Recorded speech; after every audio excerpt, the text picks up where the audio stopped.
Hey y'all, happy Tuesday. I almost thought it was Wednesday for a moment there. My week is way off already. We're outside. It's still nice here. I gotta soak in all the nice weather, but if the background gets to be too loud or too obnoxious, bear with me. All right, so we got a lot to get through today. I got my notes. I got everything ready to go. I've got clips pulled, but we're gonna start off with a walkthrough of some reminders in the beginning. And then we are going to roll into the filings where we left off. I got to get Dexter too because he's bugging out. Like my shirt, Gilbert needs dicks and butts. So it might be a long one. I'm going to try to keep it more parsed out. There will be multiple parts for this. I don't anticipate getting through all the filings with all the clips I want to play. But I think it's important to remind people of some things before we go into some of these clips. And then during the filings, I'm also going to be pulling clips. All right. My camera's going to go off because I'm outside, but just wanted you all to know, of course, I'm real. I'm a real girl. Just joking. But buckle up. This one is going to be bumpy for some people. Not me. Again, here we go.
Things in the beginning I want to talk about though, because I do miss a whole lot going on in the chat. So thank you to my mods, major thank you to my mods, because I hardly catch the chat. So please understand, I'm not ignoring you.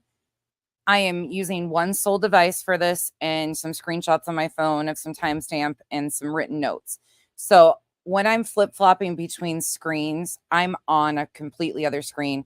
I do not see the chat when I'm maneuvering between clips. And anybody that knows, it just kind of rolls through that. If you have questions, my mods will try to make sure I see it. If you are texting me, even to my mods, a lot of times I don't see it until after I'm done, because if I'm on screenshots or time spots in my notes, it interrupts all of that and I'll lose my spot. So I don't usually check my notes. So just please be warned, I'm not ignoring any of you. I really appreciate you engaging in the chat. However, I just am on other screens doing content. When I roll content out like this, it is, and today you'll understand why I'm giving this warning, because I'm not going to be where I see the chat much today. There's just a whole lot to piece together here. It takes a lot of maneuvering on the back end. So thank you all for being here. Again, it is nothing personal. I'm not ignoring you guys. It is just how I maneuver. Hey, Maximum Effort. Hey, Pika. Hey, Timu. I'm going to quickly say hello. Hey, Kareen. Yep, we're going to talk about Betty did file an appeal. That is correct. And I've been talking about the intent of having a 501c3 for quite some time. It is actually available on the website. People are messaging me. We knew that this was coming.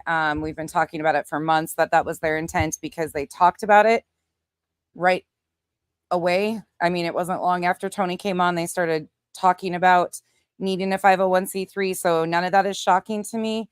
If you've been over here with me, you know that we've been talking about that forever. Hey, Polish. Hey, Whispers in the Shadow. But yes, appeals were filed. And yes, Seth does have a 501c3. And I'll pull that up for you guys in a minute. Hey, Penny, for your thoughts. Hey, Donna. Rondi. Melissa. Oh, thank you. Lisa G. Allegedly, in my opinion, Mystic Butterfly. Feisty Nana. Hey, Tara. Everybody, I mean, Betty's crowdfunding. Tara, I think that's kind of the YouTube thing. Hey, Mai. There is some questionable things going on with that. I've heard Dolly is crowdfunding, but I don't know if that's factual. Don't take my word on that. I just heard that rumor, but he's not even a defendant on this, so I'm not really sure what's going on there. My Bo, Duchess, Candace, Smurfette, Janice in Accounting, Zoya. This is heavy clip loaded in the beginning.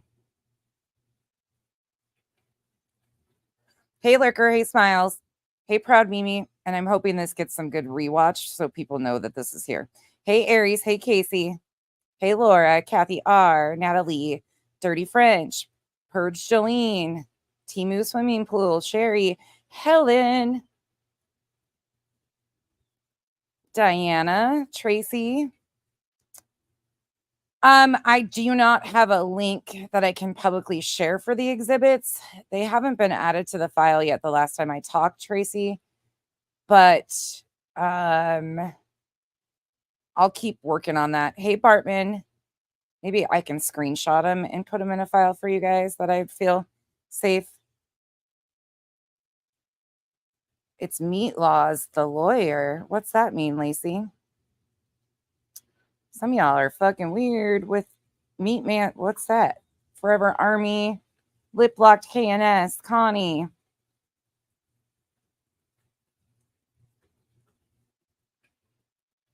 Sherry, Electro, Tia, Dentney's. Y'all, if you guys do come in here to talk shit, feel free to talk shit. It doesn't bother me at all. Like none of your shit talking bothers me at all. I'm not the one looking like a fool and I'm about to show somebody's ass on a platter. So please talk all the shit you want. AT, the novel writer, Ice. This one will be fun for some of you. Hallucinogenic, Rocky. If I missed you, I'm sorry. Texas Blue, Bonnet. I've got pants on today. Does Betty have pants on today? Tracy, I don't try to ignore you. Flower Nana. Andrea Mama 5, Sean. I'm just not in that window ever. And even like Am and me were sitting here last night and I was showing her like it pages when the comments go, they page up. So like 7 of them go at one time and you don't see shit. Hey, Sasha. M. Greg. Andy. Miss Arnold. Baby, thank you so much for the super chat. I just love this channel. I go into withdrawals without it. Well, don't do that. Please don't do that. But thank you for the support, baby. Baby.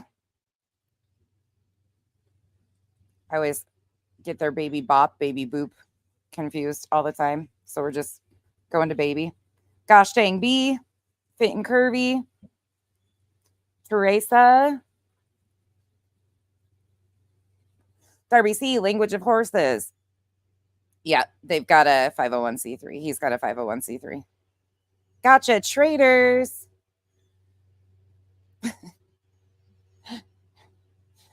Possibly traders. Oh my gosh, you guys are already on it today. Chico, Kim. Okay, let's do that right quick. Let's go. Let's be Canvas and Crime. Hello, Baton Rouge. Amy, behave. We're probably not going to behave today. Probably a lot of petty pants in the comment section, which is okay. Hey, wishful thinking. Lynn, Love and Light. Jennifer. Let me get through this really quick. I try to say hi to as many people as I can in the beginning, so y'all know I see you. Hey, Carrie. Hey, Voodoo Doll. I feel bad though, because I miss a lot of shit. Hey, Mimi of 8. Hey, Lucy. Hola, señorita. Loki's mom. The Captain Lee fam and Batman. Jenny's Mixed Media Journals, Denim. Some new names over here. Proud Mimi. BJ, Hindsight's 20. Crazy Grandma, Kimberly. Bee's Knees. Allegedly speculating. You guys on these allegedly. Casual Art. All right. Let's go. Let me open this. I'll do this one first since you guys are asking about it. Let me pull it up for you guys right quick. Give me one moment.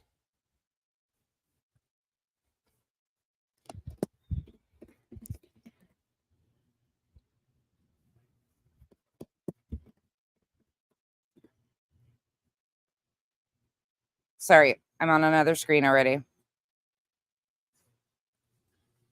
It's called the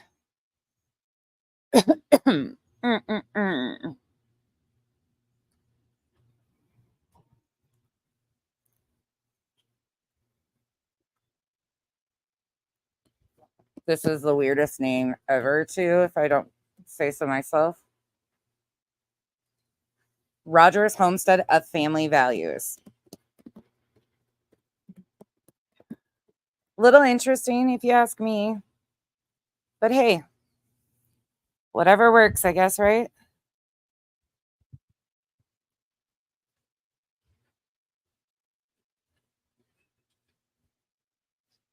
All right, it's an N Corp. Share this tab. Let's go over here. Here you go. This is a public search entity. You can go right to the Tennessee Secretary of State. You can go to the look for business or update business. You put in Rogers Homestead of Family Values. And here is the information. Initial filing date, May 9th, 2024. It gives you the information, and that is that. So that is all publicly available on the website. I'm not concerned about it. It's a public site, no matter whose address that is. Not concerned. Yep. Y'all, that was the intent for quite some time. They actually have talked about it. People have missed it. We've been talking about it for quite some time, that was something we figured was in the works. It just hadn't gone through. It is publicly available on the websites and stuff, but to me, this isn't shocking. Not in the least. So there's that. So what we're going to do, a 501c3 allows you to have funds that are tax deductible and consider yourself a charity and things of that nature. I'm not sure what their intent is. I do think that they are looking to have some sort of foundation. We've talked about that quite extensively. I think we'll just kind of watch it go through and see what happens from here. We're going to start here. Unfortunately, yes, we're going to start with BJ's from last night. And you'll figure out the mode to my madness very shortly. Okay? So we're going to start in the beginning, and then I'm going to bop around a little bit. Okay. Let me grab my notes with my timestamps. Okay. Here we roll. And the point of this is I want you to hear how things have drastically changed before we get into these filings, because this kind of stuff right here will make your mind kind of probably mush in a way, but it'll get you on the right track of when we're reading these filings, that you understand why so many of us are going, ooh, I don't know about this. Cognizance in crime. How's She's going to say hi for quite a while. Hello, Nicole. Not chatting tonight. I will be in the bushes. Is everything okay? Hope everything's okay. Hello, Sparkleberry. So that is Nicole that I called out yesterday for intentionally encouraging people to not call the TBI with tips. She has done it multiple times, and so now she's playing the victim of, she is, getting picked on because she involved herself in things like this. So that's the Nicole I've been talking about. And yesterday's stream, there's 2 screenshots of her intentionally asking people in Brittany's chat to not call the TBI with tips on Sebastian, a missing child. Very shine. Thank you, Nicole, for your support, though, for being here and, popping in. Hi, Nana Dragonfly. Hey, Megan. Well, Megan. Hello, Rebecca Casella. Good to see you. Crystal Smith. Yeah, let's not do the political stuff if we can avoid it. There is going to be some of that comes up later on down the road because there is some, in my opinion, political desires by some of the people that are involved in this. But yeah, please keep it to minimum in the chat. Be respectful to others. Thank you. Mag 50, nice to see you. Bratty little me, my beautiful friend. How are you? I've missed you. Coach Trey in the house. How you doing, Coach Trey? Good to see you. Leslie Brittany, hi, chat. Hey, good measure. How are you? Hey, Emmy Joe, my boo thing. Michelle Johnson, always a pleasure.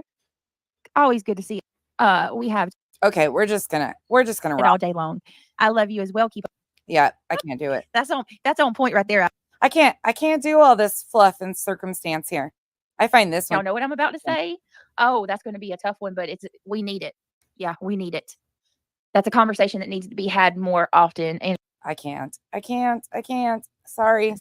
Veronica Be True, thank you. We're skipping a lot. Thank you so much for the super sticker. Because I just can't. I don't know if this is true or not. Okay, I can't say for sure.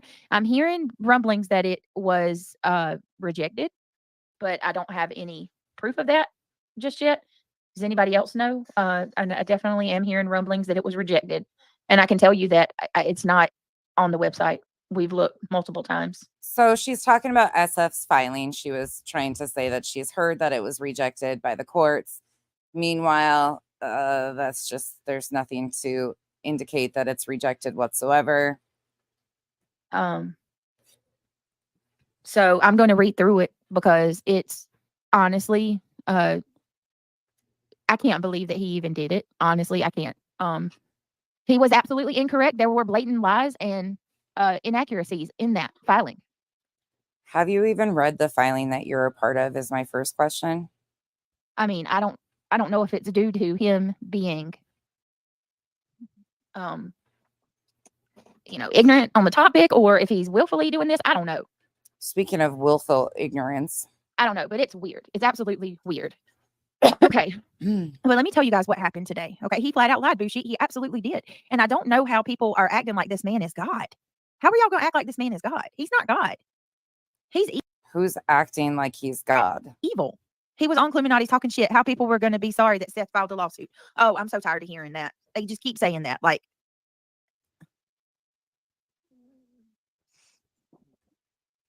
I just can't. People's going to be sorry, right? It's the threats. The threats are so crazy. I can't believe the threats that have been spewed in the last few days. I can't believe the behaviors of people.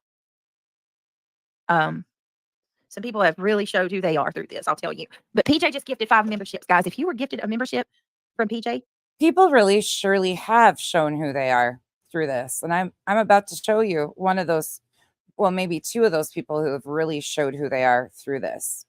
But not just tell you. We're going to play show and tell. Please tell her thank you. It means so much. PJ, thank you for being an incredible mod and an incredible friend. Thank you so much from the bottom of my heart. Welcome to the green teams, my loves. Thank you for joining, or thank you for being here, and glad to have you on board. Cognizance, thank you so much for. She is sped up to 1.75 super chat. He admitted in a comment on his marching band post that his clients, quote unquote, know what he's doing, and yeah, oh yeah, I got the screenshot of that, and yes, they are paying for it. I sent you the screenshot. Yes, you did. I got it. Can you believe that? We'll get into that more too, but I want to tell you guys something that happened to me today. Okay. Tell us all about it there, BJ. So I have not talked to anybody about anything. Okay. Sure. Anything. Sure, Jan. Tony and I, hey, Mr. Mathis, was your nose itching? I was just about to bring you up. Let me pull it up. Tony and I was talking today, and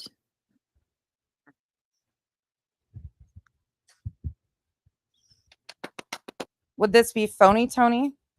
Hang on. Not my words, hers. Guys, I'm pulling it up. We all collectively stand together. And I want to who's we all stand collectively together? Tell us more. Come to you guys because we are Sebastian's army, right? Oh, you are? We're absolutely Sebastian's army. You're absolutely Sebastian's army. Okay, tell us more. I'm intrigued. And I believe in standing in unity and in solidarity with one another. Oh, you do? Okay. And when one of our own needs help. One of our own. One of our own. Who would that one of our own be? We have to be there to help. You know, that's what I believe. I believe in banding together for your friends. So today something very interesting happened. So what I'm going to do first and foremost is I'm going to ask you guys a favor. I'm going to ask my mods. I just dropped a link in chat. Can you do me a favor and grab that link that I just dropped in chat? It's for Bullhorn Betty. Okay. It's for Bullhorn Betty. As you guys know, Betty is going through a really hard time with the courts in Tennessee, very unfairly Going through a hard time with the courts in Tennessee. Okay. All right. I hear you. Absolutely unfairly has been targeted for merely trying to help Seth find his son. Merely trying to help find Sebastian, basically. She's been unfairly targeted. Oh, okay. My brain already just left my body. So Betty has a very expensive appeal that she has to pay for. So all of us, all of us creators, me, Justin, Josh. The lab is involved in this. Seth, Tony. Does the lab know he's supposed to be dropping Betty's GoFundMe? All of us, Nick, all of us who are working together are collectively coming together. All of us who are working together kind of as a team, an enterprise, a syndicate. To help our friend. And we're asking our friend. Did you just call Betty your friend? And you guys as Sebastian's army as well, if you can also help, it would mean so much, even if it's just $5, right? Is this the same friend that on May 30th, 2024, you were saying this about? You feel embarrassed. Somebody call in. Nobody has thoughts on any of what's going on today? Oh, there's going to be a thought coming up. I hope not, Aries. I hope you're wrong. Who Seth and T-Rev is dating is none of my business. I care about Sebastian and who's trying to find him. I refuse to be distracted by BS. All three parents are looking shady as hell to me. Tyranny. That's why tonight and last night we're going to be watching the other we're going to go through the interview and compare it because we've got Chris slipping up on a lot of stuff. Oh, darn it. We missed the call. Whoever, 317, call back. All right, here we go. Next call. Here we go. Yay. Oh, where are you? Incoming call. Here we go. I hung up on him by accident. Damn it. Call back. Functioning's hard. It is really hard for her. Can't get it right. Mom. Oh, what, babe? I'm using it right now. It's upcoming. On a call. Give me a second. Can you make it quick? Just pay attention. This is Brittany J. You reached Brittany J. Hello. Hello. Hey, how are you? Good. Okay. I wanted to be very clear and make sure that they had context to this because context is hard for them. What is the connection between this Betty woman and Seth and Tony? Oh, wait. Did she just say what's the connection between this Betty woman and Seth and Tony? She sure did. Perk your ears up for me for a moment, friends. Are you familiar with Bullhorn Betty? Let me ask you that before I tell you. Well, I've watched some of her stuff. This is Jackie. Hey, Jackie. Hi, honey. I've watched some of her stuff, not a lot. I pretty much stick to like you and T-Rev and Dolly, but I was scrolling because nobody else was on. There's something odd about this. Yeah, in with them, or because 1 minute she seems like she is because I watched some of her past stuff, and now she seems like she's right in with Tony. Well, I can tell you this, okay? And from my understanding, you all in chat may remember or be familiar with this too. So we're just finding out. Apparently, Bullhorn Betty and JLR were dating for the past 2 years, and she's pretty scorned because JLR has moved on to a new woman, Magnolia. Right. I watched his video this morning. So he was home and all that. I think Betty looks for ways to insert herself into cases And honestly, like the only way she can do it is through Tony. Wait, Betty looks for ways to insert herself in cases. Your friend that you're raising money for? Oh, that's not the best part. That's upcoming. But I can't figure out what her goal is, because to hear the way that Tony was talking about JLR, there was some anger behind that. So That was terrible. yeah, I'll be interested to see where this goes. I mean, at the end of the day, Betty is absolutely an opportunist. I'm not ashamed to say that, in my opinion, allegedly. Oh, wait a moment. Let's back that up. Just, oh, holy shit. No, that wasn't said. Let's slow it down to normal speed so we can get the full context, because it's really hard for people and we twist things around over here. Last night, she was raising money for this friend. Back in May, she was saying this about said friend. To hear the way that Tony was talking about JLR, there was some anger behind that. So That was terrible. yeah, I'll be interested to see where this goes. I mean, at the end of the day, Betty is absolutely an opportunist. I'm not ashamed to say that, in my opinion, allegedly. She's an opportunist. So, I think she's seeing that Tony is her way to get to Seth. And I heard that Seth is like giving her interviews and things now. Well, I have lost so much respect for Seth. Yeah. And ever since Tony showed up. Well, shit. That opportunist now is your friend. That opportunist is the co-plaintiff in a lawsuit with you. That opportunist, allegedly, in my opinion, used the same person to posture themselves in a missing child's case like you did. Oh, I got more, though. Let's let this play a little further, and then let's go back, and then we'll bounce around a little bit more. Kathy, thank you for your support. I don't know. He's not even out searching anymore.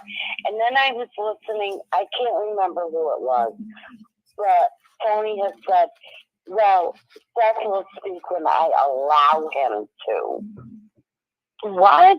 Wow. When you allow him to? Yeah, he's a lost his grown mind. man. Exactly. And then I guess Seth has a YouTube page now, but has written on there that they can't show the videos of Sebastian. Well, you would want Sebastian's videos posted and pictures. Now, I have a problem with that too. Why would you not want to get that out to everybody and share it out? Right. Yep. I don't understand where Seth is coming from now. I'm so baffled with all of it. I mean, like I said, I was surfing. There wasn't a lot of people on. I went into this one, and I'm not going to say their name. It was too. Oh, we can go back to that in a minute. But let's carry on over here for a moment. Let's share this tab. Would that be the same? Are they talking about the same Tony as in this clip from August 18th, though? I wonder. I just wonder. Let's throw this one in here right quick before I go back to last night. Tony was dishonest about those messages. And I'm going to tell you how from what I saw. First, he said that he didn't know. I asked him, did he know about these messages? Wait, were you calling Betty an opportunist and Tony dishonest? That couldn't be. The same people you're co-plaintiffs in a lawsuit filing with that we're about to read more into? That couldn't be you calling him dishonest about messages, could it? Was he familiar with them? And he told me, Brittany, I have no clue what messages that you're talking about. I had no idea what your channel, what your live stream was about, and I've not heard of any messages, and I know nothing about anything.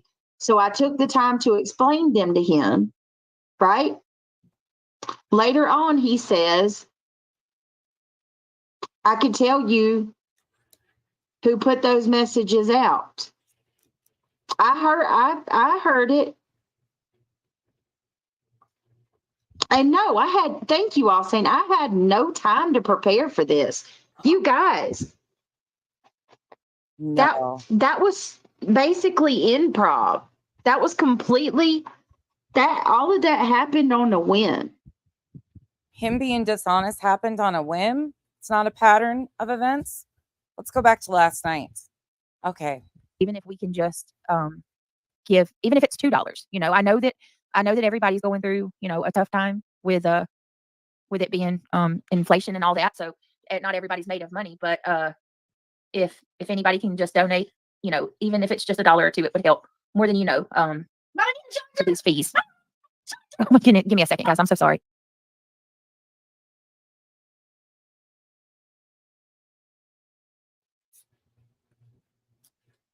She'll be gone for just a second.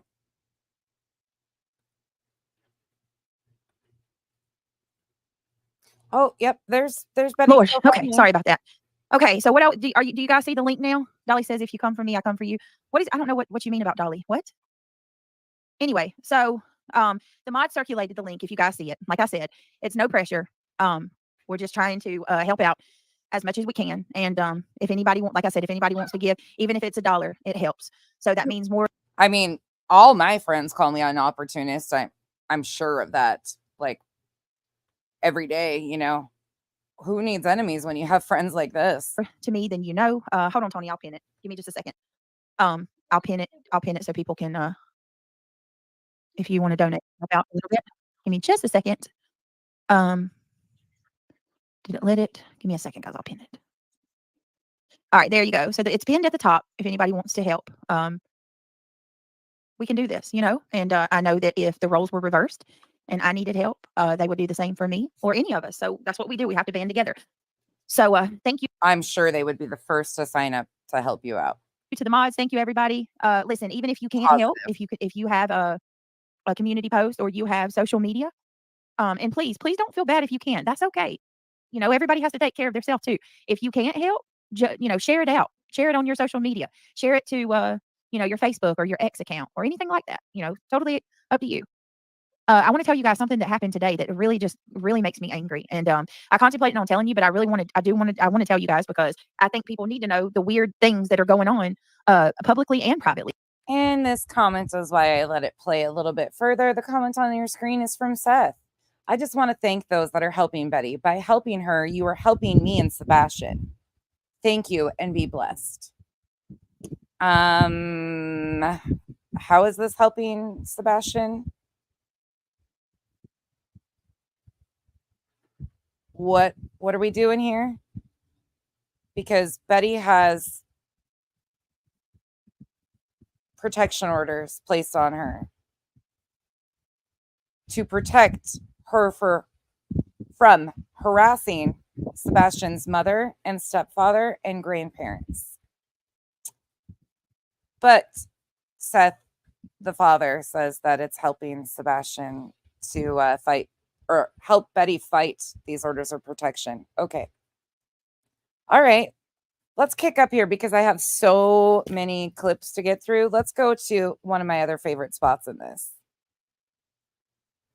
This is going to be one of those moments that I'm going to need you to chalk it up for a little bit later and keep it in your memory when we go through these next clips. You don't stop, do you? Wow. True colors shining through. That's what I see. Hoping for answers. Thank you so much for sending me that. I appreciate that. That's very sweet of you. Thank you. That is insane. Is he stalking anybody else? I don't see him out here bothering any of these other creators.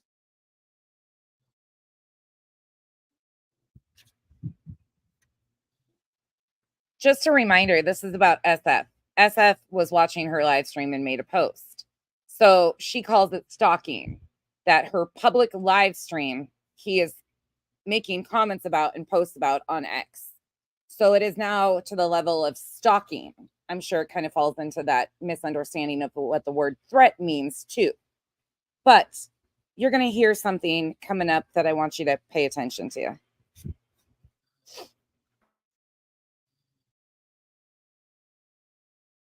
And to claim that, and that's about to so viciously claim that Seth never looked for his son. That's evil. To so viciously claim that Seth never looked for his son. That is so evil, right? Okay, keep that in your mind for a moment. Absolutely evil. SF should just go Absolutely evil. audition for the next Scooby-Doo movie. Thank you.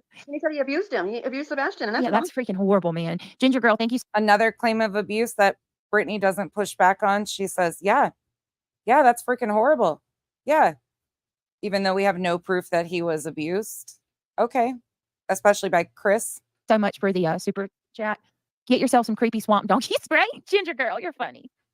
Let's maneuver a little bit further on here because I want to get through as much as I possibly can in this stream, but I want to open here. So now we're going to go back to BHB makes some very disturbing claims. We're going to start about the 36-minute mark. You are a piece of shit, JS for Justice. And trust me, your numbers, I don't care how big you get, when I have enough done, when I'm done with you, you're not going to get 1,300 people viewing you. You are the biggest piece of shit on here. This is from July 25th, 2024 on allegedly with No Brain Cells channel. That it's manufactured so many news articles that it's not even funny. News articles.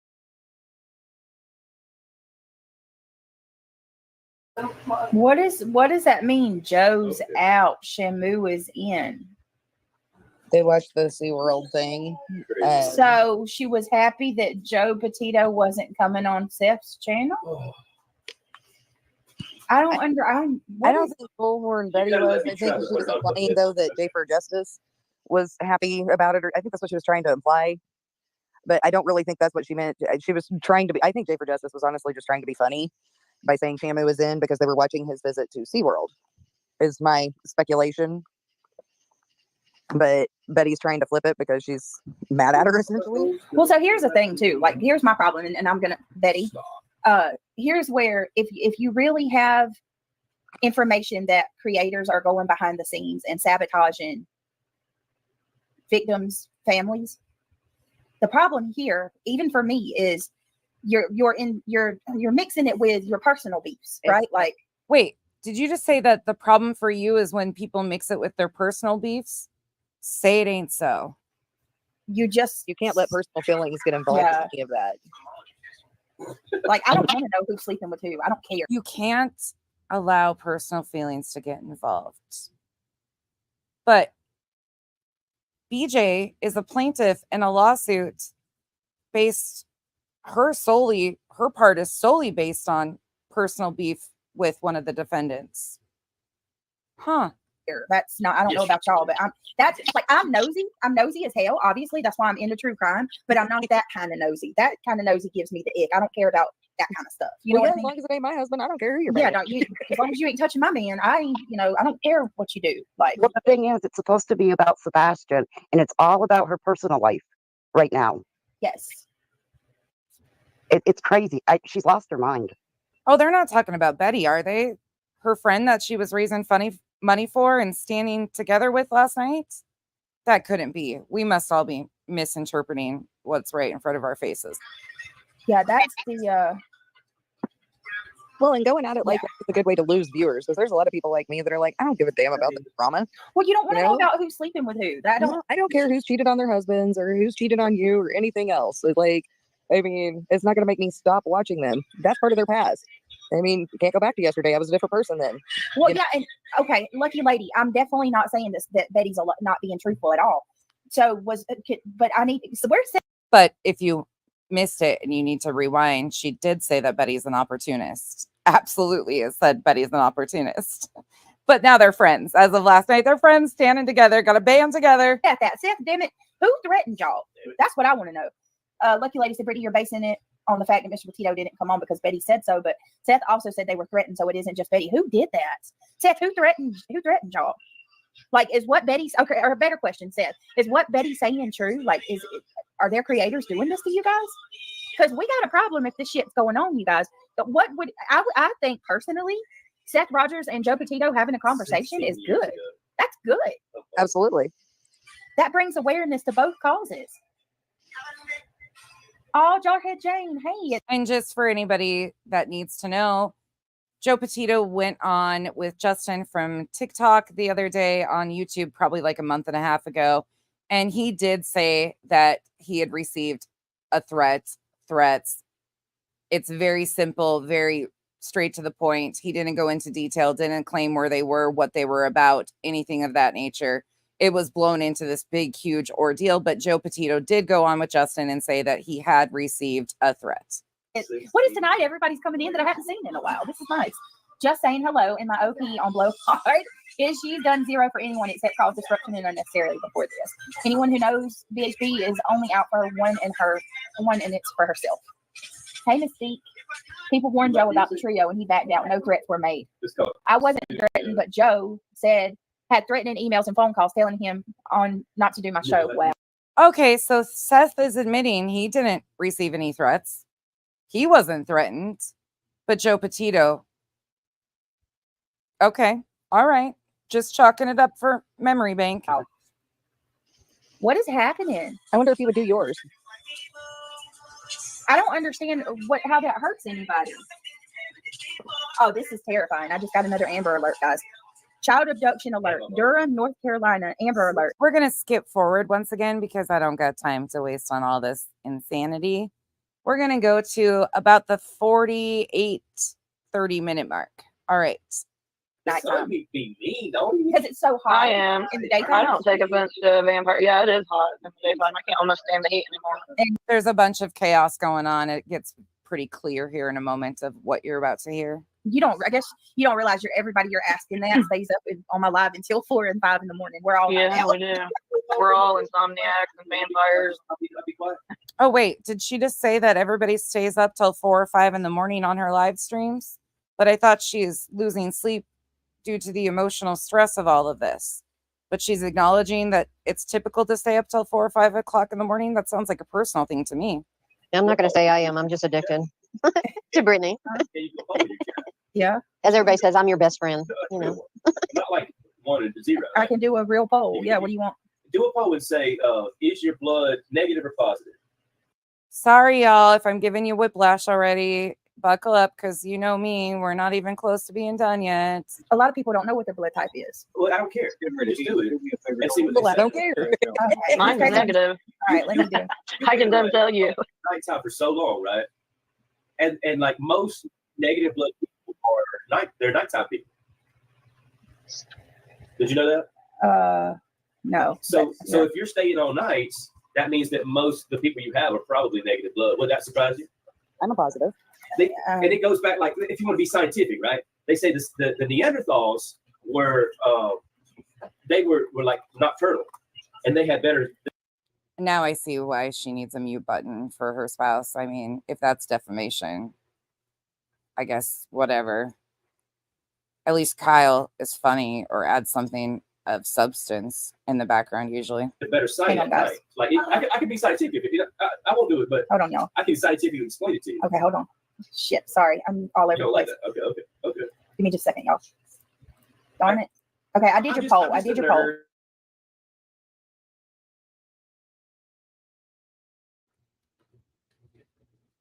She muted to silence him, thankfully.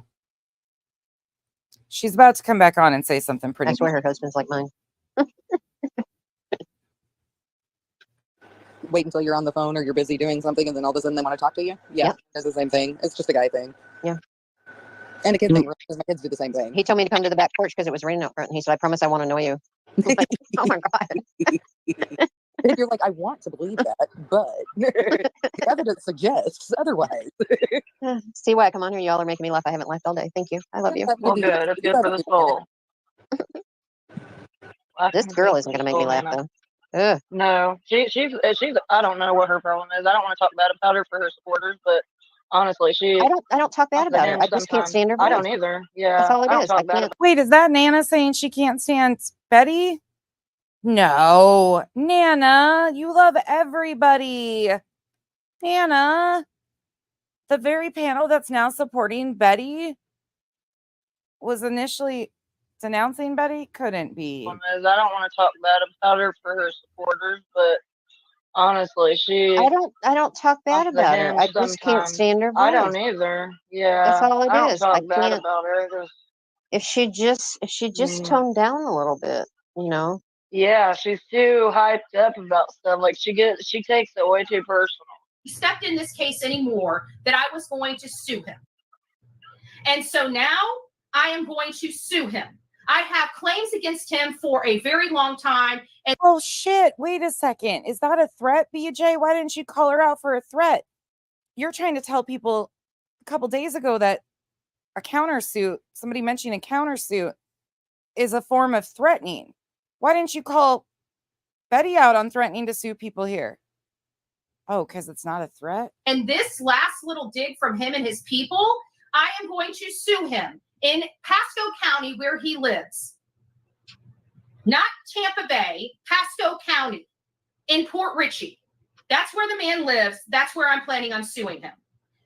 And I'm going to be also including Miss Jamie Phillips in that lawsuit as well. So it's going to be, I'm over this nonsense. I'm over this thuggery on this platform. I'm over people trying to destroy an innocent man because they didn't get the attention that they wanted. This man worked very hard to make sure I have to sue people because you are irrelevant. That's why nobody listens to you. Go make your own channel. Let's see how many people listen to your hate-filled rhetoric. Probably hardly anybody. But I'm getting so sick of this thuggery on here. And so Jonathan Lee Riches, let me be very straight up thuggery. She's sick of it. Clear to you. I know who's behind Ooh, she even got up close on that camera. All of this. And I'm coming for you, sir. Wait. Why aren't you calling her out on threats? You want to do all this dirty stuff to me? You tried to destroy me. You lied to me for over a year. And you think I'm going to sit here while you have your friends destroy. Emily, I got you on that one. Listen up. You're going to love the upcoming admittance here. Everything that. Remember, Betty and BJ are now co-plaintiffs on the same lawsuit against two defendants. I got you. This man is trying to do. He was going to talk about the Gabby Petito Foundation. All you did was hurt Joe and his advocacy for his daughter in such a ruthless and disgusting manner, threatening him. We have a no tolerance policy here, and I don't have. Let me ask that, because I'm not in the loop with any of this crap. Does Joe Petito and JLR have beef? Does anybody know? I don't think so. I mean, I don't know. But I never have heard of it if they do. But of course, you don't see everything that goes on online, but I don't know. I've never seen them, like, Look, I've never seen anything like that. Kelly C says JLR needs to clean up that Facebook group of his because it is trash. I have heard things. I don't, like I said, I've got enough problems of my own on YouTube, so I try to keep myself at a bare minimum Oh, you do? when it comes to any of the extra. Oh, any of the extra? You try to keep yourself at a... No, not you. Oh, this is about to get fun. But I have heard things about JLR's Facebook group, but I don't. I'm not on Facebook, so that might be some of it why I don't see it, but I don't know. Yeah, I don't know. Let's speed her up because we got a lot. Nana or any of y'all, I've y'all never heard about the Facebook groups? No, I don't follow any of them on Facebook.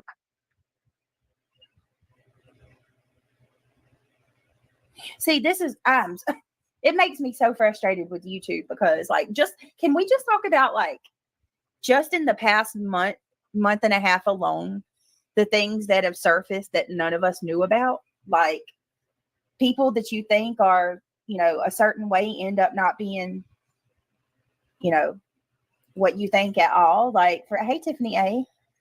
I've heard things about JLR and lawsuits, but I'm not on. Yeah, like I don't think I'm in that group. She's bringing too much of her personal feelings into this, and she's making it more about how she feels personally more than about Sebastian. Oh, say it ain't so. We got declarations to read today. And back here, they were talking about how they were bringing personal things and didn't like it. It was icky. It was icky. To me, it sounds like she needs one of those really good friends to be her sounding board where she can just sound off to and say all these things to, and they can be like, okay, you probably shouldn't say that. Well, she just got that friend. Her name is BJ. As of last night, even though she's called her an opportunist, said a bunch of other things about her, she's got a friend now. Her name is Brittany J. Allegedly. Best friend, like somebody that can kind of talk her off of that ledge. Yeah, somebody to pep talk her down off her, the highs she goes on online, because I mean, she's throwing people's real names out there and stuff. Nobody needs all that extra crap. Nobody. Well, and maybe somebody that can help her look at it from a different perspective. Well, maybe. Like maybe in real life, a real life friend, or even somebody offline. Like maybe she can. But yeah, she needs somebody to talk to, like personal business. You know what I mean? Like, maybe Betty and Brittany can braid each other's hair. Like, don't bring it to the internet. Because didn't her and JLR, wasn't they like together or something? I'm thinking maybe she's more hurt over that than she is the whole. I don't know. Boy, there's just no doubt about it. She's angry about. She's out for JLR.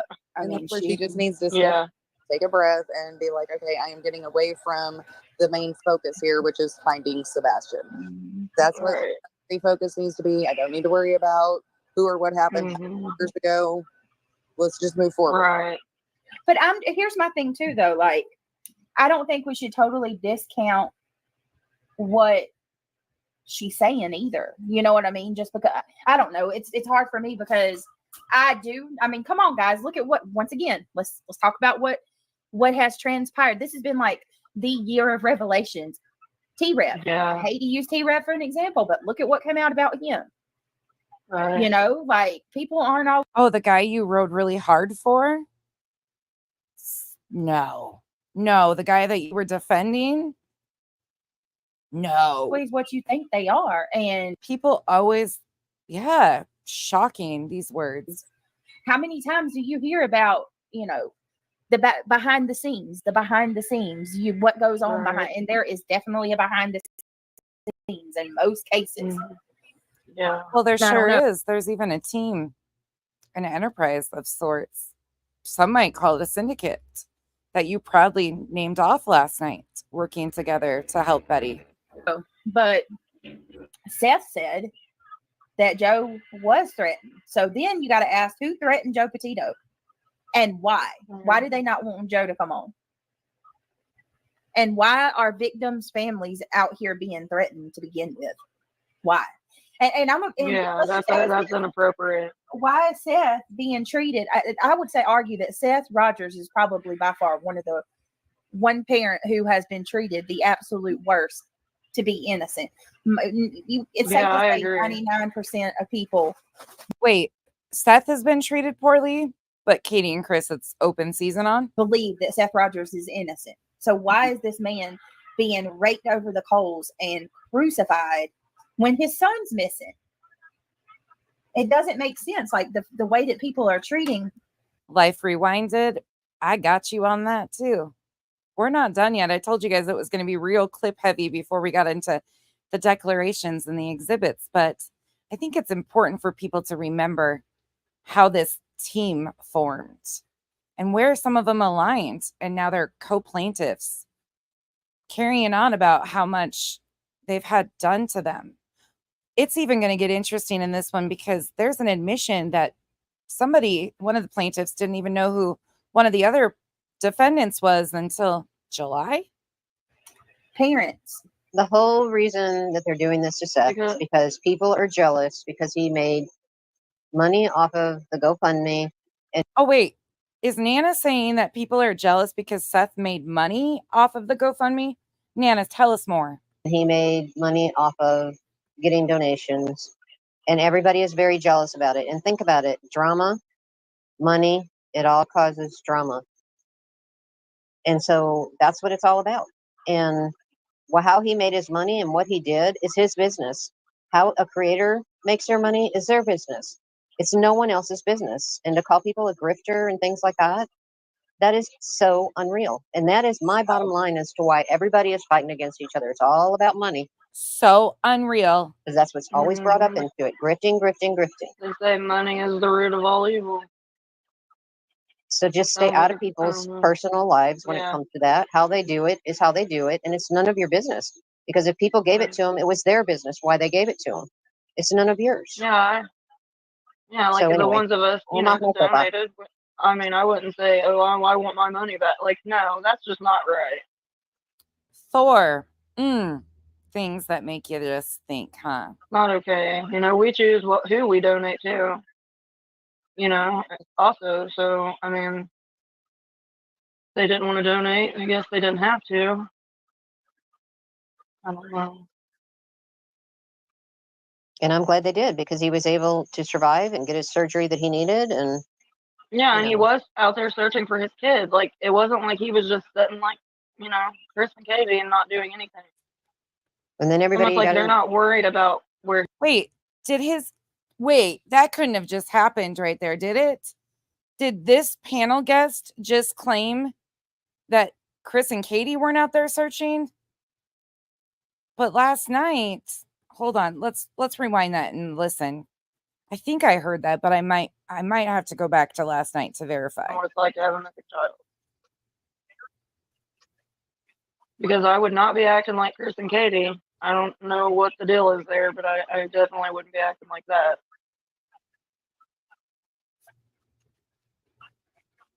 Yeah, I don't know. I mean, that's just my opinion, and I'll get down off my soapbox. But when I watch all these crime panels, it's all about grifting, grifting, grifting. Which this person's making money. This one's making more money than me. Here it is. It is. People are. Wait. No, let's go back a little further. I want to hear that again. Give it to them. It's none of yours. Yeah, like So the anyway, ones of us, you know, donated. I mean, I wouldn't say, oh, I want my money back. Like, no, that's just not right. Not okay. You know, we choose who we donate to. You know, also, so, I mean, they didn't want to donate. I guess they didn't have to. This one is a brainiac. And I'm glad they did because he was able to survive and get his surgery that he needed. And yeah, and he was out there searching for his kids. Like, it wasn't like he was just sitting like, you know, Chris and Katie and not doing anything. Oh, it wasn't like he was just sitting like Chris and Katie and not doing anything. But wait a second. Last night, I don't see him out here bothering any of these other creators.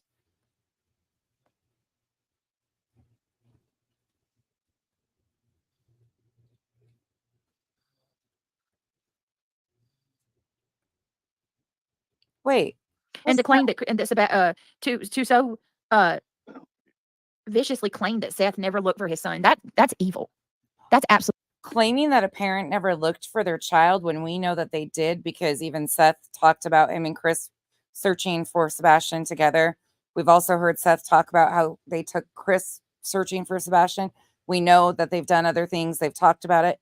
It's so vicious, right? To claim that, but your panel did that to Chris and Katie. absolutely evil. Oh, it's evil. SF should just go audition for the next Scooby. It's evil, you say. Oh, shit. Yeah, caught that. And then everybody almost like they're not worried about where he's at. And I myself, I couldn't imagine. I don't even want to try to imagine what it's like to have a missing child. Because I would not be acting like Chris and Katie. I don't know what the deal is there, but I definitely wouldn't be acting like that.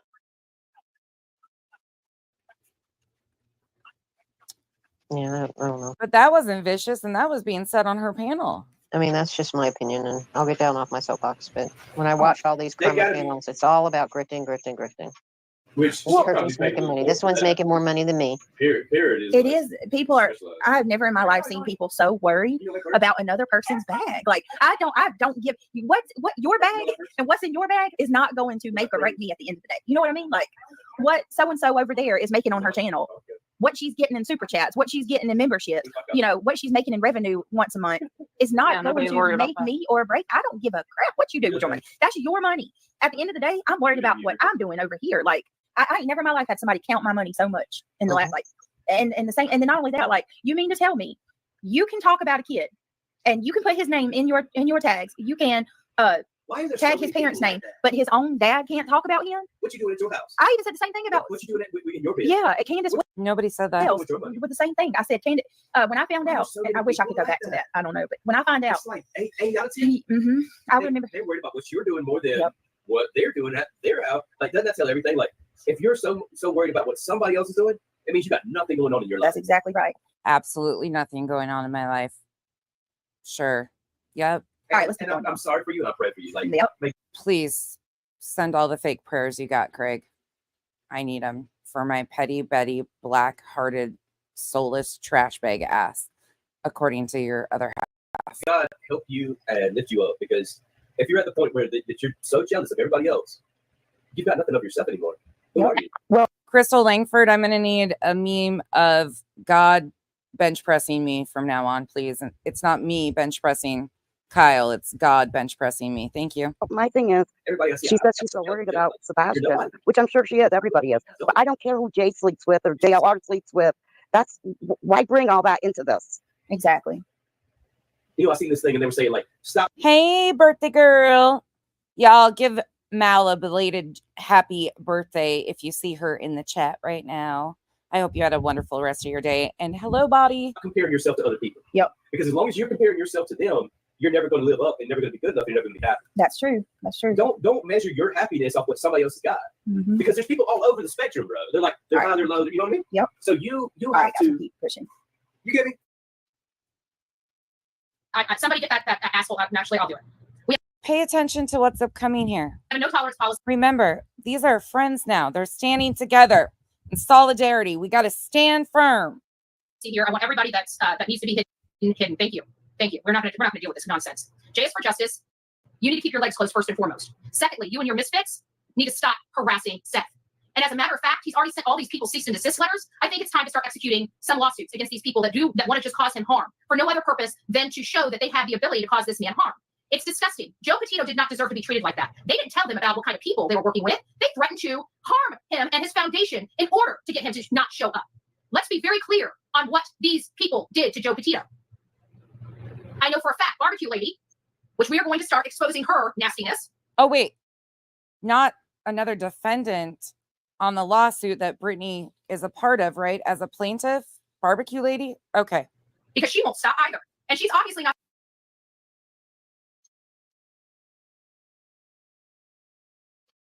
Who's Barbecue Lady? Oh, did they not know who Barbecue Lady was? Would that be that Magnolia maybe? I don't watch those kind of channels. So I don't know. I mean, Yeah, I don't know. I'm very limited in who I watch. I don't know. I'm assuming. I don't know. I don't watch it either, but she goes on and on. Magnolia, And I on. think, is JLR's new girlfriend or something. I'm not sure, but I don't know. All right, That's give me what just I a, think. somebody I'm just not asked. sure. This has been so stressful. Hold on, where's that comment at? It's so stressful talking about Betty. Wait. Let me find it. Hold on. Somebody just told me that to give them details of that 8-year-old little girl or they're leaving. Honey, listen, I don't have any details of the 8-year-old little girl that was abducted. It just happened. You're more than welcome to go try to search it out, but I don't have any details. That's simply something that I've shared. Thor, we've been telling people since April. You and I, like, I've never talked to Thor ever out of a chat. And I swear to God, so many of us, not just Thor, but there were so many of us that saw what was going on and how this has all been playing out and planned out and coming to, shared that come across my phone. As of right now, I don't know what to tell you, but if you want to go find it, you can, but it's going to take me a little bit to try to find it. It's the little part, I don't even know if it's a boy or a girl yet. The kid just went missing. So it literally just flashed across my phone. I got you on the age of the stream. Sorry, guys, I'm trying. This is July 25th, 2024. There's not really anything to report yet. I don't know who Barbecue Lady is. It's a little boy. Is it Black Skies? Okay, hold on a minute. They said in Durham. Wait, did Brittany just say she doesn't know who Barbecue is in July? But now she's a plaintiff in a lawsuit against her? Well, fuck. Oh, dear. So it literally just flashed across my phone. There's not really anything to report yet. I don't know who Barbecue Lady is. It's a little boy. Is it Black Skies? Okay, hold on a minute. They said in Durham. Give me a second. Hell, this is happening so much. Give me a second. It could be a domestic, but violent, or it could be a domestic. So if she didn't know who Barbecue was in July, and the only person she's had personal contact with that's a defendant would be Granny's watching, wouldn't this be deemed a personal situation that she's mixing in, that they were just telling us previously was really icky? It gives her the ick. Oh, that couldn't be. Thing, you know, where a parent took them. Let me see. I think they said something about the father or something. I don't know. This is saying a 9-year-old NC boy. Amber Alert issued Thursday night for a 9-year-old NC boy from Durham. Is it Gian? I'm sorry, here, let me tell you his name. There's a few more parts in this that I want to play through, and then we're going to move on to another one. His name is Gian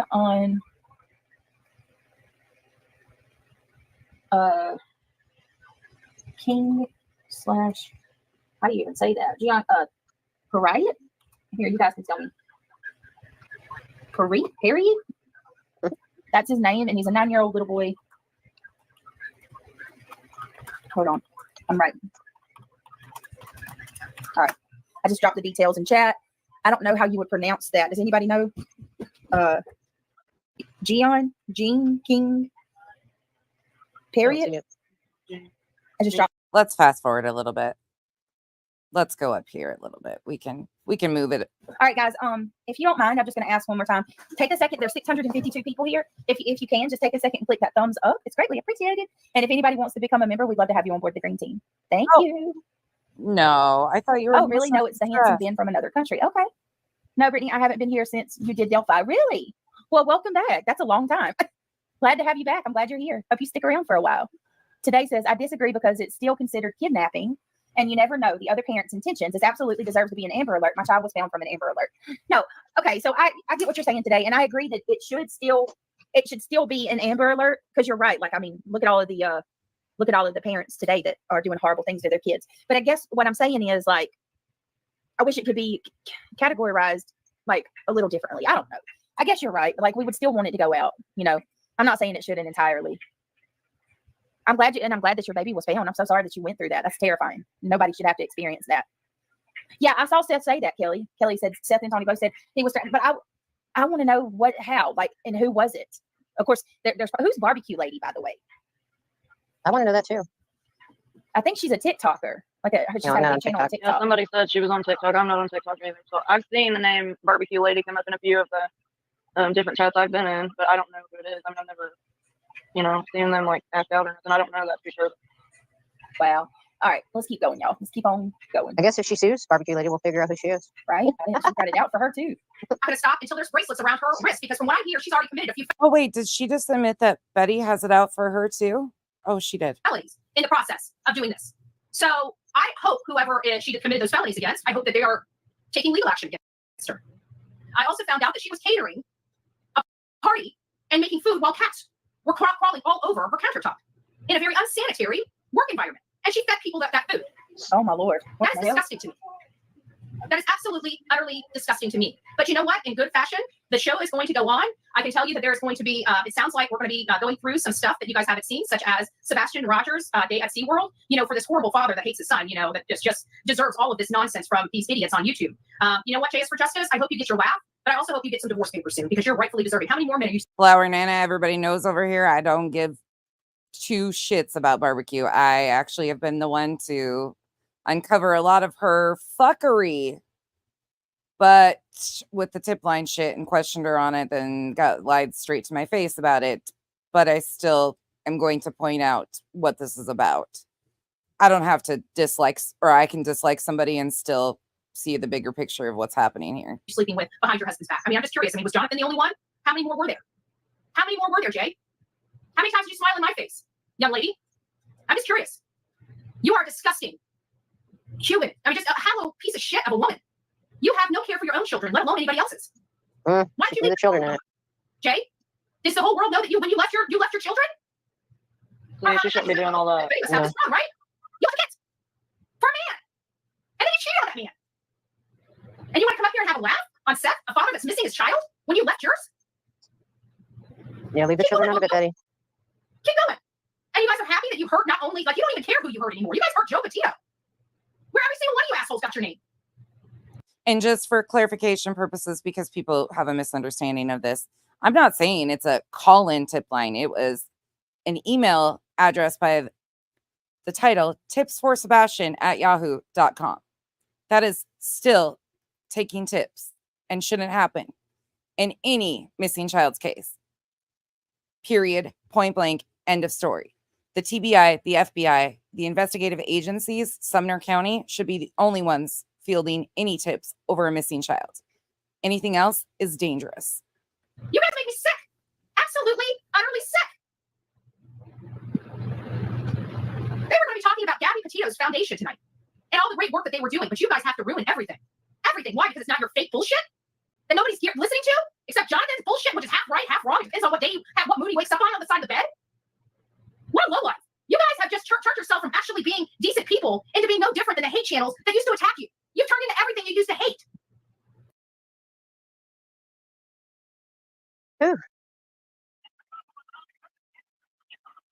Well, she's doing the same thing. She's attacking people, and that has nothing to do with Sebastian. Nothing.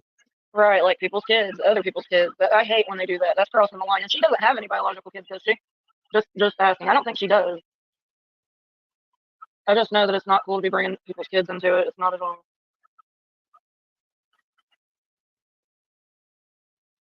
Carry on. Brittany, are you muted? Imagine being desperate enough to now have this as your friend. Can you guys hear me? I can hear you now. Yeah, we can. Okay. All right, Betty, that's too much. That right there, I do not like that. We don't like. She's talking. Now you're talking. Y'all know how I am. Y'all know. Where did you go, Mama? You want to come back up, Tattoo Mama? I dropped the link for you if you want to come back up. Oh, I thought she was working. Like, she's off tonight, but I don't know where did you go, Tattoo Mama? You don't feel anymore. What is she? But Betty, what are you doing? Like, you're sitting there talking about Jay's kids and her, like that. Come on, we don't do that. I don't like that. I don't like. We leave kids out of it. But now you're friends and raising money for this woman. We leave kids out Tattoo of it. Mama. Yeah, I kind of gated myself. I don't know what the hell I did. Oh, yes, Bailey. And see, Bailey and these things. We leave kids out of it. Jay's custody, Jay's family, none of that shit should even be a factor. I don't like that. That makes me feel ick. That, you know, I even listen, that's not, and I'm sorry to anybody for that being said. I'm not playing this to have that shit out about Jay, about JLR. None of them. It's more about, you know what I mean? She Like, got the ick again. Her friend's giving her the ick. what is happening? Is Joe Petito really being Well, what was the reason like, for what's going them on? shunning him from doing this interview? Do we know? Well, according to Lisa, I don't think anybody's my friend. To be honest with you, I don't know to trust my own damn shadow when it comes to YouTube. But when it comes to somebody's kids, I don't like that. That shit ain't right. You don't talk about somebody's kids. Well, my thing is, you don't know what was going on in those circumstances at that time. All you know is Right. that you're being told mental health could have played a big factor, and there's a lot of things that could have played a big factor in her deciding maybe that the kids were better off with her dad than her. It may not have had anything to do with who she was banging or whatever. So to bring that in is just in poor taste. Right. I don't feel like it is good at all, especially to bring up somebody's kids. Yeah. Hey, I don't Brett. like it. I don't like it. Yeah, I Hey, agree. girl, That's how what's are you? wrong, period. I'm not feeling well, so I just wanted to put my 2 cents in real quick. Okay. Because Y'all, this gets much nastier. I can you believe what's happening? I'm shook here. Like, this is crazy. It's Real really quick, before, I'm gonna let you get your word, but everybody, Sarah has C19. For those of you that don't know, she's been battling it now for a week. You've been sick for a while, I know. Yeah, since like Sunday or Monday. Oh It's like, God, it's the COVID and the new strain, the flirt. Jesus. It's bad. So I just wanted to say how horrible she's first of all, she's bitter. She's a scorned woman. Yeah. And she is jealous. She's too happy. She's constantly talking about suing people for defamation. And then she's defaming people left and right.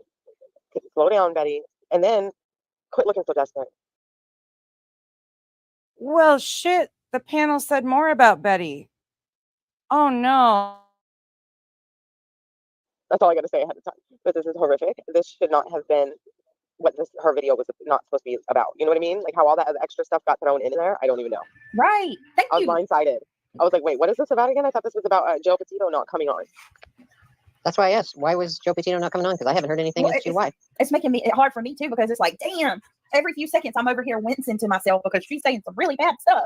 And I'm trying to like dig through all of the low blows and get to the one part that I want to discuss is Joe was threatened. Yeah, Seth said that Joe received emails threatening him and his family if he was to go on his show. Yeah. And they also threatened the Gabby Petito Foundation. So I don't know. I mean, I don't blame him for backing out. I just think it's horrible because what harm would it have done? None whatsoever. It would have been if people think that he was using him to make money, it was a clickbait, it was a this and that. Listen, I commented in there today that let's do someone do some membership, give out membership. And I was told that Seth's channel is not monetized and does not have any super chats or membership. Oh, I forgot one part. I have another timestamp I want to go back to before I carry on. There's this part that we forgot. Shit. Some things. Same stream going back. That's more, that's out of everything. That's probably the most positive news that you've received in 48 hours, right? So yes, ma'am. That's awesome. I hope your family's okay. Thank God, Nina. I'm so glad. It's been rough. I'm sorry. I'm not any little bit of good news. But you guys are my family, and I appreciate you. I love you. I love each and every one of you. Wish I could hug y'all. Okay, go ahead and continue with this rapper. No, you're good. So are we the only ones that are vampires? To sue him. I have claims against him for a very long time, and this last little dig from him and his people, I am going to sue him in Pasco County where he lives. Not Tampa Bay, Pasco County, in Port Richey. That's where the man lives. That's where I'm. Betty, you doxing. That's doxing, Betty. That's not, you can't do that. Oh, no. Wait, is BJ saying that Betty was doxing somebody?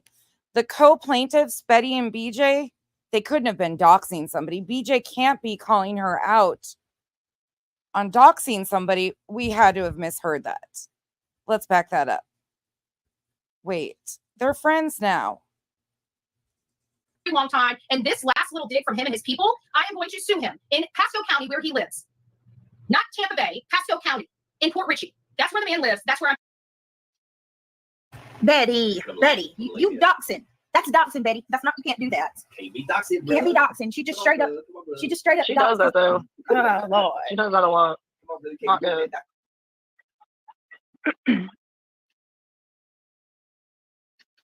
She does that a lot. You might like it, you might not. Yeah, Craig said, LA said, did Craig just say in the background, we are. No, that couldn't have just happened. Could it have? Okay, let's go on. I've got another one. Say a little prayer for me. Why is that song stuck in my head now? Now we're going to go to May 30th, 2024. Buckle up. It's about to get fun. Police.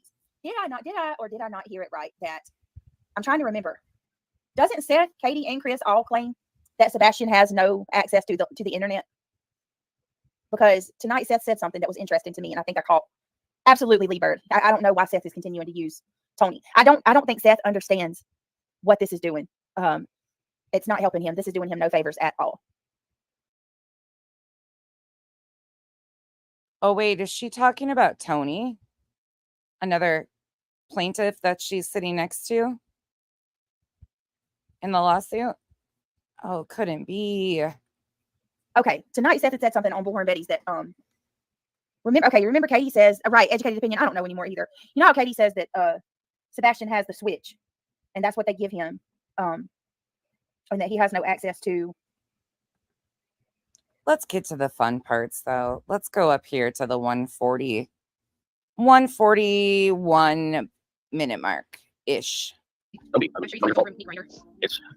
I say it's never ending minor, it is. Poor Seth. Sorry about that, man.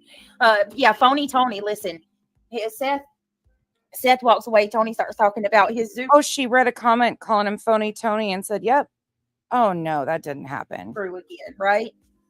Honestly, he talked about the when he talked about the vigil they had. It was a freaking. It sounded like a damn meet and greet, right? I don't think anybody likes him at all. Nope. At all. No. Her laugh scared you all, saying, yeah, she's got it. Yeah. You know, I just want everything to be the way it was last time he was here. I believe him. You know, Betty, these kind of questions are tough on Seth, but quite frankly, Seth will be the first one to tell you that this is the type of stuff he wants people to hear, and this is truly what he wants to talk about. There's so much stupid fucking drama, Oh, and it's there is. He's right about that. not helping me find my son. No, not at And all. we'll get into that a little bit further down. You know, I can't even remotely imagine what you're going through dealing with a missing child, but all the other stuff going on that's just unnecessary. I mean, there's a time. I always talk. There's a time and a place for everything. This is a time. This is a place. And It's never the time and never the place for a kid to be missing. Her volume's really low on this. I'm talking about the other nonsense. I try my best to ignore most of it. You guys will get the valid points there here coming up. It's probably the best thing you can do. I mean, like even right now, I got my list of questions over the comments and just praying to God that everybody's being good over there. You know. I'm not even after being on another particular podcast or so. I don't just see your comments. I don't have them up. Yeah, I'll be doing a Q&A and I'll be kind of vetting the comments before you go over them. And we got so many questions here, and I got questions from my mods and a couple questions that were sent to me for some. And I don't want to keep you all night, you know, but I do want to get through a few. Well, I'm pretty sure you can try to keep it all night. Yeah, well, I'm sure even when you do have an opportunity to get sleep, your brain probably doesn't shut off. So, It doesn't. so this is going to be, I don't know, this is going to be a little bit different. You asked for a kind of, I don't know how, I'm just going to be blunt. You asked for basically a proof of life video from law enforcement because you had not spoken to your son since the Thursday before he went missing. So you didn't speak to him Friday. He was out Saturday with his mom, Sunday, and then Monday he wasn't there. And so law enforcement did brought you in and talked to you about the Roadhouse video, and you got an opportunity to see your son walk out of the restaurant. Can you tell me what was the first thing that you noticed when you saw that video? He's alive.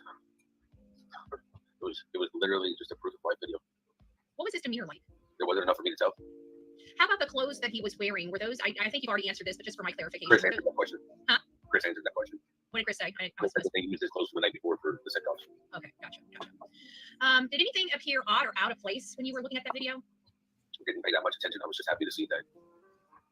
So she is reviewing Betty's exclusive interview from May 30th with Seth and Tony.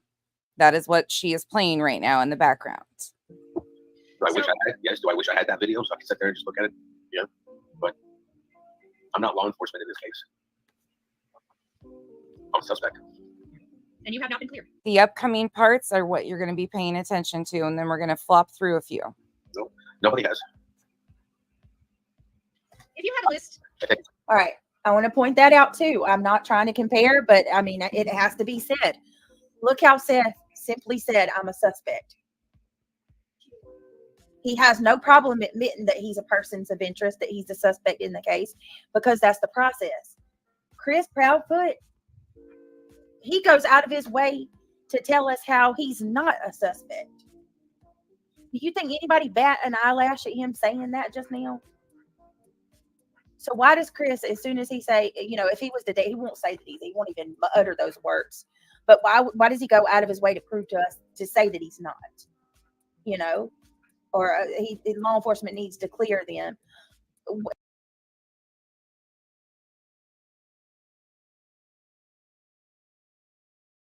About they're not private investigators.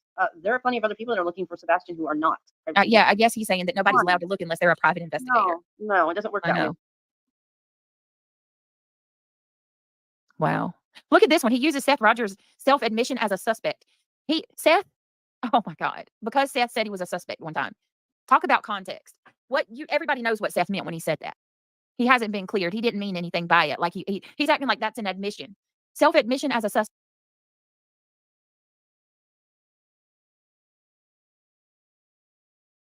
Seth Rogers, the father of Sebastian Rogers, has repeatedly self-admitted that he is a suspect with law enforcement in the disappearance. How many times has Seth said he is a suspect? And how many times have we heard these people saying that he needs to be cleared because he shouldn't be a suspect? Of his son. His role in this case raises serious concerns about the legitimacy of the plaintiff's claims. Furthermore, as a non-custodial parent, Seth Rogers lacks the authority to pursue these legal claims without the consent of the custodial parent who was not. But of course, Brittany knows more than anybody. Okay, let's go back to this one. It's a part of the process. To me, that's a red flag too. When you're going out of your way to. And factually speaking, the parents have been fully cooperative, according to law enforcement, the actual investigative agency. Their stories have been vetted. Nobody is cleared because there hasn't even been a crime that we know of that has been committed at this point in time. Everything is on the table. But factually speaking, Seth has called himself a suspect. Vinny even corrected him the last time they were on and said that nobody's been named a suspect. Their stories have been vetted. And according to law enforcement, they've been fully cooperative. That's where it stands factually. Explain to us how you're not. It's not, you know what I mean? Yep. When we know you haven't been cleared, that's a part of the process. Emilio Cruz, thank you so much. She says Seth serves himself better staying away from Tony. Yes, Emilio, he can speak for himself. He doesn't need anyone. Scarlett, what's the source of that? Because factually speaking, the last we knew, it was an open investigation, not a criminal investigation. The mistakes that were made by calling it a criminal investigation have been redacted and corrected. So can you give me a source of where it states that it's a criminal investigation? Please and thank you. Yes, you are right, Emilio. And from law enforcement, preferably, or a news source. If it's anybody out here, that's not going to work for me. All of the progress and support Seth gains, Tony's presence sabotages it. What happened with Nina? Nina's not coming, thank God. But yeah, like I want you to think about everything that we're sitting here listening to tonight with Seth. The very minute that Seth got up and walked off for a second and Tony started talking, I don't know about you guys, but I can speak for me when I say immediately my feelings changed. I'm like, oh God, here we go. You know, I was gripped in and I was. Oh, is she talking about Tony, her co-plaintiff, who she's been talking to and communicating with currently and decided to stand firmly with in support of Betty and sharing Betty's fundraising for legal expenses because Sumner County wronged her? Drawn in, listening, and feeling very compassionate. And then Tony starts talking, and I'm like, okay, here goes the snake. You know, here's the snake oil salesman now. Let's hear what he's got to say. For anybody in the chat that might not have been here with us the other day, we've actually gone through all of law enforcement's most recent information, and it is not a criminal case. It is an open investigation. If you want factual information solely, go to the TBI website. They have detailed everything and where the case stands. You can also go to Nick Barris's post on Facebook, and he details what it would take for this to move to a criminal investigation after he sat down with the district attorney. However, it is not a criminal case. It is an open investigation into a missing child, teenager. Everything that Tony says sounds very contrived and scripted. What do y'all think? I agree. You know, we all have an intuition. Nana, a little bit. You know, oh, is Scarlett a buddy over here spreading misinformation? Look at her go. Something y'all want to say? Yeah, we all have an intuition. I think we need to follow it. You know, that's with everything. Yeah, I can't stand Tony. Every time he talks, I just want to. Wait. No, Nana, you didn't say that. Nana, you love everybody. Don't disappoint me now, Nana. Oh, let's listen to that again. Pay attention. Damn it, Nana. Contrived and scripted. What do y'all think? I agree. You know, we all have an intuition. Nana, a little bit. You know, it's something y'all want to say? Yeah, we all have an intuition. I think we need to follow it. Wait, were they trying to say that it was contrived and scripted, Tony's involvement? Oh. Are you just a piece of their puzzle that they needed to maneuver and use? Would that make you a useful idiot, BJ? You know, that's with everything. Yeah, I can't stand Tony. Every time he talks, I just want to cringe.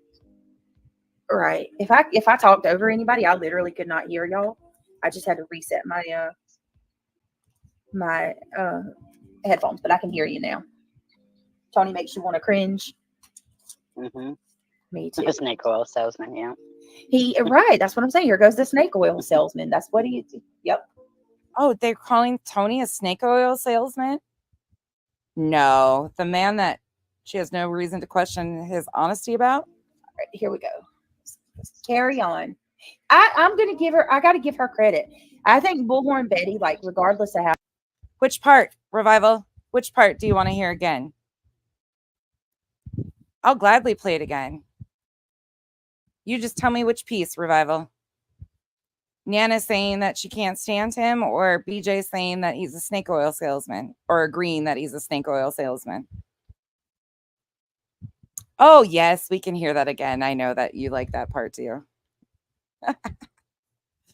All right, here we go. Guys, but I can speak for me when I say immediately my feelings changed. I'm like, oh God, here we go. You know, I was gripped in and I was drawn in, listening and feeling very compassionate. And then Tony starts talking and I'm like, okay, here goes the snake, you know, here's the snake oil salesman now. Let's hear what he's got to say.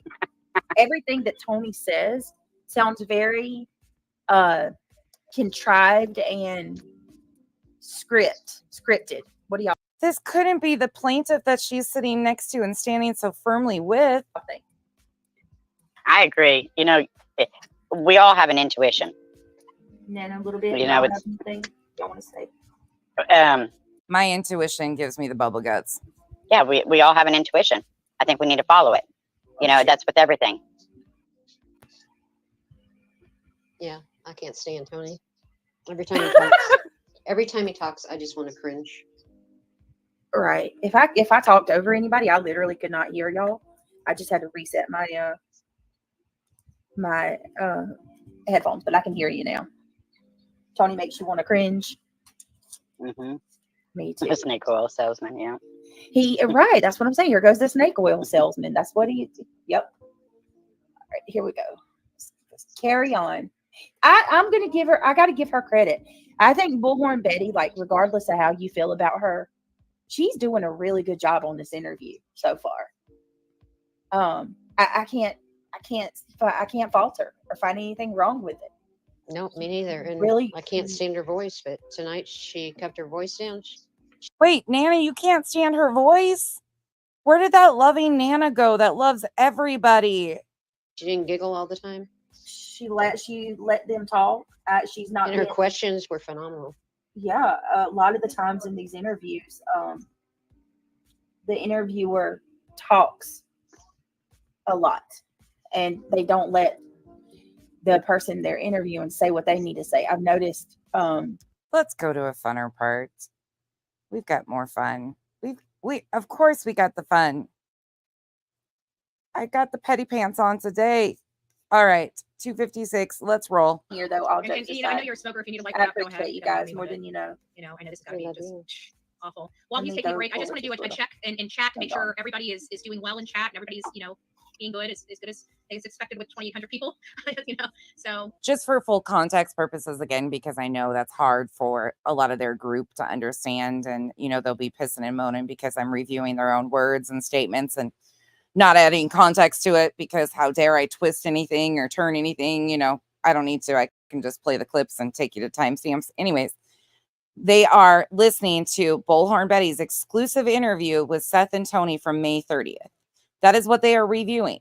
But she's about to give you some more thoughts on Tony Mathis, her co-plaintiff against two women. One, she acknowledged that she didn't even know who she was until July. She wasn't sure, you know. And the other one, she was saying it was icky what Bullhorn Betty was doing by bringing personal drama in to missing child's case.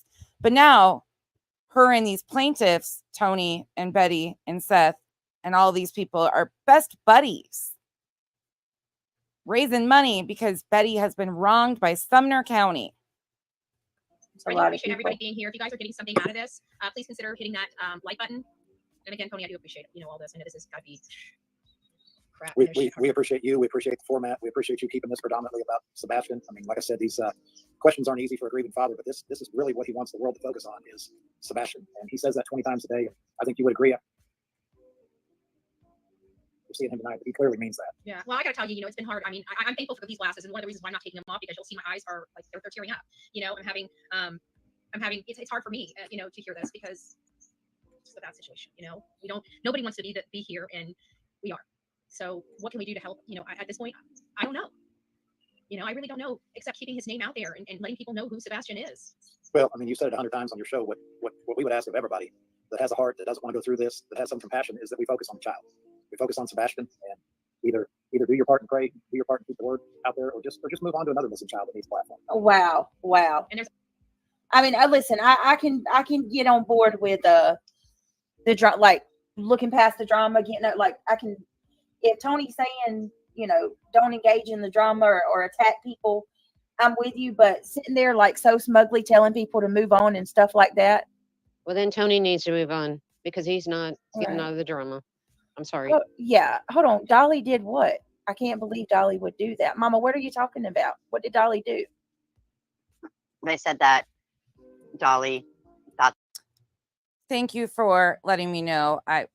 She can post anything she wants to in her community tab. She's been irrelevant to me since a year ago when she tried to twist my words and make a short about me, and she'll stay irrelevant because while she hate bonds over things and continues to spin her wheels, I will continue to say that victims and their families deserve protection, and she has now aligned herself in hate bonding with the very people who exploit these victims. So thank you, but no thank you. Not even interested to read it. That he saw Sebastian when he was there, but did not call law enforcement. I read that correctly. The only thing I ever heard about Dolly is Dolly said Sebastian looked so different without glasses on. When the picture came out with Sebastian having no glasses on, I believe Dolly said that Sebastian looked like a different child. Yeah, I And guess this that was just he recent. could have saw Sebastian and not known it was him. He didn't say that he saw Sebastian. He said Sebastian, that basically what Dolly was saying was shame on them for not putting the older pictures of Sebastian on the flyers. And instead they were using little 10-year-old pictures. Sebastian at 10 years old. And the Christmas picture looks like a completely different person than these little 10-year-old pictures of Sebastian. And that if he'd have saw the Christmas picture, Sebastian in real life, he wouldn't have recognized him. That's what he said. He didn't say that he saw Dolly. I guess this is something new. What Dolly said, he saw a kid that looked like Sebastian, and he grabbed a Coke at the store, so he knew it wasn't him. What? Dolly's out there searching right now. Huh? So that's possible. If he, I don't know what the hell. If he do, okay. I don't even know what to say to that. Like, good Lord. Well, that's how things get. That right there is how rumors get spread. Not saying the person that said it didn't hear it that way, but we didn't hear Dolly, or I didn't hear Dolly say that. So, all right, Julie said he said it looked like him, but it wasn't him. Julia a lot of said- kids could look like him. Julia said he was joking about a kid he saw at the gas station. Okay, Julia. like Sebastian, but knew it wasn't him. He never said it wasn't him, so I don't know. Okay, I'll have to go hear it from. I have to go. Yeah. Yeah, because there ain't. I don't even know y'all. I have to go hear it for myself. All right, Yeah. let's keep going. It's always, you can always go and just, if you want to do something. But I can tell you, Tony, here he goes. I have to give it to him. He's been quiet at least this interview. But dag blame it, Tony. Every time you open your mouth, there you go. My God. Telling people to go on to another case. Wait, you're not mad at Tony again, the same person you're friends with now. Tony, it's your smugness that gets us. Why are you acting like you own Sebastian's case? The more people on the case, the better. I wish Tony would go back to Caleb's case and get away from this one. Shame. I don't think Caleb. I don't think. I don't know, but I just want him away from this one. I don't know anything about Caleb's case. I'm just saying. I don't want him in this one. Right? I wish that Seth would see the truth.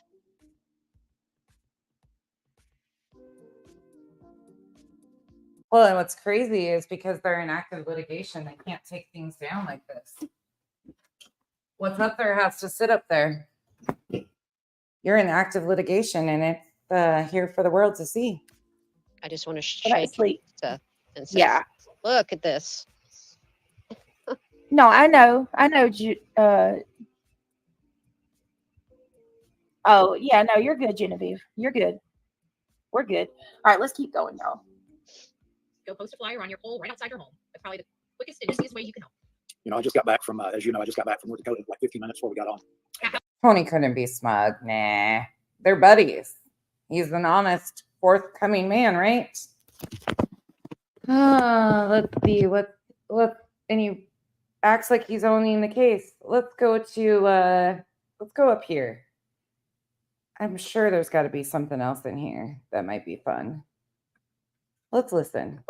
And I'm going to be the same way towards Seth. What the hell, Seth? Are you? Yes, Black Widow, babe. I see you. You are absolutely back in business, sweetheart. We see you. What the hell?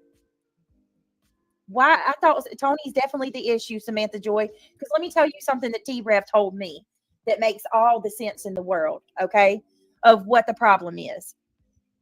If you listen to what T-Rev said yesterday, Tony, they wanted him to basically vet his whole channel, wanted him to screen his calls, basically control everything that comes out on his channel and everything that's said. If Tony's being that way with a channel like T-Rev's, it's what's Rev got? 50-something thousand subs? He's got a shit ton of subscribers. A channel, if he's expecting T-Rev to screen his calls and filter and all of that, and he's got, creators records and things like that, for a solid he's telling Seth to screen who looks for things. Tony's got an agenda. Tony's got a goal, in my humble opinion, allegedly in my opinion, Tony's goal is to only have his people on the case because anybody else is going to get involved with his money.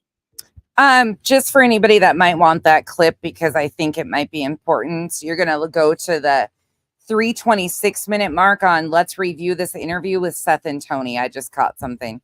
She's talking about Tony's agenda that she obviously is now a part of, in my opinion, based on her own words of being a part of the team, standing in solidarity with them. I guarantee you, if it wasn't for public perception and outcry, a GoFundMe would have been created by now. I think it's the public kind of Oh, like a GoFundMe that you were sharing last night for Betty? Halting it a little bit has held it back. But Tony's got, he's got that team he speaks about, his small little group, and that's it. Brittany, can I ask you this? Yeah. Do you think that Tony is getting into all these cases because he's wanting to collect a reward for all these kids if he finds them? I wouldn't be surprised. Yeah. Ask him why his team TikTok, exactly, all saying. Ask him why he's not talking about Caleb Harris anymore. Look, Nana, I just have to piggyback off of that just for some humor.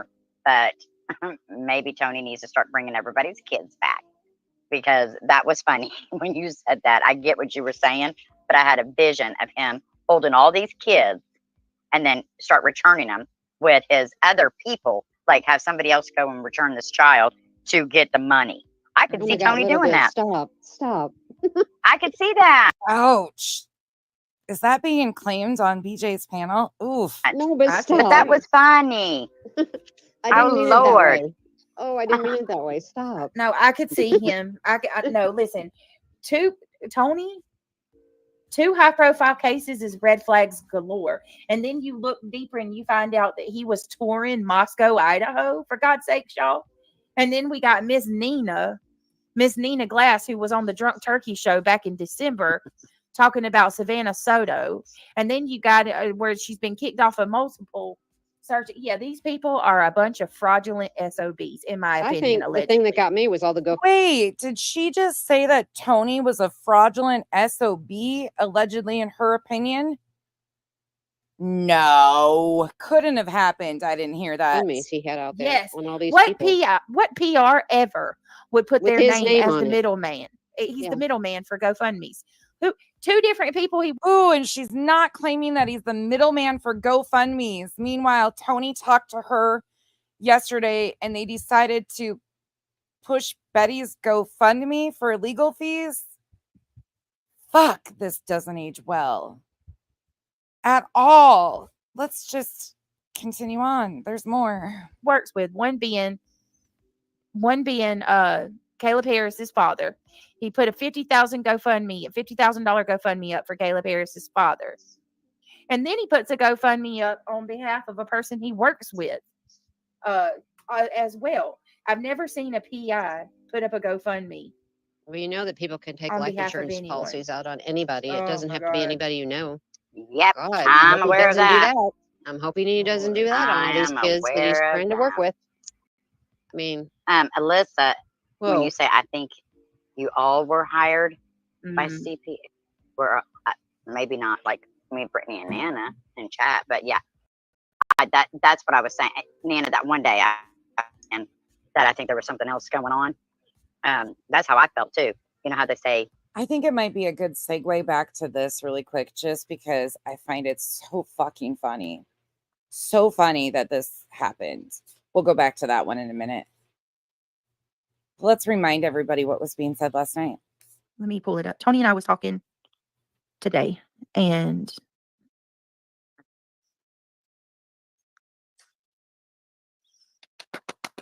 hang on, guys. I'm pulling it up. We all collectively stand together, and I want to come to you guys because we are Sebastian's army, right? We're absolutely Sebastian's army, and I believe in standing in unity and in solidarity with one another. And when one of our own needs help, we have to be there to help. You know, that's what I believe. I believe in banding together for your friends. So today something very interesting happened. So what I'm going to do first and foremost is I'm going to ask you guys a favor. Banding together for your friends. I'm going to ask my mods. I just dropped a link in chat. Can you do me a favor and grab that link that I just dropped in chat? It's for Bullhorn Betty. Okay. As you guys know, Betty is going through a really hard time with the courts in Tennessee. Very unfairly, absolutely unfairly, has been targeted for merely trying to help Seth find his son. So Betty has a very expensive appeal that she has to pay for. So all of us, all of us creators, me, Justin, Josh, Seth, Tony, all of us, Nick, all of us who are working together are collectively coming together to help our friends. And we're asking you guys as Sebastian's army as well. All of us who are working together. If you can also help, it would mean so much, even if it's just $5, right? Even if we can just give, even if it's $2. I know that everybody's going through, a tough time with it being inflation and all that. So not everybody's made of money, but if anybody can just donate, even if it's just $1 or $2, it would help more than to these fees. Well, shit. Let's just go back here again. Let's listen to that part again, just because that's fun. That's a lot of fun. Let's listen to this piece again. We can speed it up though, because we got a couple more spots. Huh. Do you think that Tony is getting into all these cases because he's wanting to collect a reward for all these kids if he finds them? I wouldn't be surprised. Yeah. Ask him why his team TikTok, exactly, all saying. Ask him why he's not talking about Caleb Harris anymore. look, Nana, I just have to piggyback off of that just for some humor. But maybe Tony needs to start bringing everybody's kids back, because that was funny when you said that. I get what you were saying, but I had a vision of him holding all these kids and then start returning them with his other people, like have somebody else go and return this child to get the money. I could see Tony doing that. Stop. I could see that. No, but But that was funny. I didn't mean it that Lord. way. Oh, I didn't mean it that way. Stop. No, I could see him. No, listen, two high-profile cases is red flags galore. And then you look deeper and you find out that he was touring Moscow, Idaho, for God's sake, y'all. And then we got Miss Nina Glass, who was on the Drunk Turkey show back in December, talking about Savannah Soto. And then you got where she's been kicked off of multiple searches. Yeah, these people are a bunch of fraudulent SOBs, in my opinion. I think the thing that got me was all the GoFundMes he had out there. Yes. On all these What people. what PR ever would put With their his name as on the it. middleman? He's the middleman for GoFundMes. Ooh, the middleman for GoFundMes. Oof. Different people he works with. One being Caleb Harris's father. He put a $50,000 GoFundMe up for Caleb Harris's father. And this is what I call reviewing somebody's own words.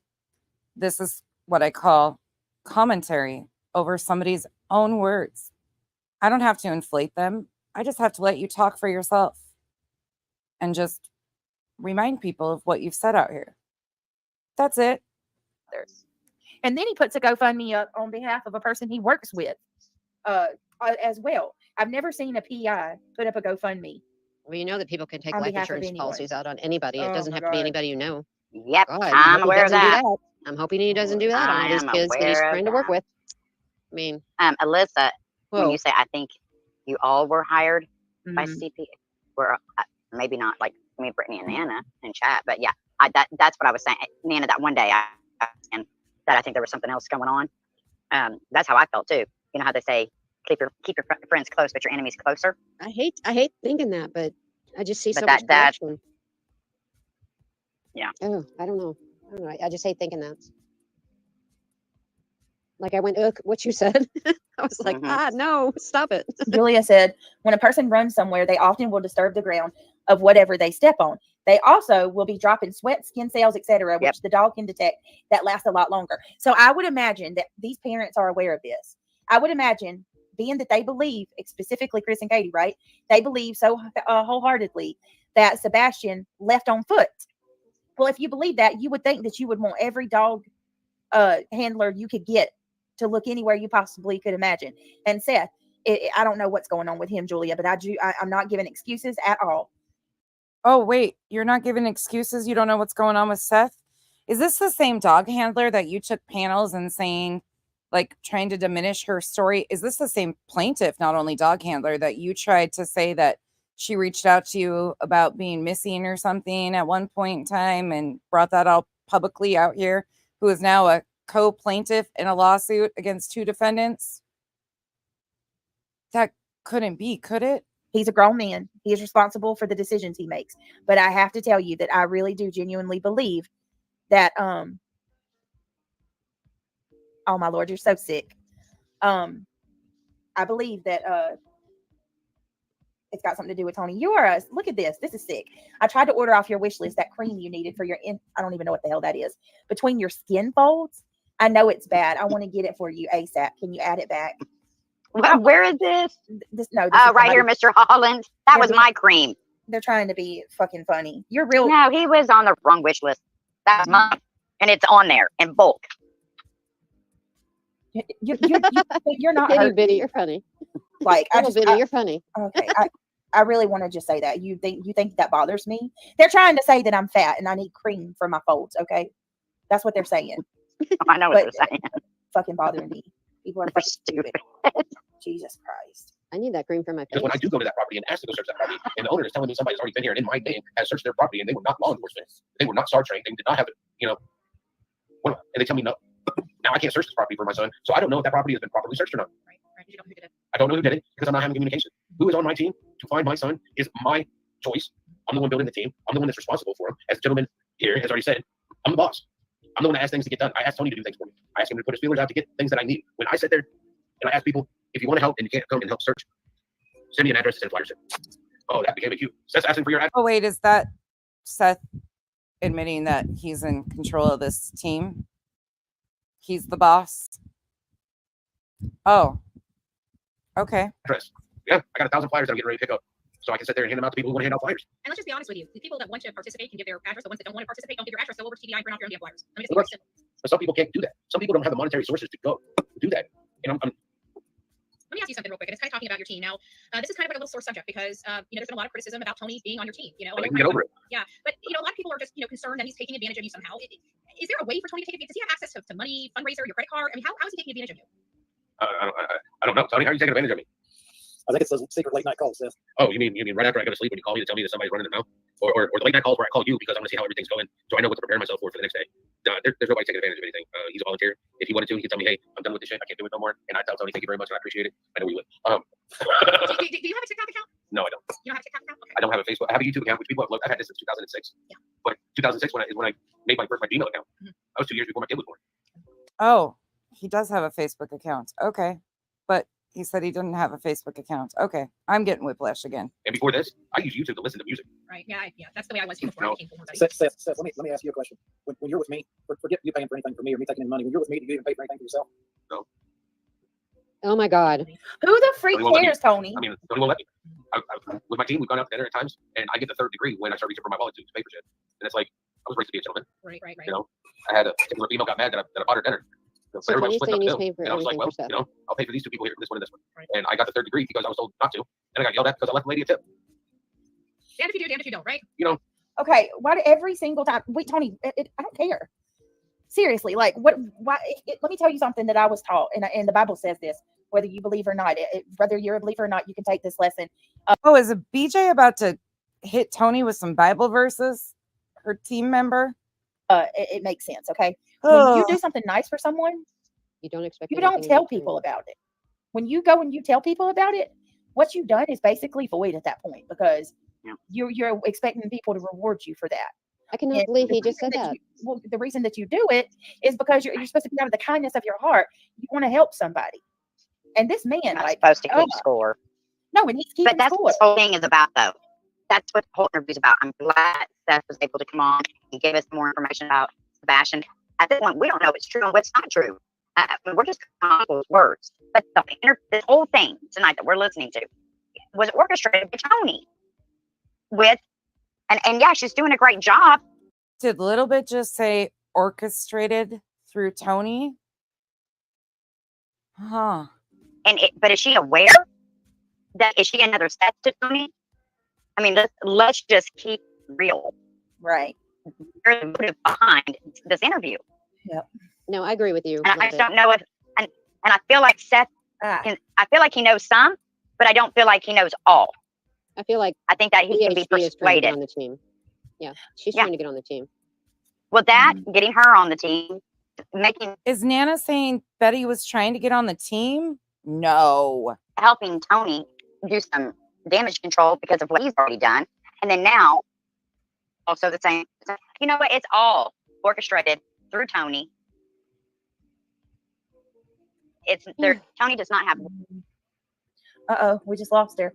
I figured it was going to happen because it kept making a weird noise, like it was like almost like a microphone when it's losing sync. I don't know. No, but she did have a good point there. Oh, thank you, Black Widow. That was very nice. Betty is doing a great job with getting the great questions out there, and Seth is getting a lot of great information out there that we didn't know about him.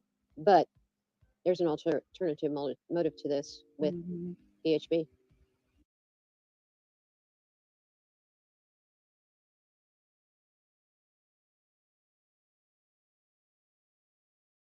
I mean, I have never trusted her, so that's just me. That's Wait, Nana. Sorry, I had to let it go a little further. Nana, you've never trusted her, but now your buddy Brittany is raising money for her? No. It's what I feel, and I have the channels I watch and the channels I don't watch. So, I think she's doing a great job. I like what she's doing here because I like the things that we're getting. Because Seth is getting out a lot of things that we needed to hear that are great for him. Because look what Chris did. He made himself look good, and we needed to hear some good things about Seth so people would stop bashing on him.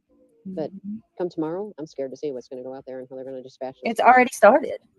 It's already started from what y'all said. Anon Starter, thank you so much, sweetheart. Don't let the right hand know what the left is doing. Right. And listen, doing a super chat is not that's not the same thing as doing something trying to get credit for it. So you don't have to. I understand that a lot of people. That's many people's reasons for why they do super chat. Some people don't like to do Cash Apps or PayPals because of their name. I mean, that's okay. So it doesn't automatically getting super chats and PayPals doesn't automatically mean you're orchestrating a syndicate, a crime syndicate. It doesn't. Oh shit. Okay. I respect that. I hate when people help me, but then bring it up. Yeah. Oh my God. Let me tell you something, Marion. That is one of my biggest pet peeves. And I'm going to tell you right now. Yeah. She said, I hate when people. Let's go to one more part in this because I think it's fun. I just really am enjoying this probably too much. Sorry. I told you it was going to be clip heavy in the beginning. We'll get into more of the filings, but I think this is important for people to remember what's happening. Let's go up here. Let's see. Let's see what we got here. Got a text from him and said, I really need your help. Are you going to help me or not? And I just agreed to come on board and help him. So, and it's been nothing but smooth sailing since then. Are you robbing Seth blind? I got to tell you, I've been very, very blessed in life, and I give Seth the shirt off my back. I have not taken even a nickel from Seth or Randy Harris. Quite frankly, I set up a GoFundMe for Randy through our employees at work, our coworkers. Even that account, I never even had access to the funds. As you know, they kept in cloud. And then when Randy was ready for him, I sent him an email and he captured those funds. But I've never even had access to any of these guys' funds. Matter of fact, when I'm with them, I pay for everything for them out of my wife and I's pocket. Jesus. Heavy scrutiny. I think a lot of it has to do with Seth was on a lot of these hate channels, and he was out there doing everything he could do to get his son's name out there. And I started watching where he had been and started researching these people and looking at their history. I told him, I said, there's a lot of these people that don't have your best interest at heart, so we're not going to do interviews with these people anymore. And I think a lot of it has to do with when I took the access away to him. And a lot of the content never had access. Oh my God. They still like them getting on camera and losing. All right, this is the problem with you, Tony. You act like you own Seth. I think the problem is I come in and I looked into these creators and I told Seth we're not going to be talking to any of these anymore. Not once. So from what I'm listening to, we got a guy that's working as a crane operator in the business of cranes. One of his friends that he works with, a coworker, his son disappears. He helps his coworker set some interviews up, and he got a couple of compliments, and it went to his head. That's what I hear. No certifications, no credentials, or anything like that. You got a couple of compliments, and you helped a friend out, and it went to your head. Oh, she's not talking about her teammate again, is she? She's not doing that, is she? See, the thing was, there shouldn't have been a side in this to begin with. It should have been following law enforcement and their direction and not putting all this intentional misinformation out here on Sebastian's case. Pretty simple. Pretty fucking simple. But people couldn't do that. So I guess once you realized what kind of money comes with this type of stuff, sympathy, notoriety, you thought you'd take it a step further, and here you are, multiple high-profile cases. You tried to get your foot in the door with the Idaho 4 case, but there was nothing to basically glue you. Isn't there? Didn't we just hear somebody else mention high-profile cases? Oh, would that be the same person that she is now calling her friend that she's pushing her GoFundMe for legal fees for? That mentioned involving herself in high-profile cases? Huh. To that one because you didn't have anybody to hold on to. But you tried. We got you pictured with freaking, what's his name, y'all, from News Nation? We got a picture of him with damn, I ain't watched News Nation in a while. I forgot his name. Oh, Brian Enton. So that shows up. We got a picture. We got some drone footage of you in Moscow. When that didn't work out with you, you end up grabbing a hold to Seth, and now he's your next best bet. I cannot. Watch him, Britt. The next case will be the next big case come up. Yeah, what I cannot with is the flip-flopping, wish-washing, double speak.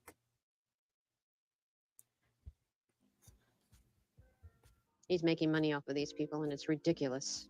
He claims he's not, but I don't believe that. No. Oh, money is not a problem with him.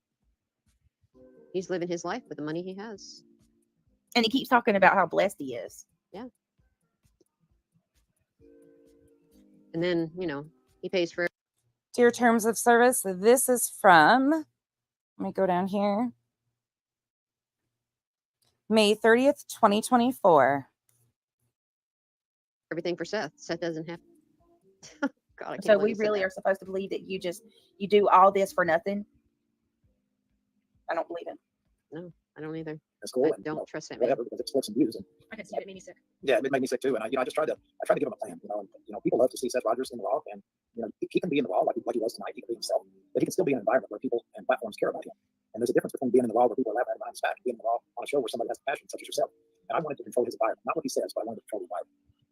I think what you guys are doing, putting him on his own platform, I think that's going to be a benefit for you guys in the long road. And you don't have to depend on people like me. He can go pop up there if he's got a message or information. You guys can because at the end of the day, I did watch everything unfold. I do have intimate knowledge of all the people involved and how everything transpired. While we're not going to get into that here, it was wrong. It was wrong. Yeah. And so, I just really am very thankful that you guys took the time to come here. I would like, when Seth is ready, I would like to open it up just for a few questions. I'm going to go through my start accounts here real quick. I've got a few questions in here if he's up for it. I'm just going to read through them before, if you don't mind, just give me a few minutes to read through, make sure nothing's too crazy here. And so if you want to get a drink or something, you go ahead and take a break, whatever you need to do, and just give me about two or 3 minutes to read through these. Guys, now would be the time if you guys. You know what? Lip locked. I've changed my opinion about some people. In fact, most of the time it's people that I didn't like at first that I've grown to like over time. If I have a hard time once I see you as a piece of shit, or once you've lied and twisted stories on people, there's really no going back for me. It's not about changing your opinion on somebody. It is about intentionally misleading and being a part of a bigger problem of spreading misinformation. And then, especially in a missing child's case, and then having the audacity to join a lawsuit over personal beef when you have addressed those things yourself off of the back of a missing child. That is what is the problem, in my opinion. For me personally, that's my issue.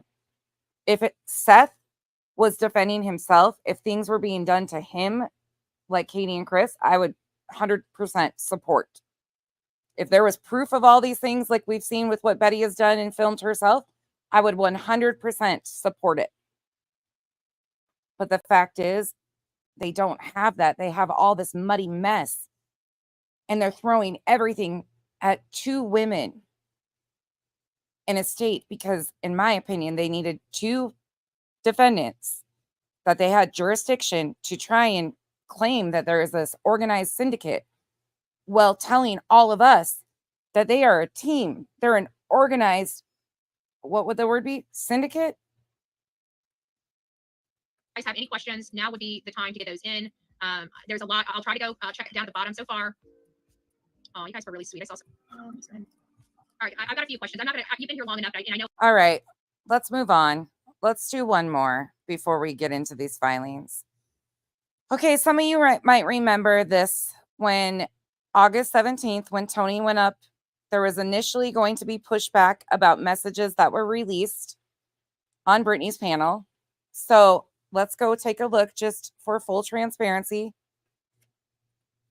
Let's go to the beginning of this. All right. We're going to look at this really quickly just so people can understand where we're going. And then I've got a couple more clips, and then we're going to start into the filings. But I wanted to give a baseline of all of this before I start reading some of these declarations and the further complaint. Array of pretty much our entire friendship bundled up in several files on her computer, okay? Of my private accounts, my just everything. Oh, so I'm going to back that up, actually. Hold on. Because this seems very, very familiar with claims that we're hearing now. People aren't going to go log on to my Patreon by me saying that. So it doesn't help me get Patreon members. And it certainly doesn't help me get donations by saying that. So I'm not really sure why they're saying that. But Brantley, I agree. And that's why I said I would support Seth. If Seth decided to take action and go for those things, I would absolutely support. I support any victim and their family protecting themselves. However, the fact that they've got Nick, Dog, Tony, some of the very ones, in my opinion, that have exploited Seth at his very worst moments and caused huge chaos for Seth. Yes, Seth is the boss. I get that. Seth is the one with the 501c3 now. I mean, here's this for those of you coming in late. This is out there. I 100% agree with you, Brantley. Terrible things have been said, but I wish he would have done what Chris and Katie did to protect themselves. If he has evidence of all these things happening to him, people following him, threats being made to him, all of that, do something with that. Tony has personal issues with barbecue. I think that's been a thing. I don't know about Seth. That I wish they would have sparsed it out. And then I think we would have had a different situation. But the way that they're trying to involve this with racketeering, RICO, a bigger organization while doing those things, exactly. And it's so messy because you're putting it on two people, whether you like these people or not. Let me be very clear. Whether you like these people personally or not, it's not the point. RICO claims are massive. That could be life-altering for people, for future jobs, situations like that. If they can prove it, that's one thing. But the burden of proof and to just label people like this while playing in everybody's faces that this is going on while they're all doing this over here and intentionally pulling their team together based on misinformation is outlandish. And I will always stand on victims and their families deserve protections, period, point blank, end of story. But this damages. At first, I was like, maybe something good will come out of this. The only thing I can hope right now is that people see how much victims and their families go through and how much even Seth has been exploited by the very people around him. If you step out of it and don't have connections to any of these people on a personal realm, it's really, really disheartening. And it wastes court time that could be spent protecting victims and their families. Things need change. But they're sitting here telling you that all these things Betty was doing was personal. It was for personal gain. And watching BJ flip to that side because she has a personal dislike. Why didn't she file in North Carolina? Why didn't she handle this all herself? She had an attorney, she claims, look over this and say she had merit for her claims with Granny. Then do that. Don't use a missing child for any of this. I hope that makes sense. It's a sad situation. It's just so muddy too. Okay, we're going back to this one. Right, exactly. I wish I knew. Jules, how that brings donations. I said it because it was the absolute truth. So with that being said, they have continued to say that I've lied about that. So I'm going to show the proof that my Patreon was someone tried to access it, and it happened. Hold on a second. Let me show. And the other thing, I just thought of the other thing too, like another big thing to me. They're sitting there asking, they tell you that it's about their complaints, which we're going to get into, claims that these people interfered with the investigation of Sebastian. None of these people are the actual investigative agency. If law enforcement has that, they should be charging people with interference. That's my opinion. But to make claims that then it switched to, if you are a victim of cyberbullying and doxing, when the person who was asking for that Nick the Hat has turned around and doxed people himself, what are we doing here? It just becomes this huge, constant mess. And these people are willing to do it for what? It's not about a missing child for them. It never has been. And this is very good proof of seeing that. It's posturing for the betterment of their channel, clicks and views. Give me just a second, guys. Let me pull it up.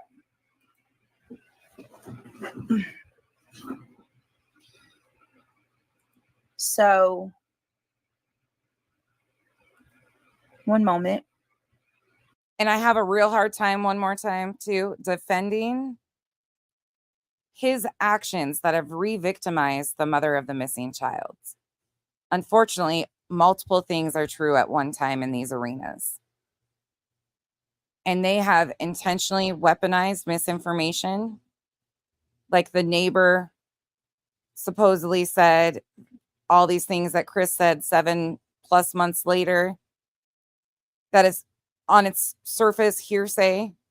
And they're trying to amp up and emotionally pull their audiences in, which incites potential harm and damage to a mother who we have no evidence from law enforcement that they are involved in his disappearance.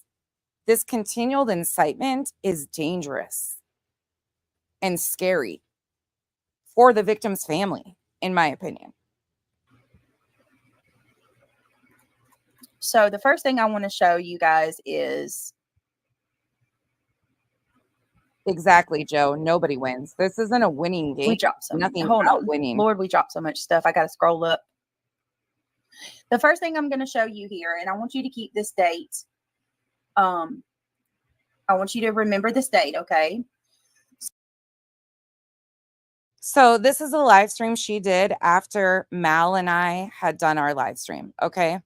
The reason I'm playing this is because she is now in her complaints, which we're going to read, is making claims specifically directed. They're very broad claims, which are typical, but they are directed towards grannies watching. I just want you to hear a pattern. So the person, I'm not saying that anyone accessed my Patreon. I don't know who did it, but I want you to look here. This live stream was Nonsense and Mallory, my ex co-host Mallory, and Nonsense went live on August the 5th to quote unquote expose me. And in this live stream, Mallory showed numerous files saved into her computer of documents that were labeled BJ's Patreon 2. You can go watch that live stream if you want full context of what was actually said and why it was done and yada, yada, yada. I'm not going to go into all that. And then like she had screenshots of the Discord 1, Discord 2. Everything was categorized. It's because if you think I'm OCD with receipts, Mal's probably worse. And labeled neatly from anywhere between mine and her conversations with different various text messages, screenshots and screen recordings of our text messages and our, my Discord, our mod chat, just an entire array of pretty much our entire friendship bundled up in several files on her computer. Okay. Of my private accounts, my just everything.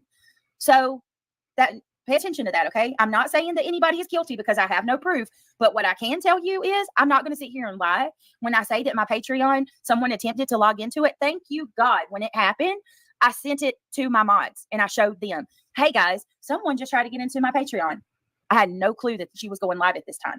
Now let me show you guys the proof that it happened before Nonsense went live. Nonsense and Mallory went live. Okay. Hang on one second. And just thank God in heaven that I shared these screenshots with my mods, because by doing that, I have the dates and timestamps of everything. Okay. 1 second.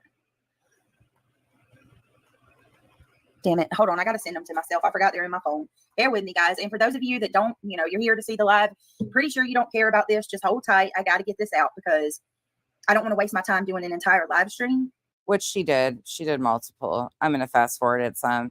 You'll see a pattern in her declaration and things. You can go watch more of her live streams. She's been claiming things like this from multiple different creators. The point is she's been claiming similar things have happened to her, have put her in fear, put her in danger for years. You just switch up the one she's blaming at the time. It's been numerous people time and time again. Yes, her and Granny have had history, but she's also had history with many other people. And she, in my opinion, is being used as a useful idiot in a bigger picture. It's ridiculous. Off the back of a missing child. You that may not know what this is, basically it's the same thing as when you try to access your account with pretty much anything today. Google, Patreon, whatever. If you don't have the correct password, but you have the correct login name, they will send you a link, or not a link. I'm so sorry. They will send you a code, and you use that code to prove that you are who you say you are. And with that code, you can access your account. I just got this out of the blue, you guys. Okay. It was 8:30. You see it right there, 8:28 p.m. Someone tried, and of course I blotted out the code, but someone tried to access my Patreon. All right. Let me pull this down for a minute. Let me just double check to make sure that I'm not showing anything private. Okay. I don't want to dox anybody. One moment. Okay. It's just a constant. I can't go through this. This is going to drive me nuts. And I showed that and I said, y'all, what? I already talked about this and responded to this before. The F. I don't even have an Apple device. That's when one of my mods said, oh my God, Britt, what is going on? Like, we're still on the call at that time. My whole point of even sharing all this is because some of you guys are probably very confused that if you didn't see the live the other night, but I constantly, I'm so tired of being called a liar. I have nothing to lie about, no reason to lie. So there's that. You've seen it. 100% somebody tried to access my Patreon, and it was 100% from days ago. It wasn't, you can't say it's something I just did. I didn't even know that Nonsense was going to go live at that time. I had no idea about her live stream. Give me a second, guys. Hold on. I'm checking my chat. It's just a constant. It's her, the victim. Everybody else is at fault. And there's so many more that go with this.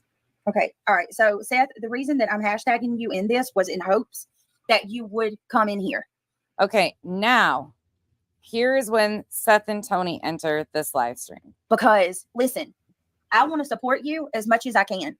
I do. And the things that are being alleged about Tony is not helping Sebastian at all. If Tony's trying to have creators taken off of this platform and he's paying for him, if any of this stuff is true, this is a problem and I can't stand behind it. I want Sebastian found, and I have rallied for you. And as you know, as long as I don't see you doing anything that's shady, I'll continue to rally for you. But I'm just going to be honest with you, Seth. I can't get behind Tony Mathis. What was just said right there? If Tony Mathis took a picture of I can't even think, Caleb Harris's remains, I can't get behind that either. I'm just going to be honest with you. And if you'd like me to take your hashtag off of my live stream, I'll respectfully take it off right now. Give me just a second and I'll remove your name. I have no problem doing that. But this is, I have to be fair in what I'm seeing right now. No disrespect towards you at all, Seth. But when it comes to Tony, I'm sorry. Like, this is not, I can't stand on this one. And the messages were real, which he eventually admitted to. This is from August 17th. Hold on a minute, guys. Let me go ahead and take Seth's hashtag off of my, I have no problem removing that.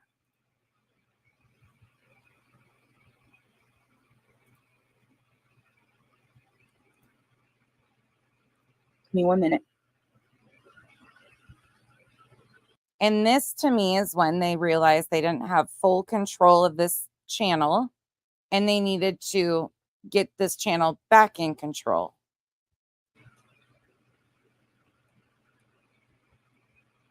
Give me just a second, guys.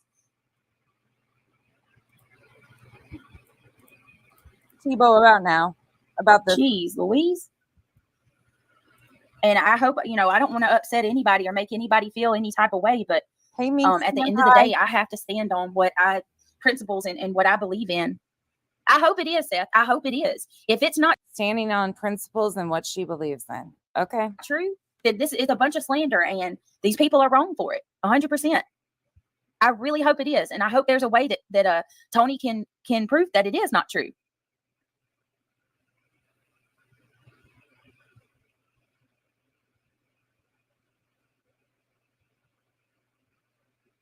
Really? Dee said Stephen Crabtree was just on a live. He said it was not Tony. He did not do it. Okay, well, let me ask this.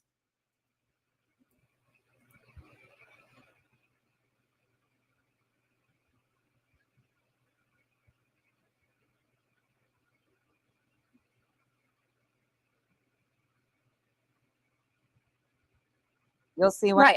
Listen, that's what I have gone to bat and taken a lot of shit. And I believe in standing up for what's right when it comes to the parents and stuff like that. And hold on a minute. Wait a minute. I haven't even had the wait a minute, y'all. I haven't even been given the opportunity to go through these things and discuss it. I haven't even started my live stream out. So if there's anybody that's saying that I'm accusing anybody of doing anything, how am I supposed to know about what's going on and what's true or what's not if I can't ask questions? Hey, Wealthy. Hey, Titanium. That's a problem. We have to be willing to, regardless of our personal feelings, we have to be willing to ask questions. No, Vivian, this is older. That ship. Well, all right, you do what you need to do, Seth. Honestly.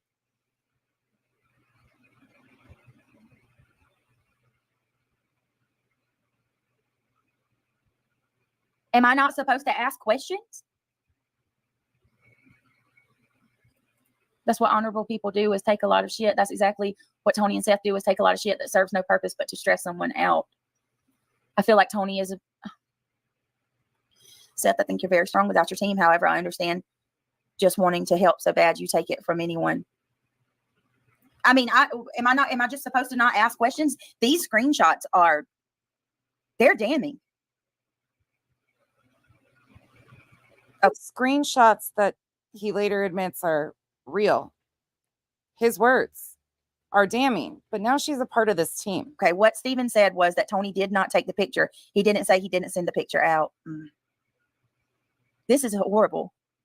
Right, I haven't even had an opportunity to, I have yet to even go through anything. But if what I was honestly hoping to get from tonight was the opportunity to ask Seth the questions, but he's not even going to allow me to ask the questions. If I'm going to stand up and defend you, can you not answer some questions for me? I mean, look,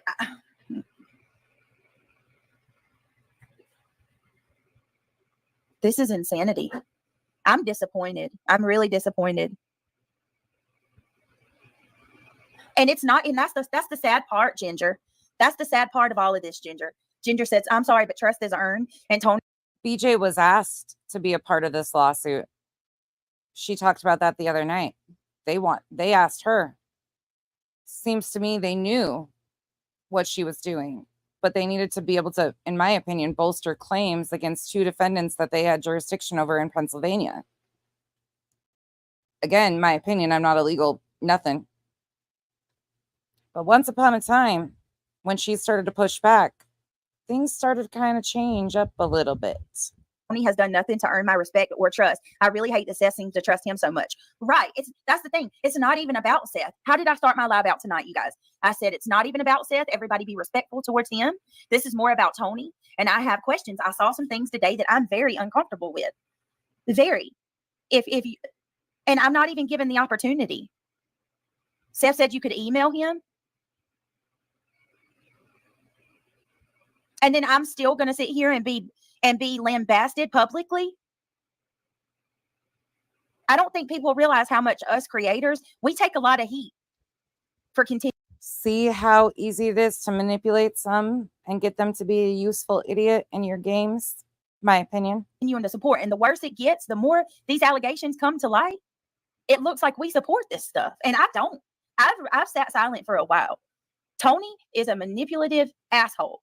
And I'm sorry, I cannot support Tony Mathis. If that makes me a bad person, I'm sorry. But what about this? Let's go back here. What about this? Oops, hold on. Hold on. Let's go back here. Right here.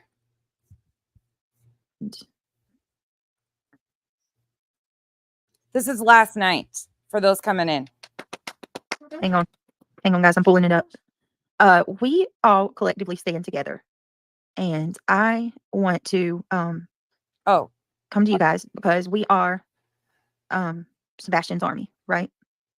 Let me go back a little bit more. Know what he's doing, and yeah, oh yeah, I got the screenshot of that, and yes, they are paying for it. I sent you the screenshot. Yes, you did. I got it. Can you believe that? We'll get into that more too, but I want to tell you guys something that happened to me today. Okay. So I have not talked to anybody about anything. Okay. Anything. Tony and I, hey, Mr. Mathis, was your nose itching? I was just about to bring you up. Let me pull it up. Tony and I was talking. Hi, Brenda. Thanks for coming over. Brenda, nobody's doing anything to BJ. I'm leaving her completely alone. Watching her public YouTube content is exactly what creators want you to do, is watch their public YouTube content. I am a review and commentary channel that just likes to point out misinformation, the hypocrisy, and the assholes on YouTube. Welcome in. But nobody's doing anything to Brittany. Playing her own words back doesn't do anything to Brittany. Have the day you deserve, Brenda.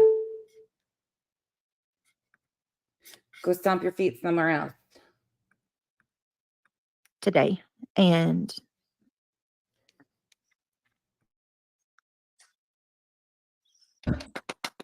hang on, guys. I'm pulling it up.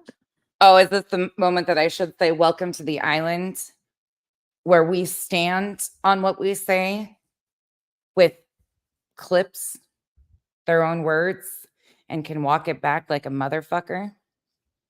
I mean, hey, you can pull up a little chair at a cabana and watch the show if you want, Brenda. We all collectively stand together, and I want to come to you guys because we are Sebastian's army, right? Brenda, you just gave me something to commentate about. So you say you stand with Britt. Well, lucky for you, she doesn't really stand very much. She mostly sits on her ass or falls flat on her face. So you're lucky. You don't have to stand very long. You'll be doing a lot of sitting and falling flat on your face. Have a great, wonderful afternoon. I hope you enjoy this show. We're absolutely Sebastian's army. And I believe in standing in unity and in solidarity with one another.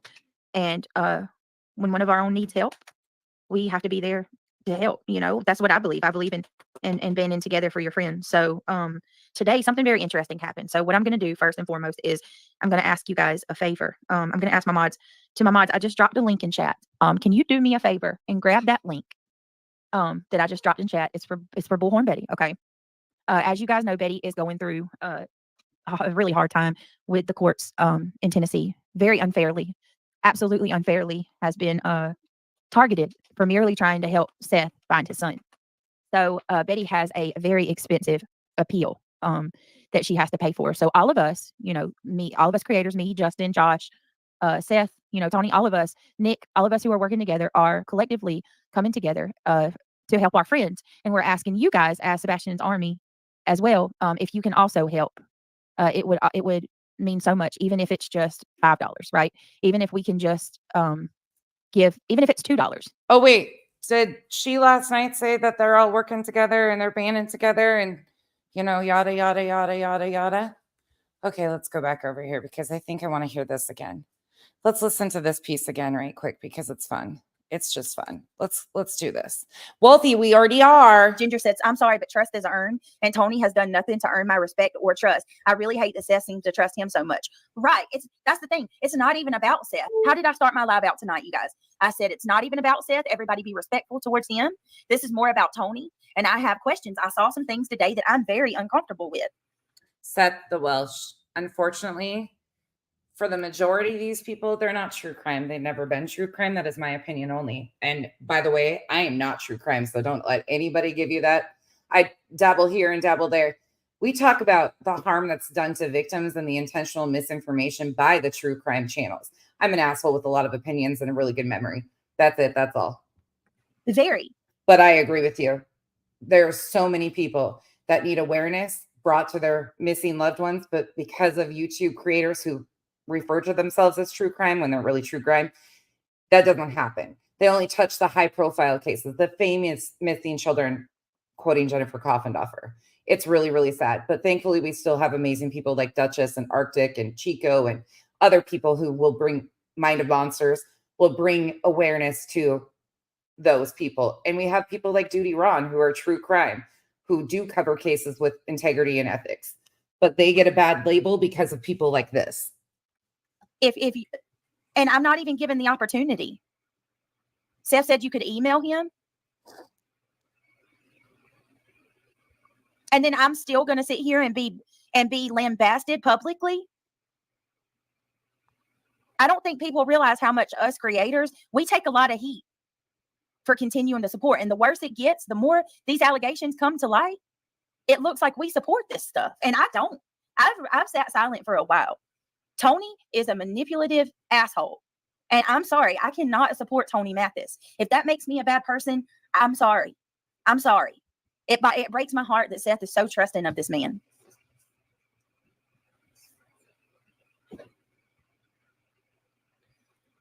Jules says, no, you should not. Seth is very confused. He is asking like the supporters are his employees and he is being abused. Yeah, I can't do it, Jules. And if that means I lose people, that breaks my heart. But I got to stand on what I believe in. I'm going to drop the link if anybody wants to come up. Please, if y'all want to come up. We can go through this. Okay. What, Sherry, you saying you texted me? Here's the thing, too. I don't have a contact for Seth. I don't talk to Seth outside of the YouTube channel, outside of my live streams. Give me just a second, guys. I apologize. And this is when there was a big shift and they started to lose control over one of the channels, willingly pushing misinformation without fact checking anything. And they got said person right back in line. And she walked right into it. That is my opinion on what we've seen in a timeline fashion over her behavior and those around hers.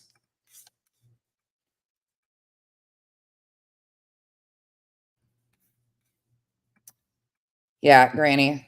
Kyle and I were talking about that. I was like, this RICO allegations could be life altering for people. Employment, anything like that. If they don't have proof of that, like, again, you don't just get to do these things over games on YouTube. If she had these concerns and fears, and why didn't she file a police report in North Carolina? Why didn't she file in North Carolina? That's my biggest problem with it right then and there. To lump this all together and emotionally drain people and fluff it all up with all this other stuff is so ridiculous. And then they're saying, I don't even have to. I'm preaching to the choir. You guys all know. Duchess, I don't have any ill will. She says it's hate. It's all about hate. Me playing their words is about hate. If I hated you, bitch, I'll call you a bitch. I call anybody a bitch. That's not hate.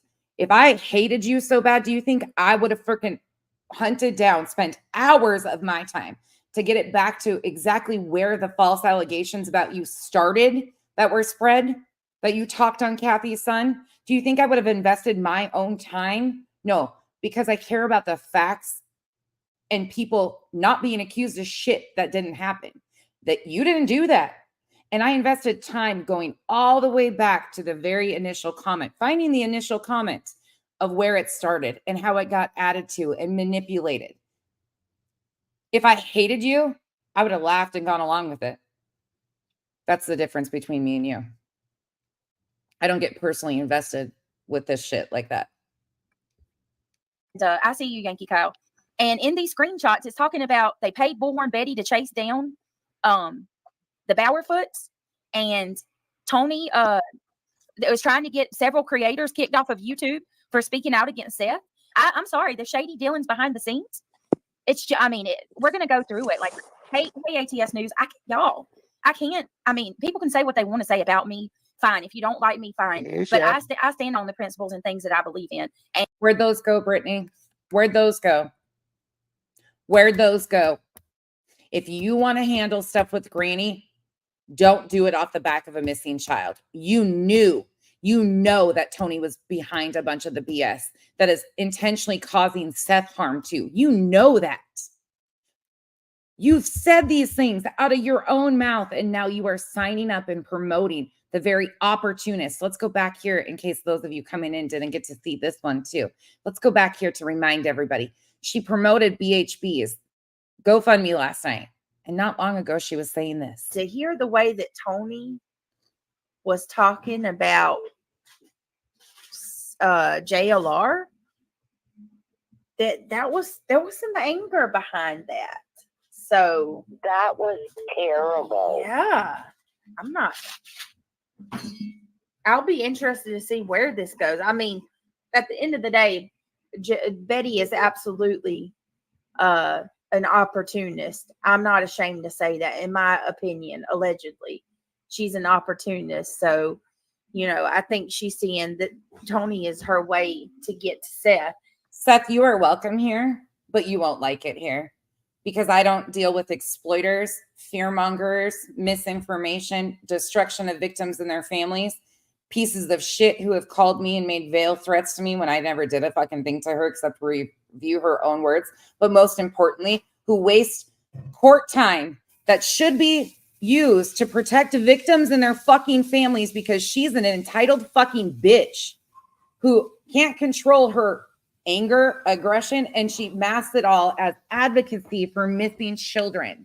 She should go back to the political arena. She sucked at that too, but she really sucks at exploiting missing children because that's all she does. You're welcome to stay here and be here all you want. You're just not going to like it here because we deal with the facts, and the facts are Betty has 6 violations of order of protections because of her behavior. And I heard that Seth is like giving her interviews and things now.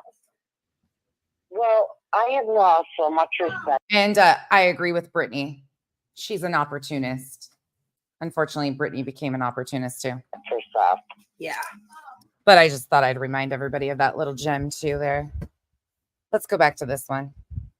Got one more clip, and then I am going to read some of the filings because I told you it was going to be clip heavy in the beginning because I wanted to remind everybody of exactly what we are dealing with and the intent here and the motivations that were widely seen. People knew. People were pushing back. And the sad thing is at the end of the day, there is a missing child here. And they continue to tell people nobody wants the missing child brought home. That is the farthest from the truth. I want that closure for Seth, Katie, Chris, and most importantly, Sebastian. I want this all to be resolved. Unfortunately, the damage that has been done to all of their lives, Seth included, can't be repaired.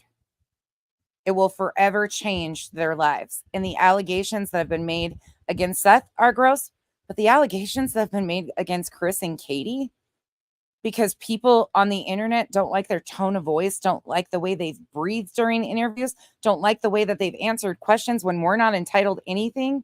Law enforcement is investigating it. It's disgusting. But we've seen this happen so many times. Marvon McRae, Brandy Neal, Dawn Wells. You can just continue. Cash Gernon's family. Until laws catch up and say enough is enough, that victims and their families deserve protection, and there are things, ramifications for these people's actions who claim it's a career to exploit these families at their worst time and then cry the victim, shit has to change. It has to. And it might take us years to get there, but it will. And we will continue to highlight and push back, because at the end of the day, these families are innocent until proven guilty in a court of law based on evidence, not off of your little fucking sensitive feelings. Brittany, you had every right to do your channel like you want to. I can't get behind it. I cannot get behind what these, and honestly, what I wanted to come on here and do.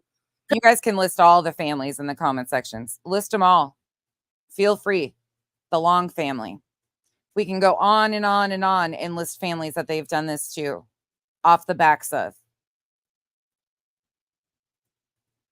It doesn't matter our personal feelings. You don't have to like these people. These are fellow human beings going through the worst time. And you sure as hell wouldn't want it done to your family, what is being done to these families. They didn't ask for this. None of them. And we go off of evidence and what law enforcement says. Not some yahoos with a YouTube channel that can't get a job and call this a career.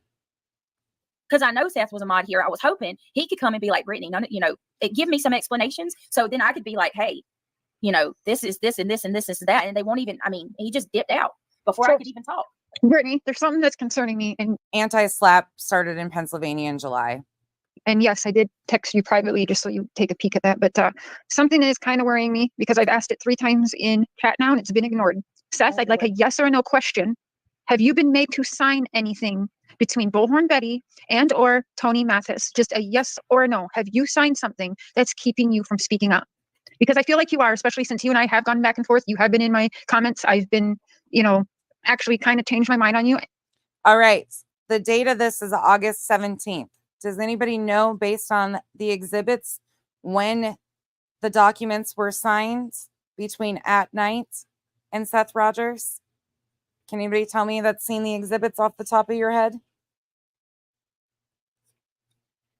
I think your hands are tied. I feel like you signed something with somebody, and I watched this go down in another case, so I know what it looks like. I know what it feels like. I just like a yes or a no. That won't get you in trouble. Have you signed a document with anybody? Yes or no? I know you're in here. Please answer, because that will help you if you just answer. And don't lie, because it will come out. It will come out. So don't lie. This is very mimicking of the Wells, don't you think? After everyone had NDAs thrown in their face. Yeah, he won't answer that. He's been quiet on that comment. Why?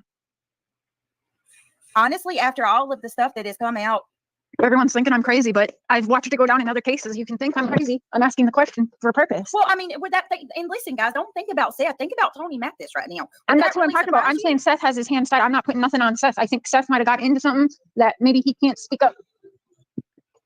I don't know, but I watched. The Ganunya, Am and I were talking last night how it would be really nice if we could go all the way back to some of these first cases that YouTube started exploiting in true crime, because there's so many.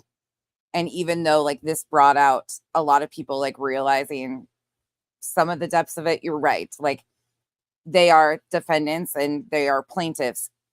Countersuits ultimately can happen very easily. But just some of the things she was telling me about some of the stories, I was appalled by, and the coordinated effort between creators going back on some of these cases. It's disgusting. And I wish there was a way of going back and like standing up for all of these families, all of them. It just makes me furious to hear, especially the Long case. That's the one we were talking about. And Am had always told us bits and pieces of that. She told me more like, God, it just makes my blood boil. To go down in multiple Listen, cases. if there are shady dealings going on behind the scenes to take creators off of YouTube, I want no part in it. Saying that nobody owes us an explanation. If that stuff is happening, everybody has a right to know that. Yeah, I think somebody signed something. I do. I really feel that. No, I agree with that, Sophia. I do. And I want to say this too, because Sophia's right. And that's exactly why I'm standing where I'm at right now. As a creator, you should be independent thinker, not tied to Seth or any parents or victims. It would make you like other biased creators that many hate. And that's the thing. That's regardless of how I feel about Seth. When things like this come out, and I'm going to show you the screenshots. This is bothersome. Beyond bothersome. And if we can't ask questions, then this is a platform I don't want to be a part of. Do you have Seth's email? He told you he said he would email with you, but maybe you could talk privately. I don't have his email. Like, no. No. That's what I'm saying. I'd never talked to him outside. Maybe Justin might have a contact. Do you see the chat? Literally everyone thinks I'm absolutely crazy and saying they're leaving your chat, all because I asked if there was a document signed, as if we hadn't seen that happen. You guys are picking up on all sorts of stuff. That's the thing is, unfortunately, a lot of us watched this unfold because we were watching how the targeted channels were being fed intentional misinformation, in my opinion.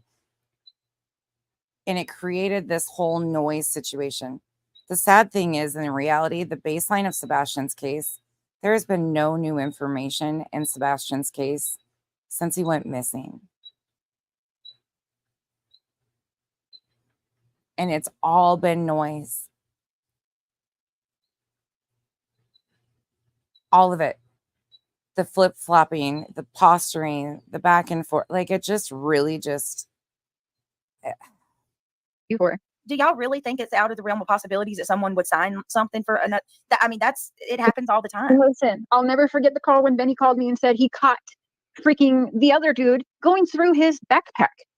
Who does that? And then, yes, there's documents thrown in people's faces that still to this day have certain people quiet from telling the truth. I didn't sign shit. I do smell that in this case. I do. And that's not no. And we know that Seth ultimately did sign with At Night Media, who is part of Nick and Hong's company. No hit to Seth. Like I said, it could be he's probably just trying to get the help wherever he can get it from. He's just like hell bent on getting the help, that maybe he got in too deep with someone who is more worried about than themselves, if you will. And unfortunately, even though I don't like Cher, I agree with her there. People exploit victims and their families. Desperate times, people will do things. He has said he's the boss. He's in charge. But both things can be true. He can think he's in control and be manipulated by those around him very easily. Like, I don't know. I'll just leave that alone. I said it. That's how I feel.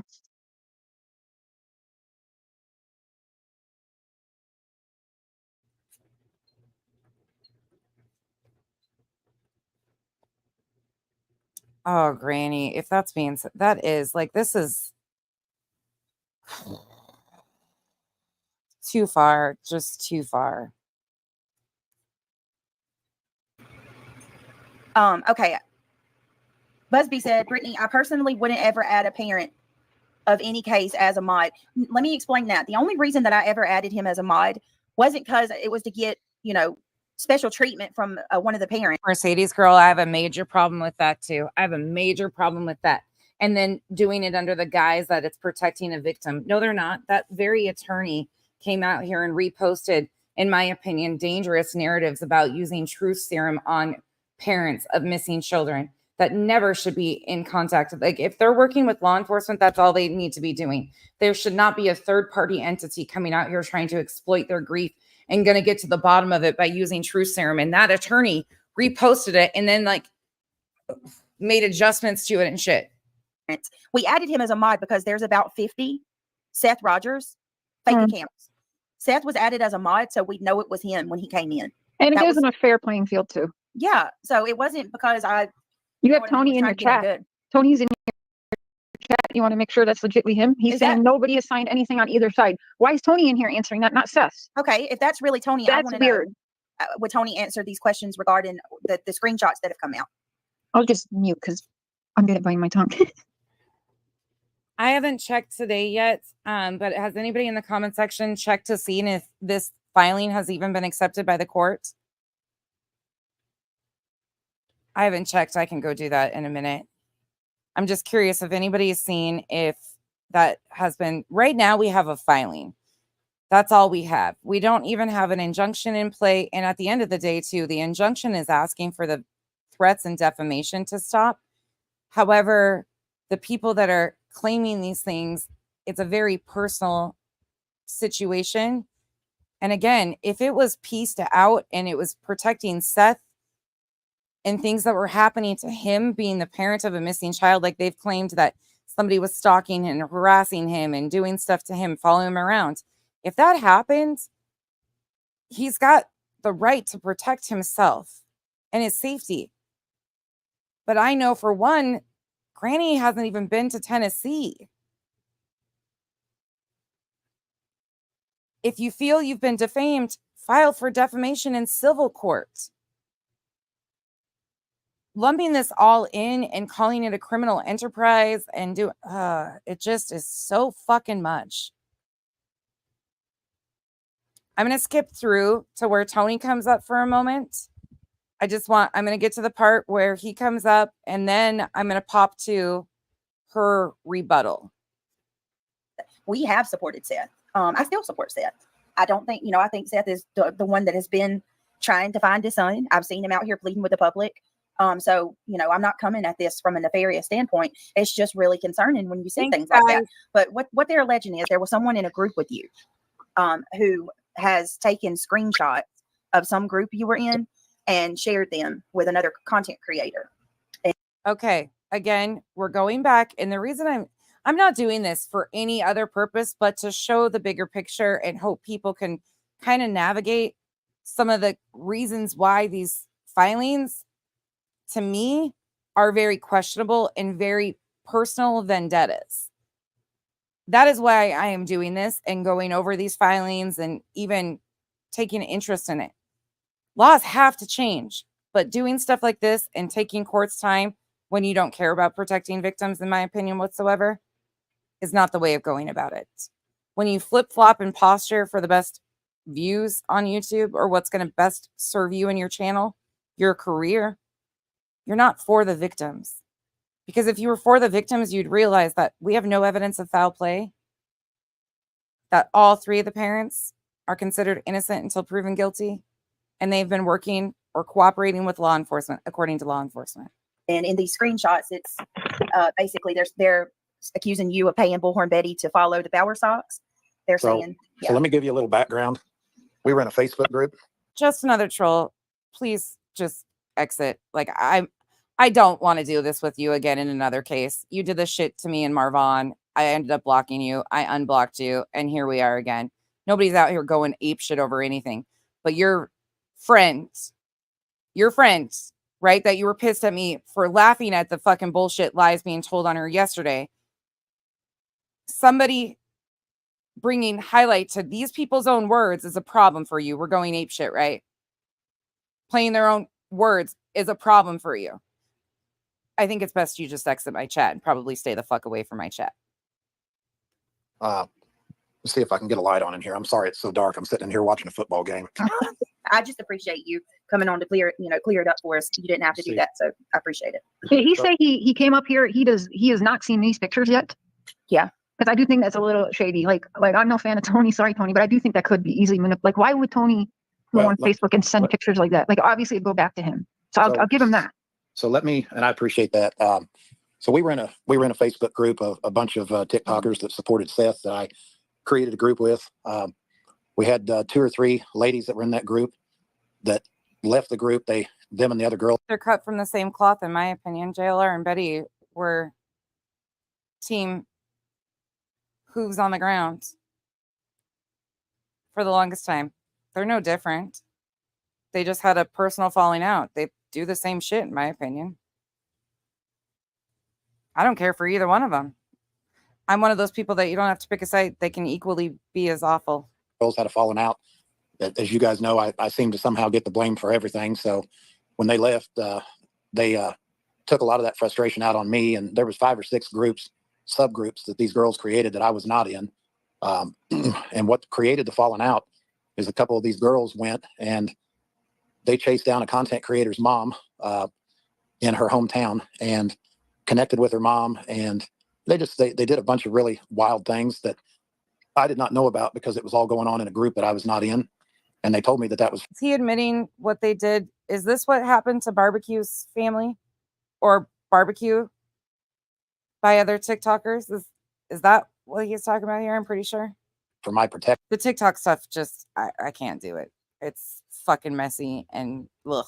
But yet when it all blew up, somehow they blamed me, which is fine. I mean, as a spokesperson, you get blamed for a lot of things. But I can tell you now that regarding Bullhorn Betty, Betty went down, when she went down on that trip, she had been hanging flyers all day. She had had lunch with Seth. She had helped him set up his YouTube account. And then on top of that, she'd been stalked by Terry. He got her pulled over and then they had their little altercation.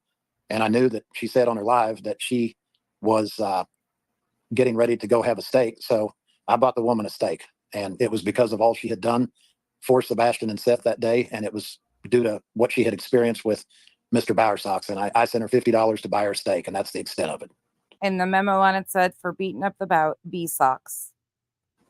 And in the memo on my Venmo, it says, enjoy a steak or get yourself a steak or something to that effect. So that shows you how things get spun out of control. I'm a person that lives in Oklahoma. We back the Blues. He is not. He is rocking in a recliner. Let's not be stupid.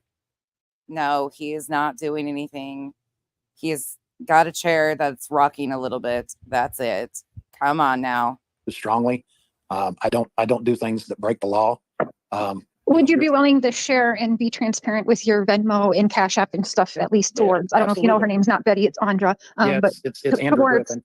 But so yeah, would you do that? I certainly would. That'd be appreciated. I don't know. Let's see here. Do you guys want me to pull that screenshot up? I have it.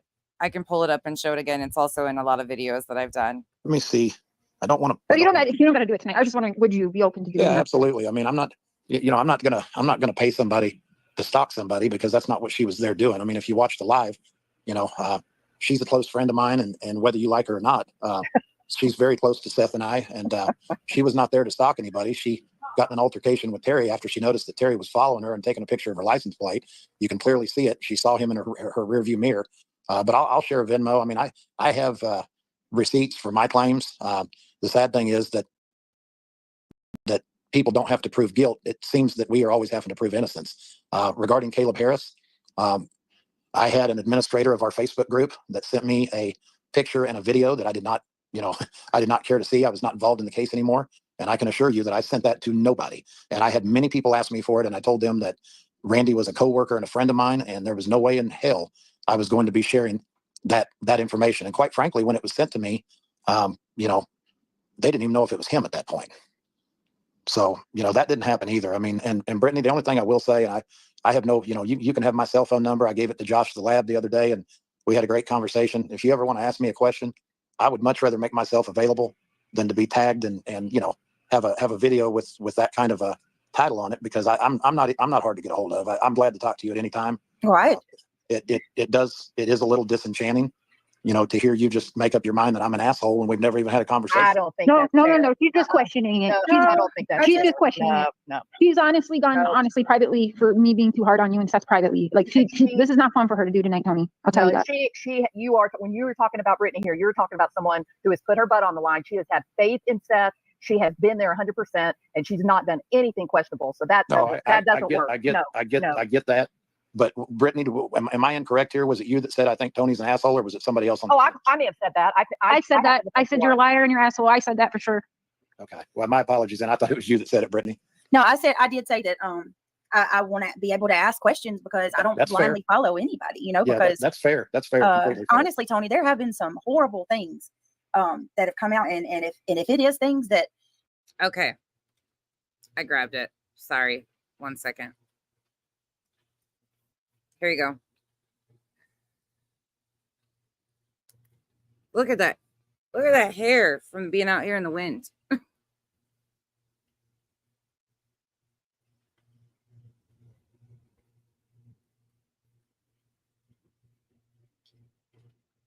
There you go.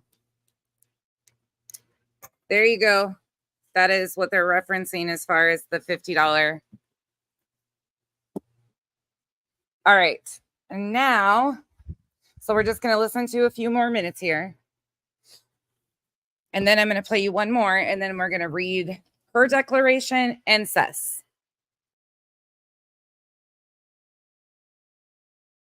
you are innocent of, Seth is innocent of, it's horrible. And I, you know, will say I'm sorry if you have been falsely accused of these things. They have attacked my wife, who's got nothing to do with any of this.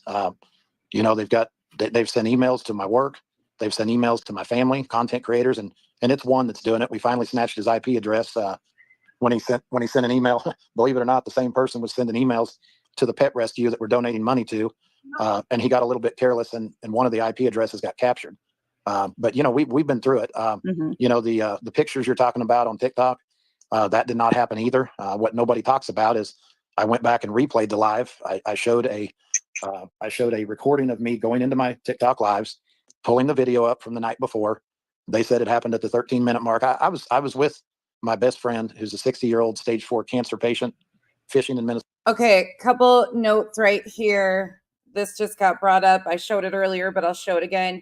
Yes, Seth does have a 501c3 based out of Tennessee. It was filed for May 9th. You can go in here and see it publicly. I'm not doxing anybody's address. It's publicly available. It is what it is. Here's the 501c3 from May 9th, 2024. For anybody coming in, yes, that is correct. As far as the whatever happened with the green screen, y'all know I've always said that I'm not a penis inspector. I have no idea. I personally have no idea what that thing was, nor do I care to. Brittany and her panel did talk about it, though. It is what it is. So kind of rewriting here. I'm not really sure why they're doing that. But let's go on. Just a few more minutes of this one, and then I want to remind you. So she says that they ask questions, and she's, you know, again, I don't care if people change their opinions on people, but do it based on proof and facts. And all they're given is word salad throughout this. I reviewed this whole thing. It's a pre-recorded video on my page.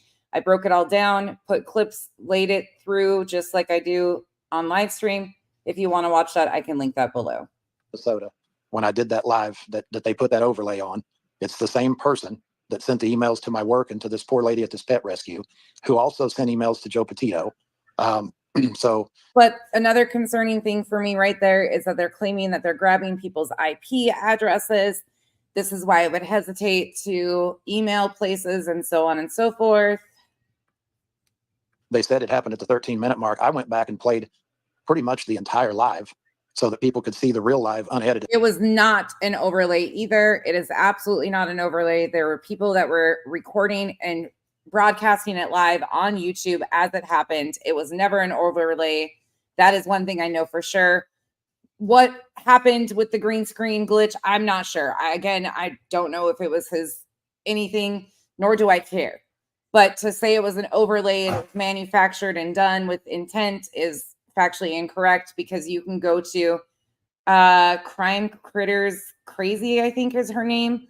And she was live streaming it on YouTube as it happened and commenting in the chat as it was going on. The whole thing is right there. And of course, there was nothing there. I was in my pajamas sitting in the hotel lobby when I did the live, and my phone was face down on a table. But, you know, you just get tired of defending yourself against this craziness, because it never ends. Well, apparently I did call you an asshole. So for that, I apologize. Well, I thought I saw your box light up, but you know. That's right. You know what though? I have to tell you this, and I'm probably gonna get some shit for it. But Who cares? people don't like me anyway. It's the fact that you come up here and you're willing to have a discussion with us. That's true. He walked right in, straight up into the lion's den. That you got. All right, I want to move forward from this one because I want to get into these declarations before we close out today. And there's just so much I could do. There's just so fucking much here. Like, so much that just doesn't make sense. Okay, this is the next one. So this is going to be the following day on August 18th, 2024. I just want to play a couple pieces of this. So this is after Tony had been on her panel the night previously, and I want you to hear how she changes her tune, okay? Or what she says. With that being said, we'll back it up. There you go. I still don't trust the man, okay? I caught him in a couple of different contradictions last night. She's talking about Tony. Let me back it up. She's talking about Tony being on her panel the night before. Just like everybody has their channel, I have mine. And as long as I'm doing things within the laws and the terms of service of YouTube, then it's my prerogative.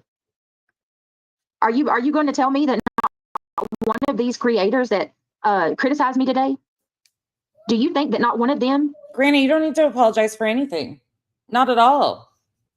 Everything's good. Would bring. I want people to see like how damaging this ultimately can be for victims and their families, to incite things like this that At Night Media, in my opinion, is doing, intentionally using people that, and then as far as like these accusations are major and could be life-changing for the defendants. Whether you don't have to like people or not to understand, these are just things that waste the court system and they impact people's lives, and not a good way for the victims and their families. Tony Mathis on their panel, if he offered, I guarantee you every one of them would have had Tony on their panel. Absolutely. I'm going to say that next. Is having Tony on my panel co-signing Tony? No, not at all. Did him coming on my panel last night change some things for me? Yes, it did. I have more respect for him today than I did yesterday, being that he actually took the opportunity to come up on panel and have the discussion. With that being said, I still don't trust the man, okay? I caught him in a couple of different contradictions last night.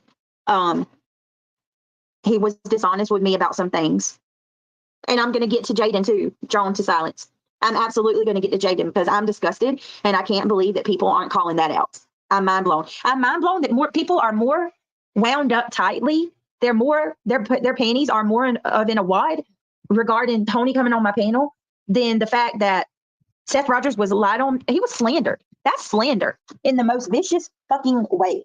Excuse my French, but this man was accused. Let me tell y'all what they said that man did, because people need to know.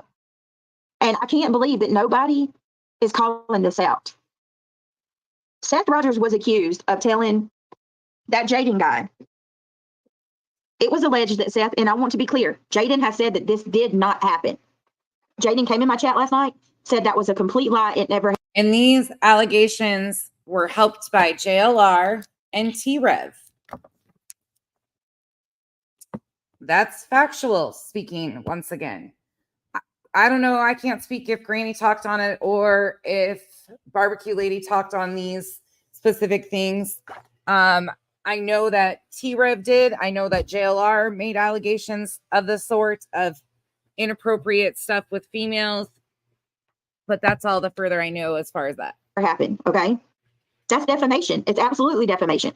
So Jaden, for those of you that don't know, because must have got lost, is asking who's Jaden. Jaden is The guy, if you guys remember the vigil, Sebastian's vigil, where there was the first vigil, where there was a guy there that had the weapon, the pew pew. That people got nervous about the pew pew or whatever. Jaden is the guy that had the weapon on his hip at the vigil. Well, it was stated that after the bike rally, Pascal, Tony, Seth, Jaden, T-Rev, a bunch of people went to the Red Robin, and they were having dinner. And it was stated that Seth, every time Jaden's wife put the straw in her mouth, they were saying that Seth said, "I got something to suck on if you want something to suck on." And then every time she would take a bite of her burger, he would say, "If you want some meat, I got some meat for you." That was going around, and they were saying that Seth made this woman so uncomfortable and was saying those horrific things. And they said that that's what made Pascal get up and walk out and leave, that he left and went back home. Well, hold on now. Listen, come to find out. Guess what? Jaden came into my chat last night and said that that was a lie. It never happened. So you have people on YouTube who are taking a lie. That's horrible. That is horrible. You're basically saying that he SA'd another person. Because when you say stuff like that, that constitutes, that you are SAing a person verbally. And that man never said it. And where's that? Not anybody is going to clear that up. Not one person's going to go live and say, "Wow, that's shameful." Nobody? Y'all are more outraged that I had a peaceful conversation, that me and my, panel guest had a peaceful conversation with, right. I don't think I can say that word, unfortunately. She comes back. Your channel. Okay, but does that give us the right? Does that give us the right to sit there? Sorry, hold on. Sofa. The Trevor Lee stuff. I wish that he just wouldn't even talk about that.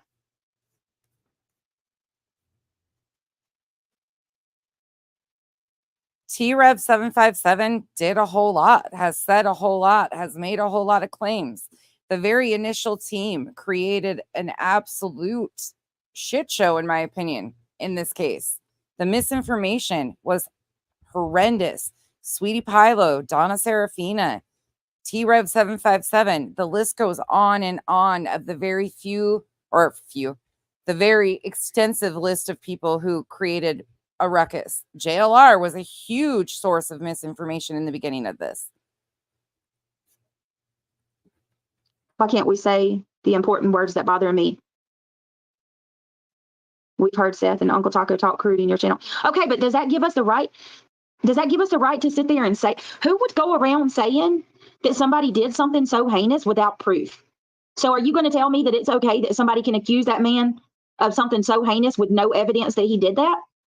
Are we going to hang that up on a person now because you don't like Seth Rogers? Come on, let's be real. That's disgusting.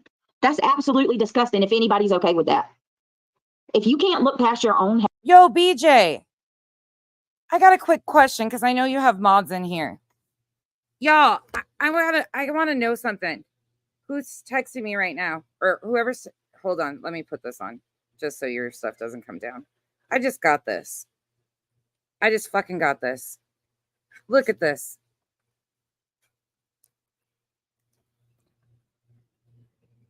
Why are you hashtagging alien?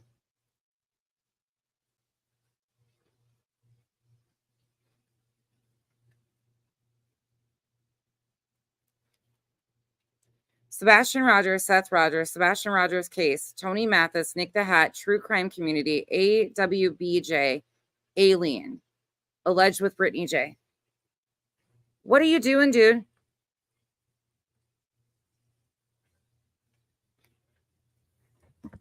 What is that? What?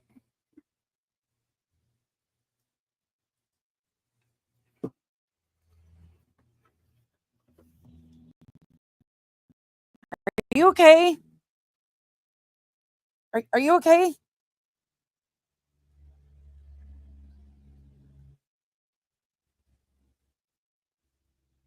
What?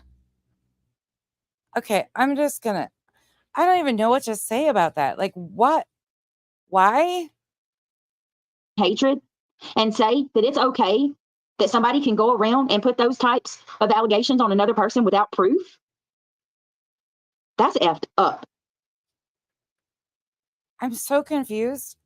I think I might be speechless for a moment because, which doesn't ever happen, unfortunately.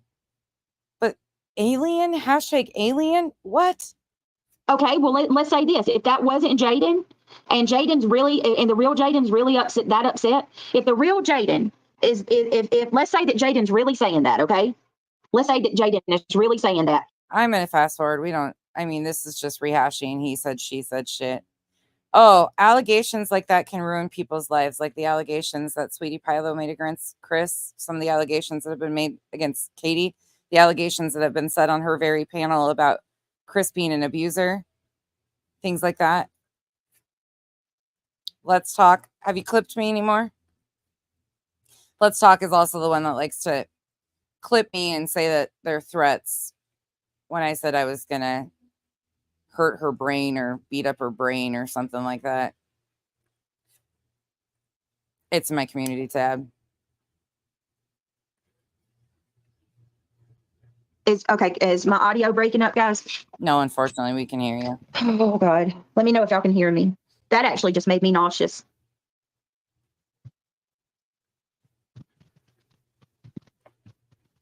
This is just... Put a 5x5 if you can hear me. Oh, God. 5x5. I cannot believe that people are actually... So do you, honestly, am I being unreasonable here? I cannot believe it's so disgusting. It's so disgusting.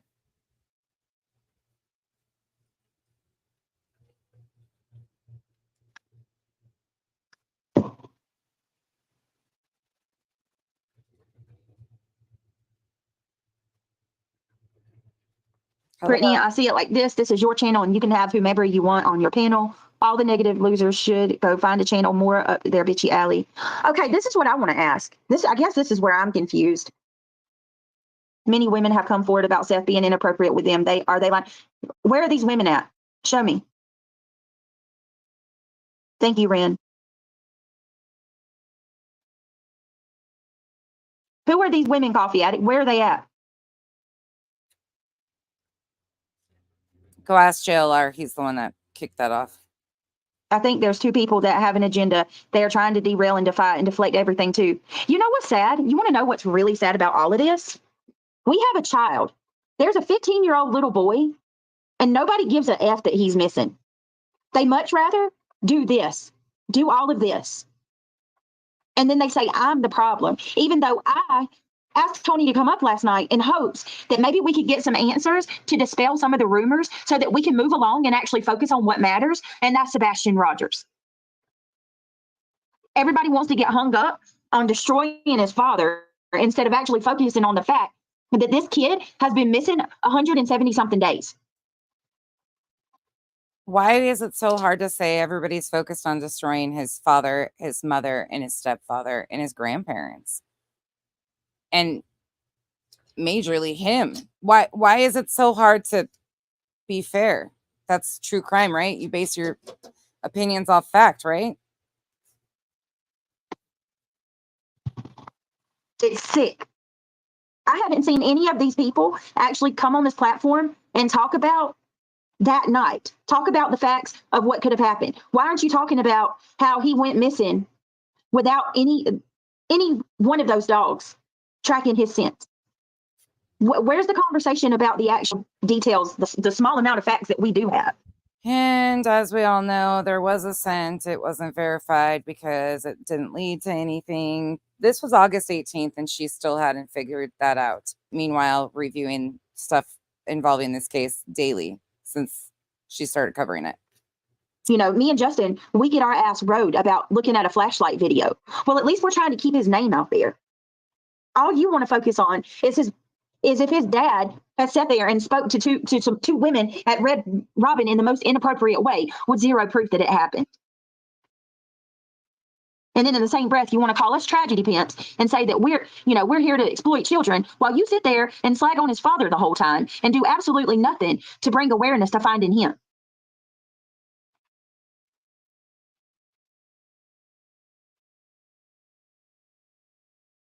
That's it, Rhonda.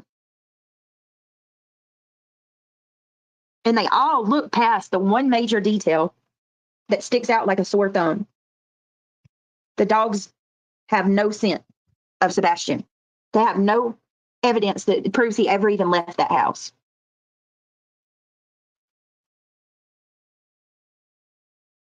Yes, Janine, actually covering Sebastian.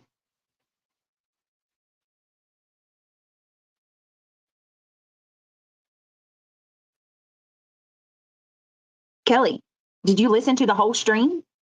And did you not hear what I just said?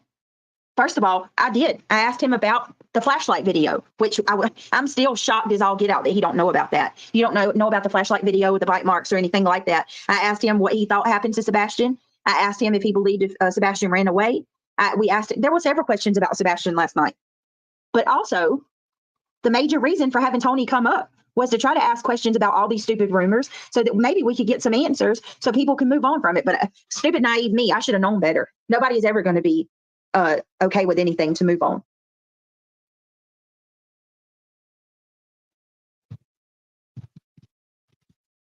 And here's the thing, it's sad because it doesn't stop with Sebastian. These people will keep going and going and going and going, and it'll continue with every other case too. Yes, I do think that's very weird, Miss Sugar. I'm going to be honest with you. Not only do I think it's weird, I think it's disappointing too. If that's true, I question if he's actually even being honest about that. Because I feel like, first of all, if any of you, and I know most of you, a lot of you guys are regular supporters of mine, so I know you know how important that video is. And I would feel like that would be a major focus for him and Seth.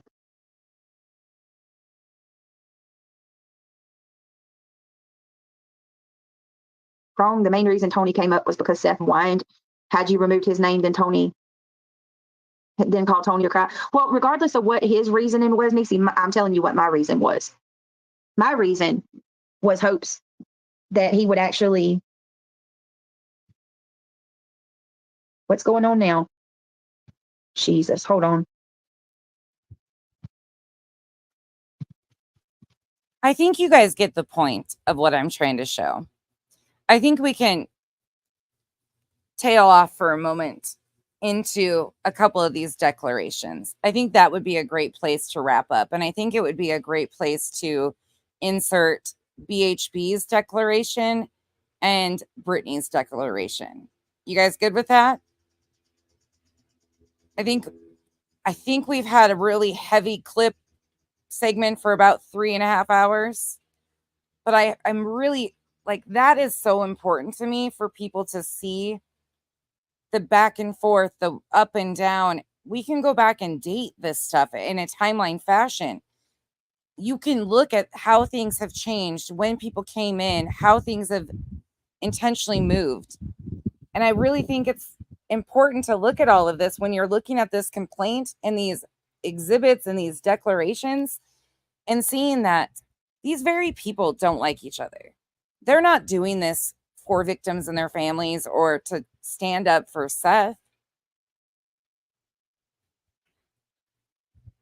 Most of them, if not all, in my opinion, have very self-serving missions in this. Let's read Betty's first.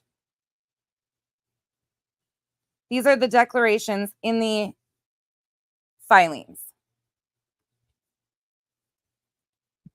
So this are considered exhibits. This will be exhibit 58. And then tomorrow we'll read the rest of the complaint and go through all of the rest of the exhibits.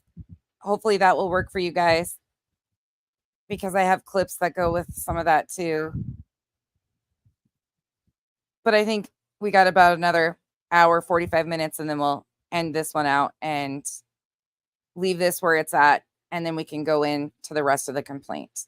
And again, at this point in time, it is just a filed document. It hasn't been accepted with the court. There was supposed to be a press conference today.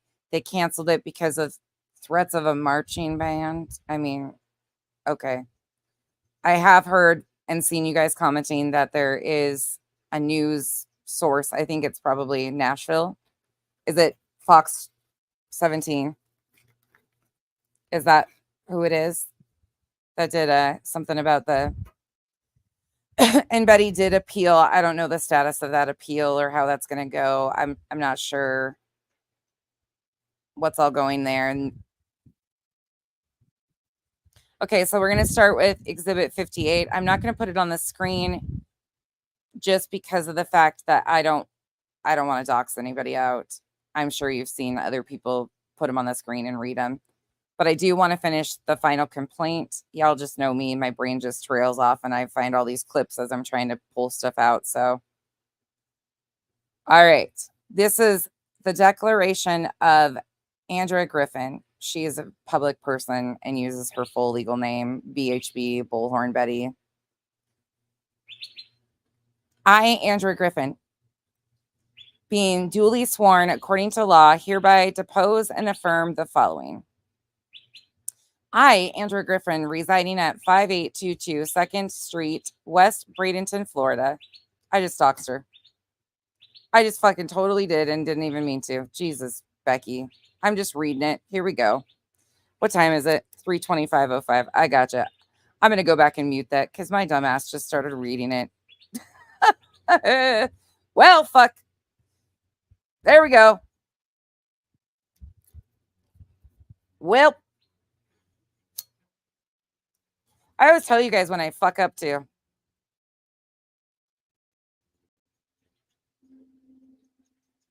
$3.25. I got it. Sorry, I'm making a note of it so I can go in and mute myself. I just like to read this shit. This is why they can't do this shit to me. Hold on. Let me send that to myself so I know.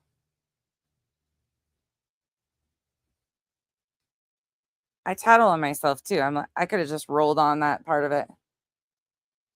I don't care if it's clipped or not. You know how many times she's yelled her fucking address out here? You know how many times that these are all public documents to you guys. It is what it is. Enterprise number 72. You guys are loving this. Sorry, y'all. No. Definitely didn't get a contact. You might be a part of this now. Here's the thing, you guys. I could show all of this shit and let it sit on my screen. Every bit of it. This is public filings. These are public documents. They signed up and did all this. I just pointed it out and said, oh, well, there I go. I already did it. They drained my brain.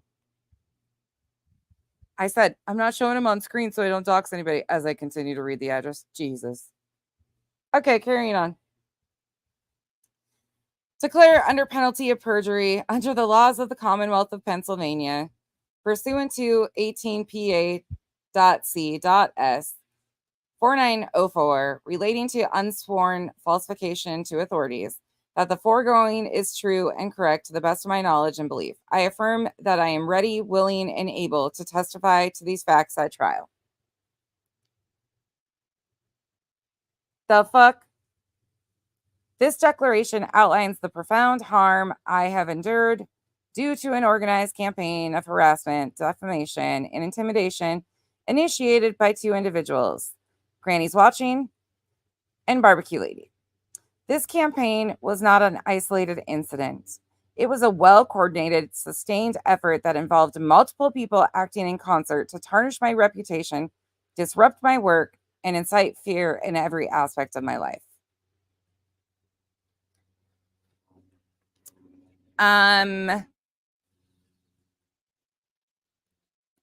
Initiated by two individuals, Granny and Barbecue. This was not just an isolated incident. It was a well-coordinated and sustained effort involving multiple people who acted in concert to damage my reputation, disrupt my work, and make me feel unsafe in my own life.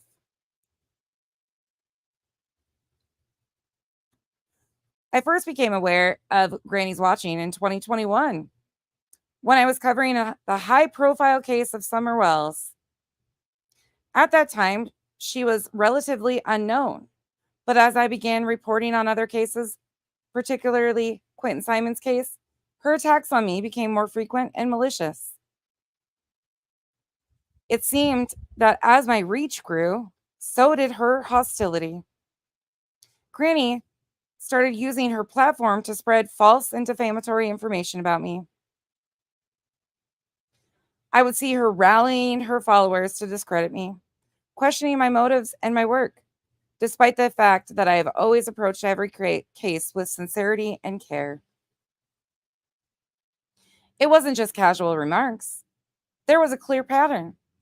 As I began to investigate the disappearance of Sebastian Wayne Drake Rogers in March 2024, the attacks against me intensified significantly. I was called a tragedy pimp and a grifter, words that struck deeply, especially because I have never sought personal gain from the work I do. These false claims were broadcast widely, and they were clearly designed to damage my professional reputation. Thank you, me. We'll finish out with that. This wasn't just idle gossip. It was an organized effort to destroy my credibility. Each defamatory statement chipped away at my reputation in the eyes of those who once trusted my integrity. This campaign didn't stop at defamation. Granny and her followers took things further by making false reports about me to law enforcement, which ultimately led to my unjust arrest. I was deeply shaken when I realized that the charges were based on fabricated claims from people under her influence. The level of coordination behind these false reports was terrifying. It wasn't just a random person trying to stir trouble. It was a group effort to disrupt my investigations and discredit my work. Barbecue Lady, she put her full name, known as Barbecue Lady, soon joined forces with Granny. Barbecue echoed and even amplified the false accusations, creating a united front. Their attacks were not only calculated, but also sustained over time. It felt as though they were working in tandem, ensuring that no matter how much I tried to move past the lies, their coordinated efforts would keep the attacks alive. Their behavior has extended well beyond online defamation.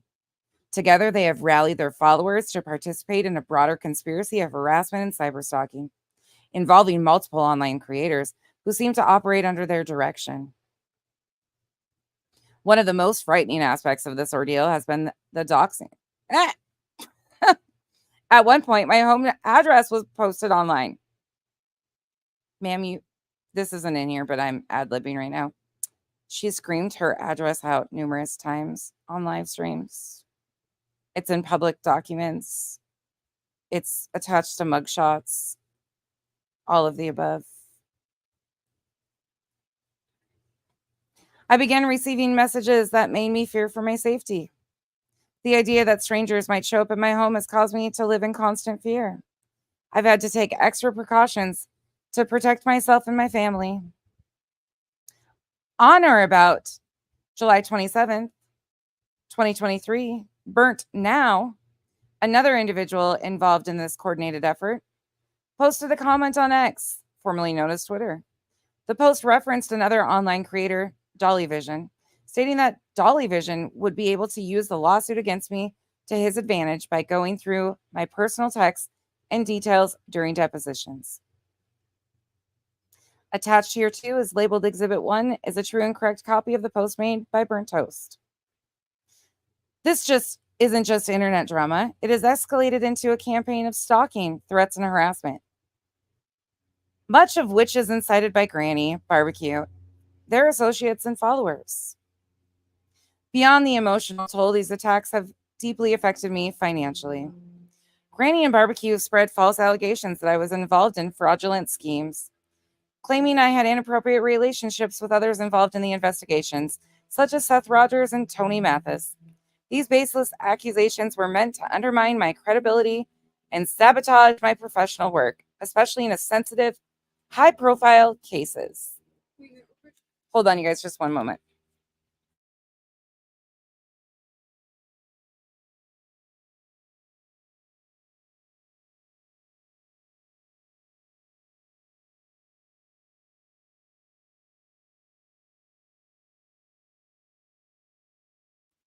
Sorry, sis had to tell me something right quick. I'm trying to keep a straight through. I'm trying not to bust up into laughter. I'm really trying. Okay. Their baseless accusations were meant to undermine my credibility and sabotage my professional work, especially in sensitive, high-profile cases. High-profile cases becoming a constant. Some people who once trusted my work have distanced themselves, no longer willing to be associated with me because of the reputation damage caused by their false narratives, these false narratives. On December 10th, 2023, I received an email from Blank Screen that contained a veiled threat saying, "You better hope your backup channel isn't connected to your AdSense account on your main channel. If that gets terminated, that backup channel of yours gets terminated along with it. LOL. Molly learned the hard way. Your time is up. You just don't realize it yet." That was an email from Blank Screen. I mean, okay. This email left me feeling even more vulnerable, knowing that these people were targeting not only my reputation, but also my financial means and livelihood. Attached here too and labeled Exhibit 2 is a true and correct copy of the email. I have also endured constant cyber harassment, and the threats against my life and safety have grown more frequent and more severe. I live with the daily anxiety. I live with the daily anxiety of wondering who might come after me next. Every time I see a new message or post, I feel my heart race, fearing it could escalate to real-world violence. On December 9th, 2023, I received another email from Blank Screen. Quote, "I see you sitting up there on your stream yesterday morning trying to blame two creators of bullying you with the intent of making you unalive yourself on a live stream. You're basically saying that BS just to get attention and sympathy from people." End quote. This email was another attack on my mental well-being, attempting to dismiss the real pain and harm caused by this harassment. Attached here too and labeled Exhibit 3 is a true and correct copy of the email. The most painful part of that is that Granny and Barbecue have used their platform to build what feels like a cult-like following. A group of people who seem eager to act on their behalf, to spread hate, and to cause real tangible harm to me. These attacks have been orchestrated in such a way it's hard to see this as anything other than a coordinated campaign. On an unknown date, Queen Bee, another prominent figure in the group harassing me, posted a derogatory definition of me on Urban Dictionary, labeling me a tragedy pimp and using hateful language to diminish my character. This post was yet another layer of public humiliation designed to mock and damage me. Attached here too and labeled Exhibit 4 is a true and correct copy of the defamatory post from Urban Dictionary. On or about May 8th, 2024, Queen Bee publicly solicited donations for her legal defense fund, stating that the money was needed to stop me succeeding in a lawsuit against her in Illinois. Attached here too and labeled Exhibit 5 is a true and correct copy of the solicitation posted on YouTube. The actions of Granny and Barbecue and their network have caused me significant emotional, professional, and financial harm. Their relentless efforts have made it incredibly difficult for me to continue my work and protect my reputation and feel safe in my everyday life. What started as an online bullying has now become something much bigger and much more dangerous. I live with the constant threat that something worse could happen, and that it's taken a tremendous toll on my mental and emotional health. I am prepared to testify under oath to provide detailed accounts of these organized, sustained attacks, including the incitement of harassment, the continuous threats to my life, and the severe emotional and professional harm that I've endured. I, Bullhorn Betty, swear and/or affirm and verify under penalty of perjury, under the laws of the United States of America, the Commonwealth of Pennsylvania, the state of Tennessee, the state of New York, the state of Florida, that the foregoing is true and correct. I understand that false statements herein are made subject to the penalties of perjury and other applicable laws. That is Bullhorn Betty's declaration, my friends.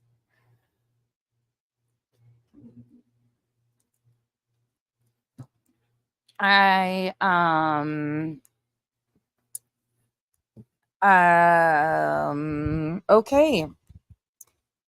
All right, then. I'm kind of, I mean, I've read this before and I thought I would numb myself out, but okay. Here is the declaration. I can't even talk. Of BJ. I will not put her address in here because I just did that with Betty. And, you know, now I got to edit this video and it's going to take the chat out. And I wanted to read the chat. Actually, I don't even have to. I really don't. It's all out here publicly. It is what it is. But I'll be the nice girl I am and take it out.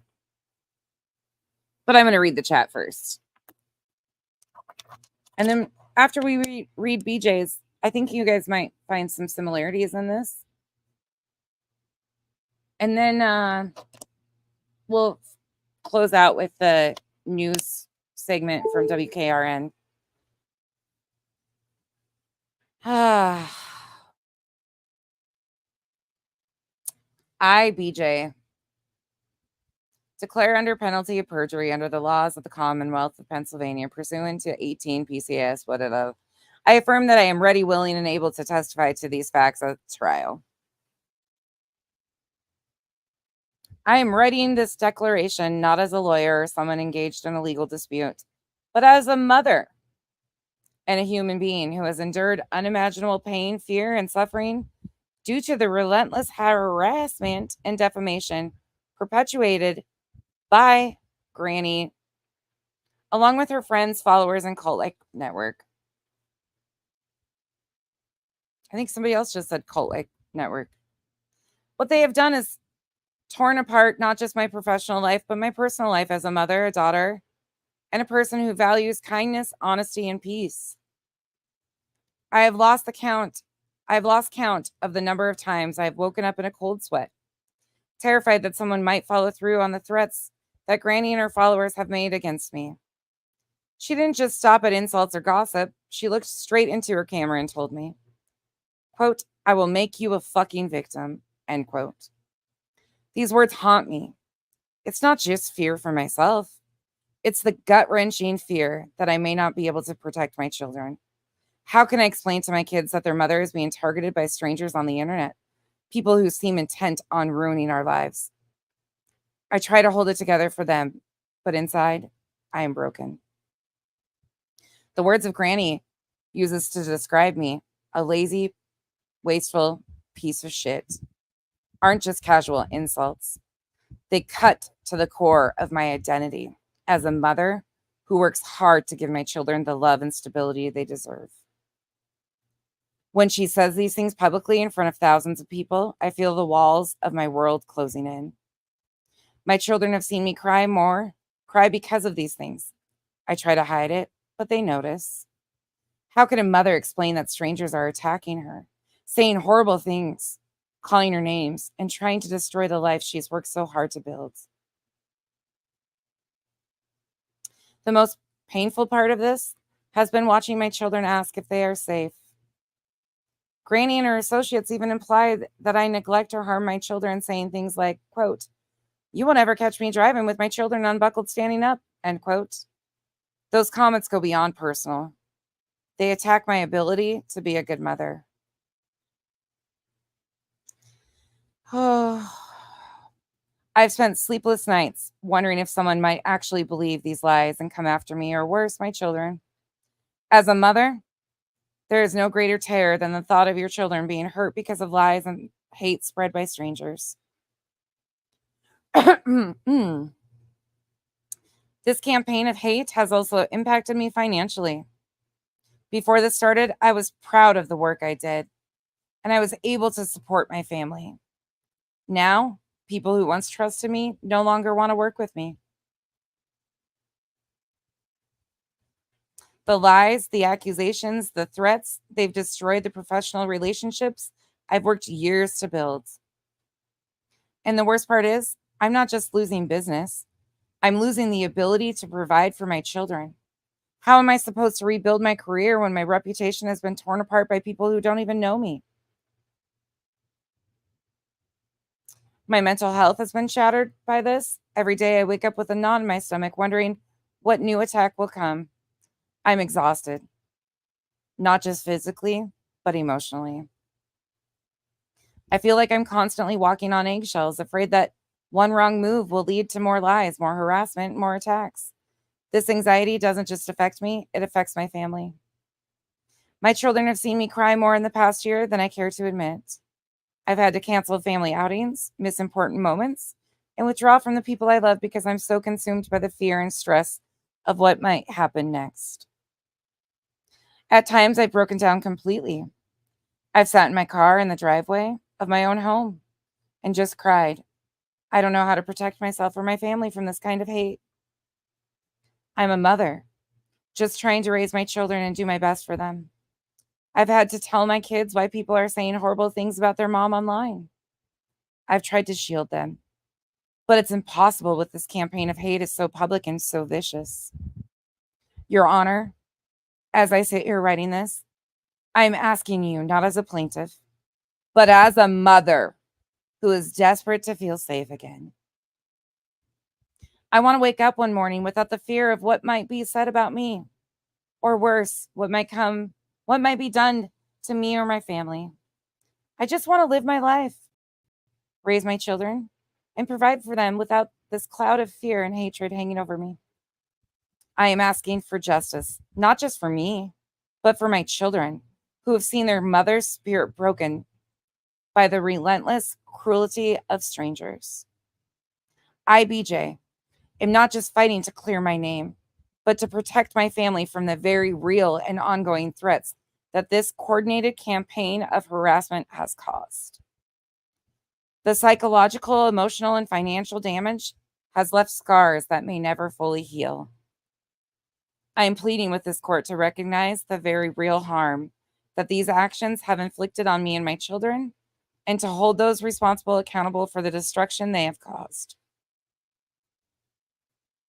I, BJ, swear and affirm and verify under penalty of perjury under the laws of the United States of America, relating to unsworn declarations under penalty of perjury of the Commonwealth of Pennsylvania, the state of Tennessee, the state of New York, the state of Florida, that the foregoing is true and correct. I understand that false statements herein are made subject to the penalties of perjury and other applicable laws. Signed, BJ. And not one attachment, not one exhibit of threats, clips, nothing with her declaration. No emailed threats, no nothing. Huh. Well, again, my question is, if all this fear exists, why isn't there police reports, restraining orders that were filed for, defamation suits that were filed for in the state that you've lived? Because this has been an ongoing thing way before February of 2024. I've almost felt like I was reading very similar things that they both said. I'll be darned. Let me look and see what we got here.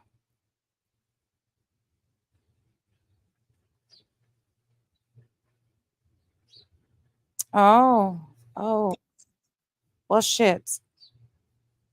Here we go. And this, my friends, is where we're going to wrap it up today. Also, if anybody remembers too, I've reviewed the things of her saying that she had to kill a spider one night, and one of her children was so worried about her saying she had to kill a spider because they didn't want, there was a whole story. It was in that 11-hour live.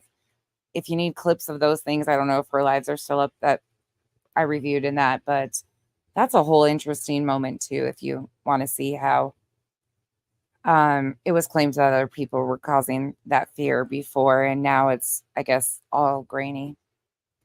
So yeah, I got a lot of fucking questions, but I guess we'll just follow it along. We've got a lot to read in these complaints and the rest of these declarations, but let's see what WKRN has to say about this.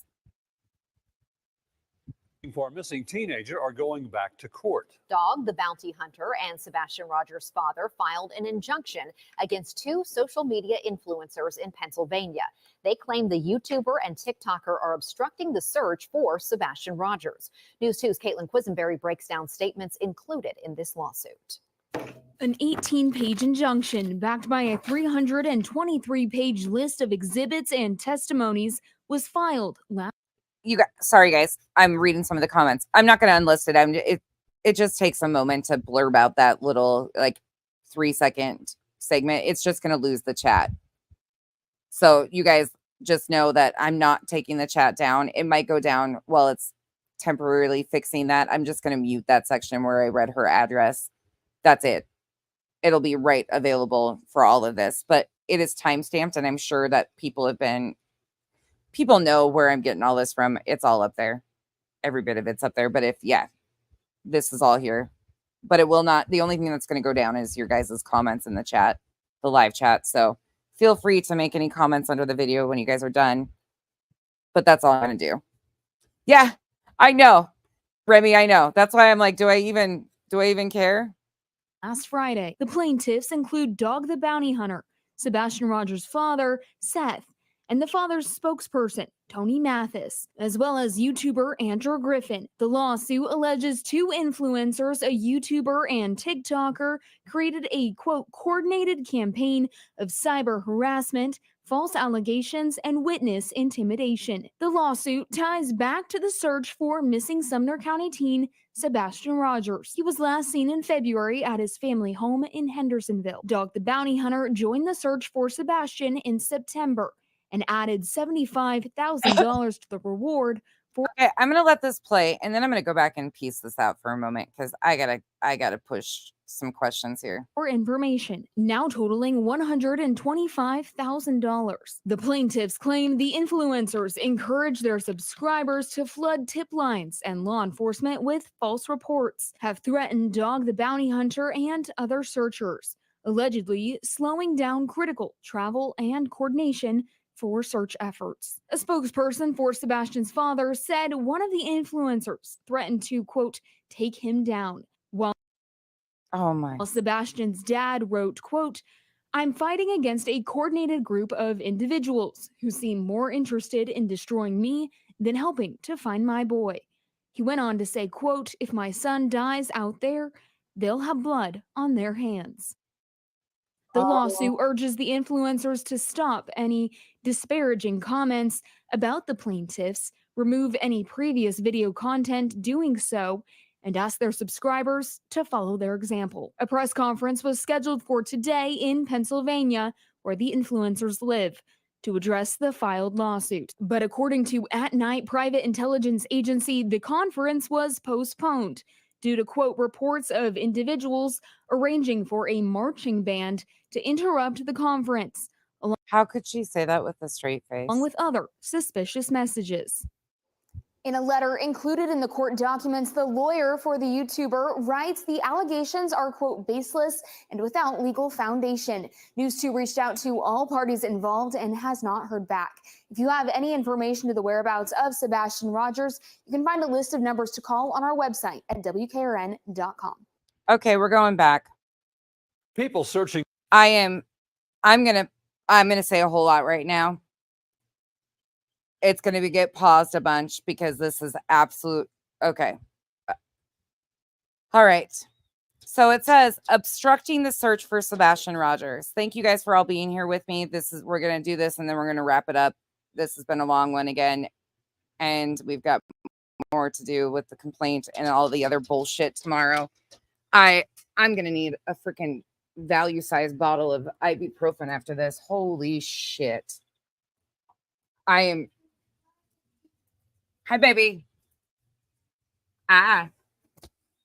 I opened the door to let Dexter out, and the little one's sitting there, and she's like, "Hi, Becky."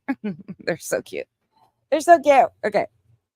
For a missing teenager are going back to court. Dog the bounty hunter and Sebastian Rogers' father filed an injunction against 2 social media influencers in Pennsylvania. First thing I want to note is they're obviously using Dog's name for attention grabbing solely. Again, he is not really heavily involved. He, in my opinion, is the face of that night media for attention gaining purposes. My sole opinion. They claim the YouTuber and TikToker are obstructing the search for Sebastian Rogers. They're claiming that they're obstructing the search for Sebastian Rogers. Meanwhile, one of them has not even been to Tennessee at all, whatsoever. Okay. News 2's Caitlin Quisenberry breaks down statements included in this lawsuit. An 18-page injunction backed by a 323-page list of exhibits and testimonies was filed last Friday. The plaintiffs include Dog the Bounty Hunter, Sebastian Rogers' father, Seth, and the father's spokesperson, Tony Mathis, along with more, as well as YouTuber Andrew Griffin. The lawsuit alleges 2 influencers, a YouTuber and TikToker, created a, quote, coordinated campaign of cyber harassment, false allegations, and witness intimidation. Who's this witness that they've intimidated? Who are the witnesses that they're intimidating? Can somebody let law enforcement know who these witnesses are so they can interview these witnesses so they can get the information? Like, where's the witness intimidation?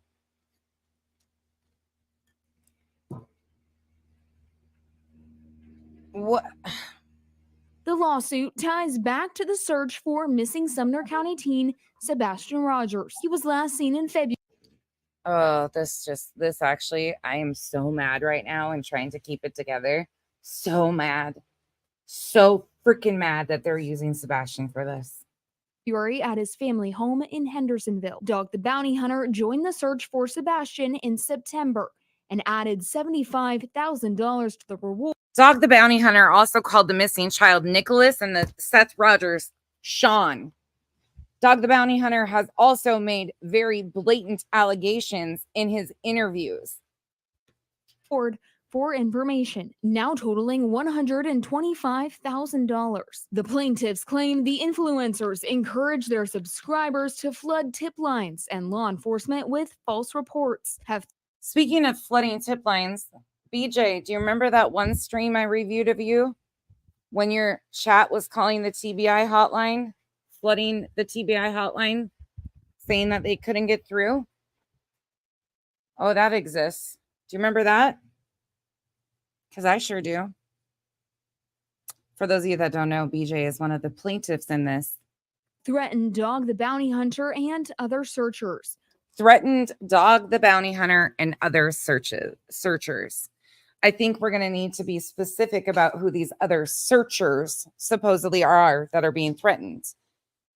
Allegedly slowing down critical travel and coordination for search efforts. Slowing down critical travel and efforts.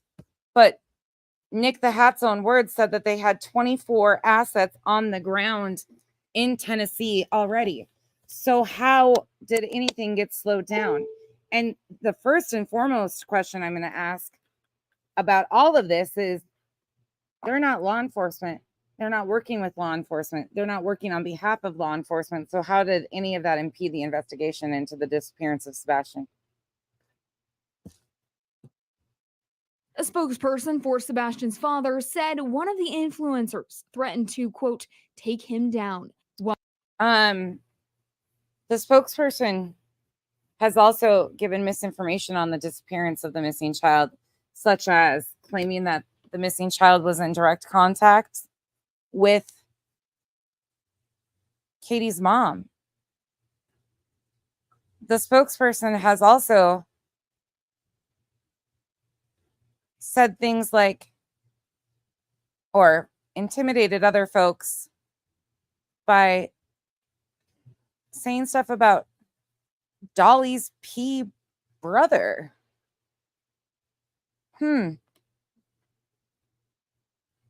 and so much more. I was trying to figure out how to word that.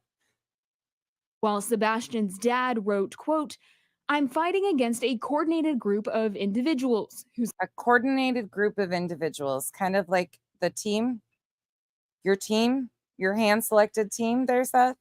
Seem more interested in destroying me than helping to find my boy. The very team that you have members that have said that your search was a photo op. I've played those clips. The very team that tried to push back because they couldn't stand next to somebody that was intent on trying to silence and take people off platforms. Tony Mathis is who she was referring to. The very team members that have kept the family members under surveillance. Such as Bullhorn Betty. He went on to say, quote, if my son dies out there, they'll have blood on their hands. That right there. That right there.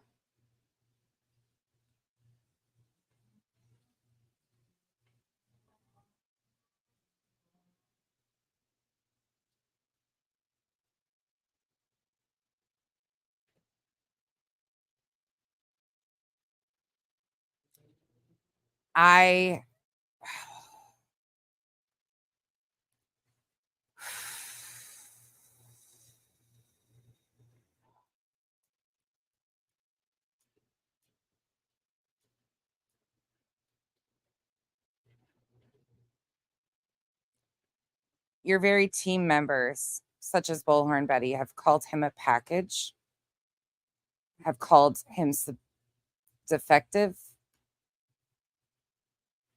have encouraged people to not continue to search for him because something nefarious happened to him, have claimed that Katie murdered him.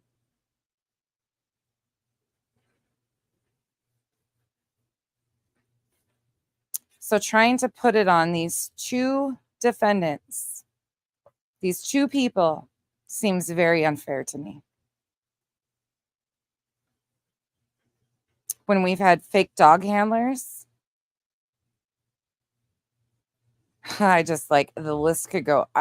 The lawsuit urges the influencers to stop any disparaging comments about the plaintiffs, remove any previous video content doing so, and ask their subscribers to follow their example. A press conference was scheduled for today in Pennsylvania, where the influencers live, to address the filed lawsuit. But according to At Night Private Intelligence Agency, the conference was postponed due to, quote, reports of individuals arranging for a marching band to interrupt the conference. So that was a conversation between SF and Stephen Crabtree about it being weird that they were trying to get media to RSVP to this press conference in a public space. They were joking around about it. I don't know if it got added on to. I don't think anybody probably had I don't know if they had the intent of hiring a marching band or not. They were trying to, my understanding is, make it understood that it's a public space. It was weird to even have media RSVP to a public place, but here we are now that it's being twisted into threats of a marching band. Okay. Along with other suspicious messages. In a letter included in the court documents, the lawyer for the YouTuber writes the allegations are, quote, baseless and without legal foundation. News 2 reached out to all parties involved and has not heard back. If you have any information to the whereabouts of Sebastian Rogers, you can find a list of numbers to call on our website at WKRN.com. I tell you what, this is one thing I'm going to say. I hope these attorneys that represent the defendants are just as comfortable in front of the media as the rest of them. They're going to play this emotional game in the media. I hope these attorneys will play the factual game in the media.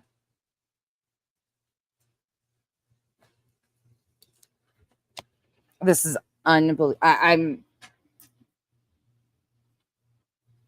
Yeah, the marching band shit was a joke, to my understanding. I don't think I don't think any plans were in place about actually hiring one. I'm not in any of the know of that shit, but that again, it was a public place.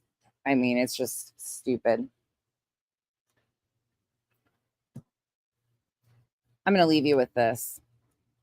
I've tried telling everybody all along. I've been calling this for months about the intent of this because they started telling us about this. This 501c3 and all of this other stuff. How is this helping in the search for Sebastian?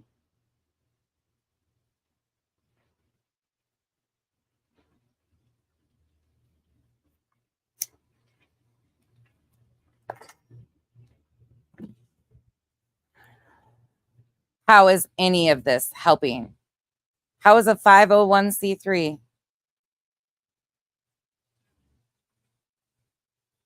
And again, I'm going to ask the same thing of you, Tony. If you had all these fears, why didn't you file in your home state? Why didn't you file for something?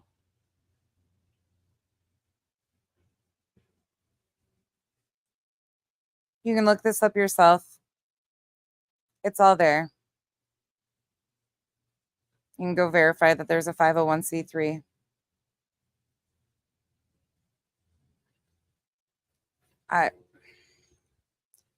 That media little snippet right there.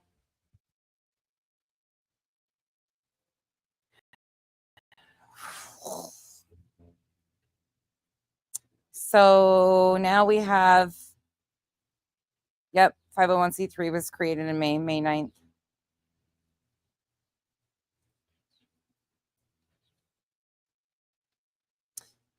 Mr. 68, yeah, you're going to hear a consistent theme through these declarations. Absolutely wild. Abso-fucking-lutely wild to me.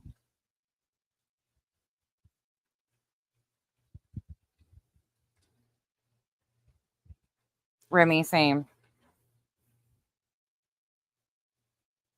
Oh, here, no. May 9th, 2024.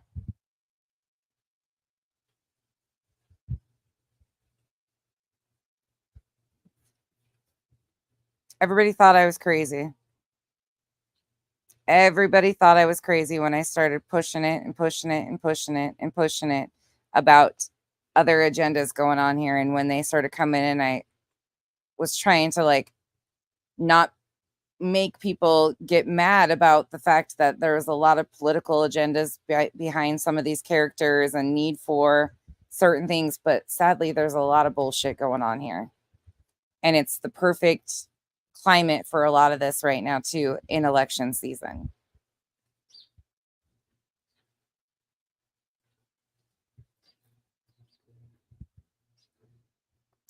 Thor, it is Rogers Homestead of Family Values.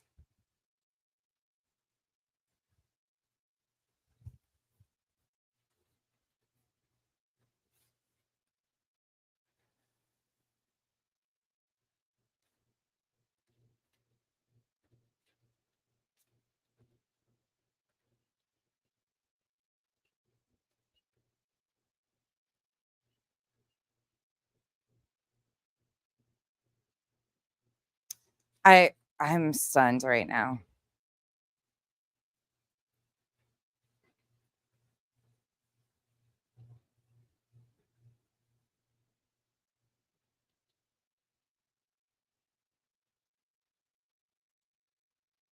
Yeah, it's wild. Sorry, I'm reading some of your guys' comments. I'm just over here just like trying not to.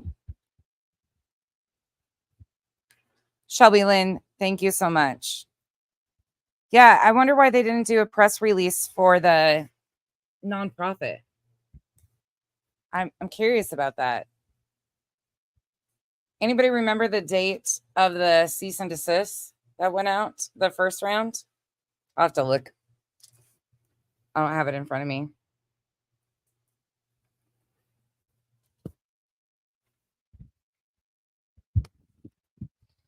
Oh, this is just insane.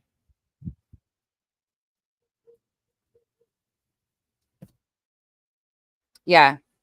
Yep. Rogers Homestead of Family Values is the name.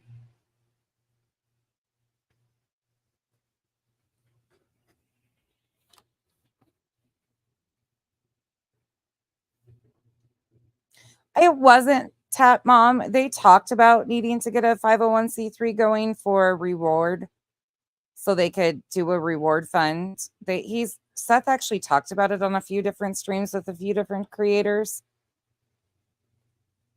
They haven't brought it out publicly and talked about it a whole lot since then.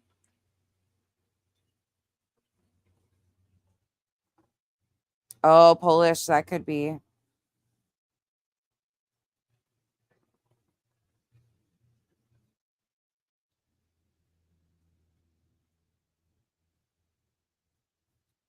B. Tim says, am I the only one that finds it odd? Finds it odd. His son goes missing. He does a GoFundMe 3 days later. Then 3 months a nonprofit.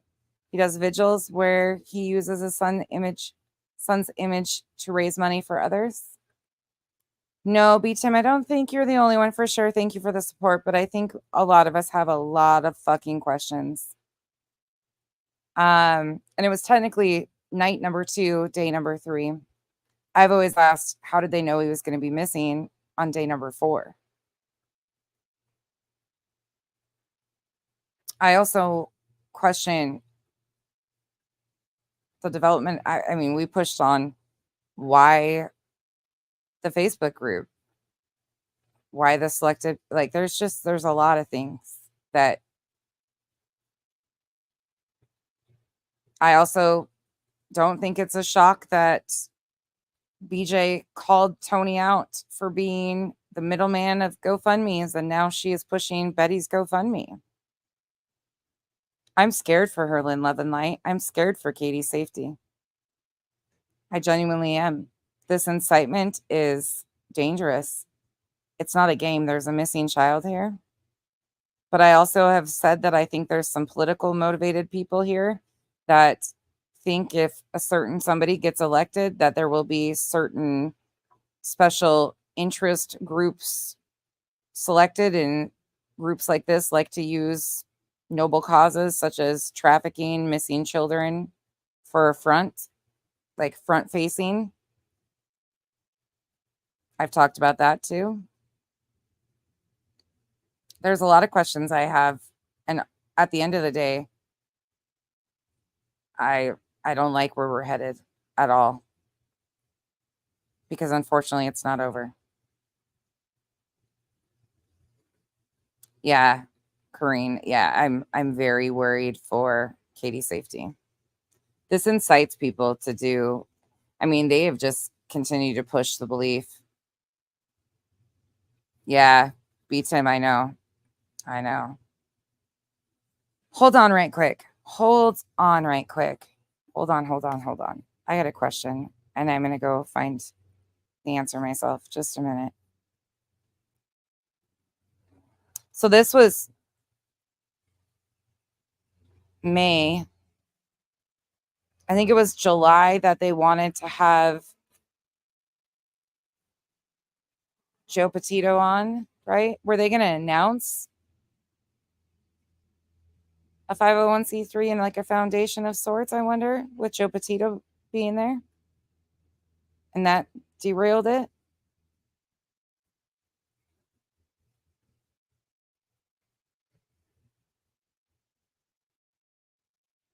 I'm really curious about that now.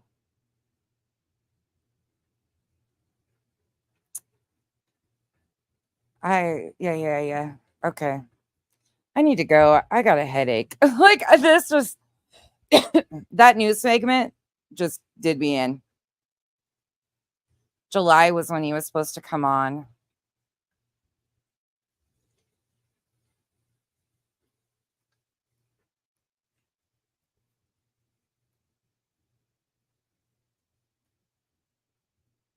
Little Daisy, I wonder if that's the ultimate goal. Yeah. Am and I have talked about it quite openly about the desire for a nonprofit of some sort, and it's just a lot to wrap your head around all of this shit, truly. Like, I don't even know what to really say here. And now we have creators hashtagging alien in their videos, and the continued mention of high profile missing children's cases, or as Jennifer Coffendorfer says, famous missing children, which just makes me feel just absolutely disgusting.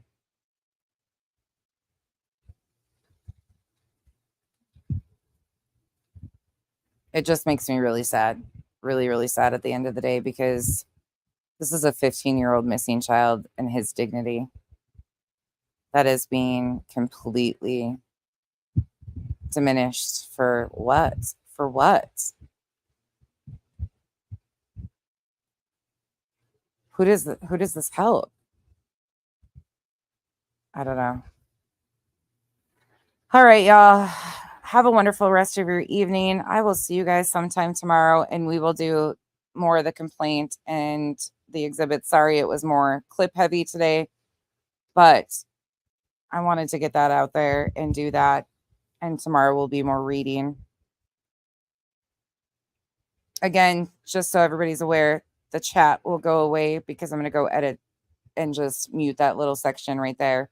And then I don't know if it'll take the video down or not, but feel free to leave any comments in the comment section after, because your comments here will be missing. So sorry about that. Yeah. So everybody keep your eyes open. Please keep looking for Sebastian. We don't know where he is. Nobody does. Law enforcement has asked everybody to keep looking. If you have any tips, please only call them into Sumner County, the TBI, the FBI.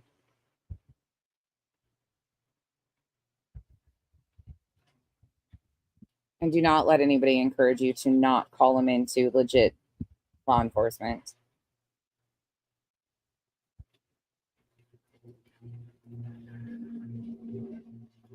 Good night, y'all.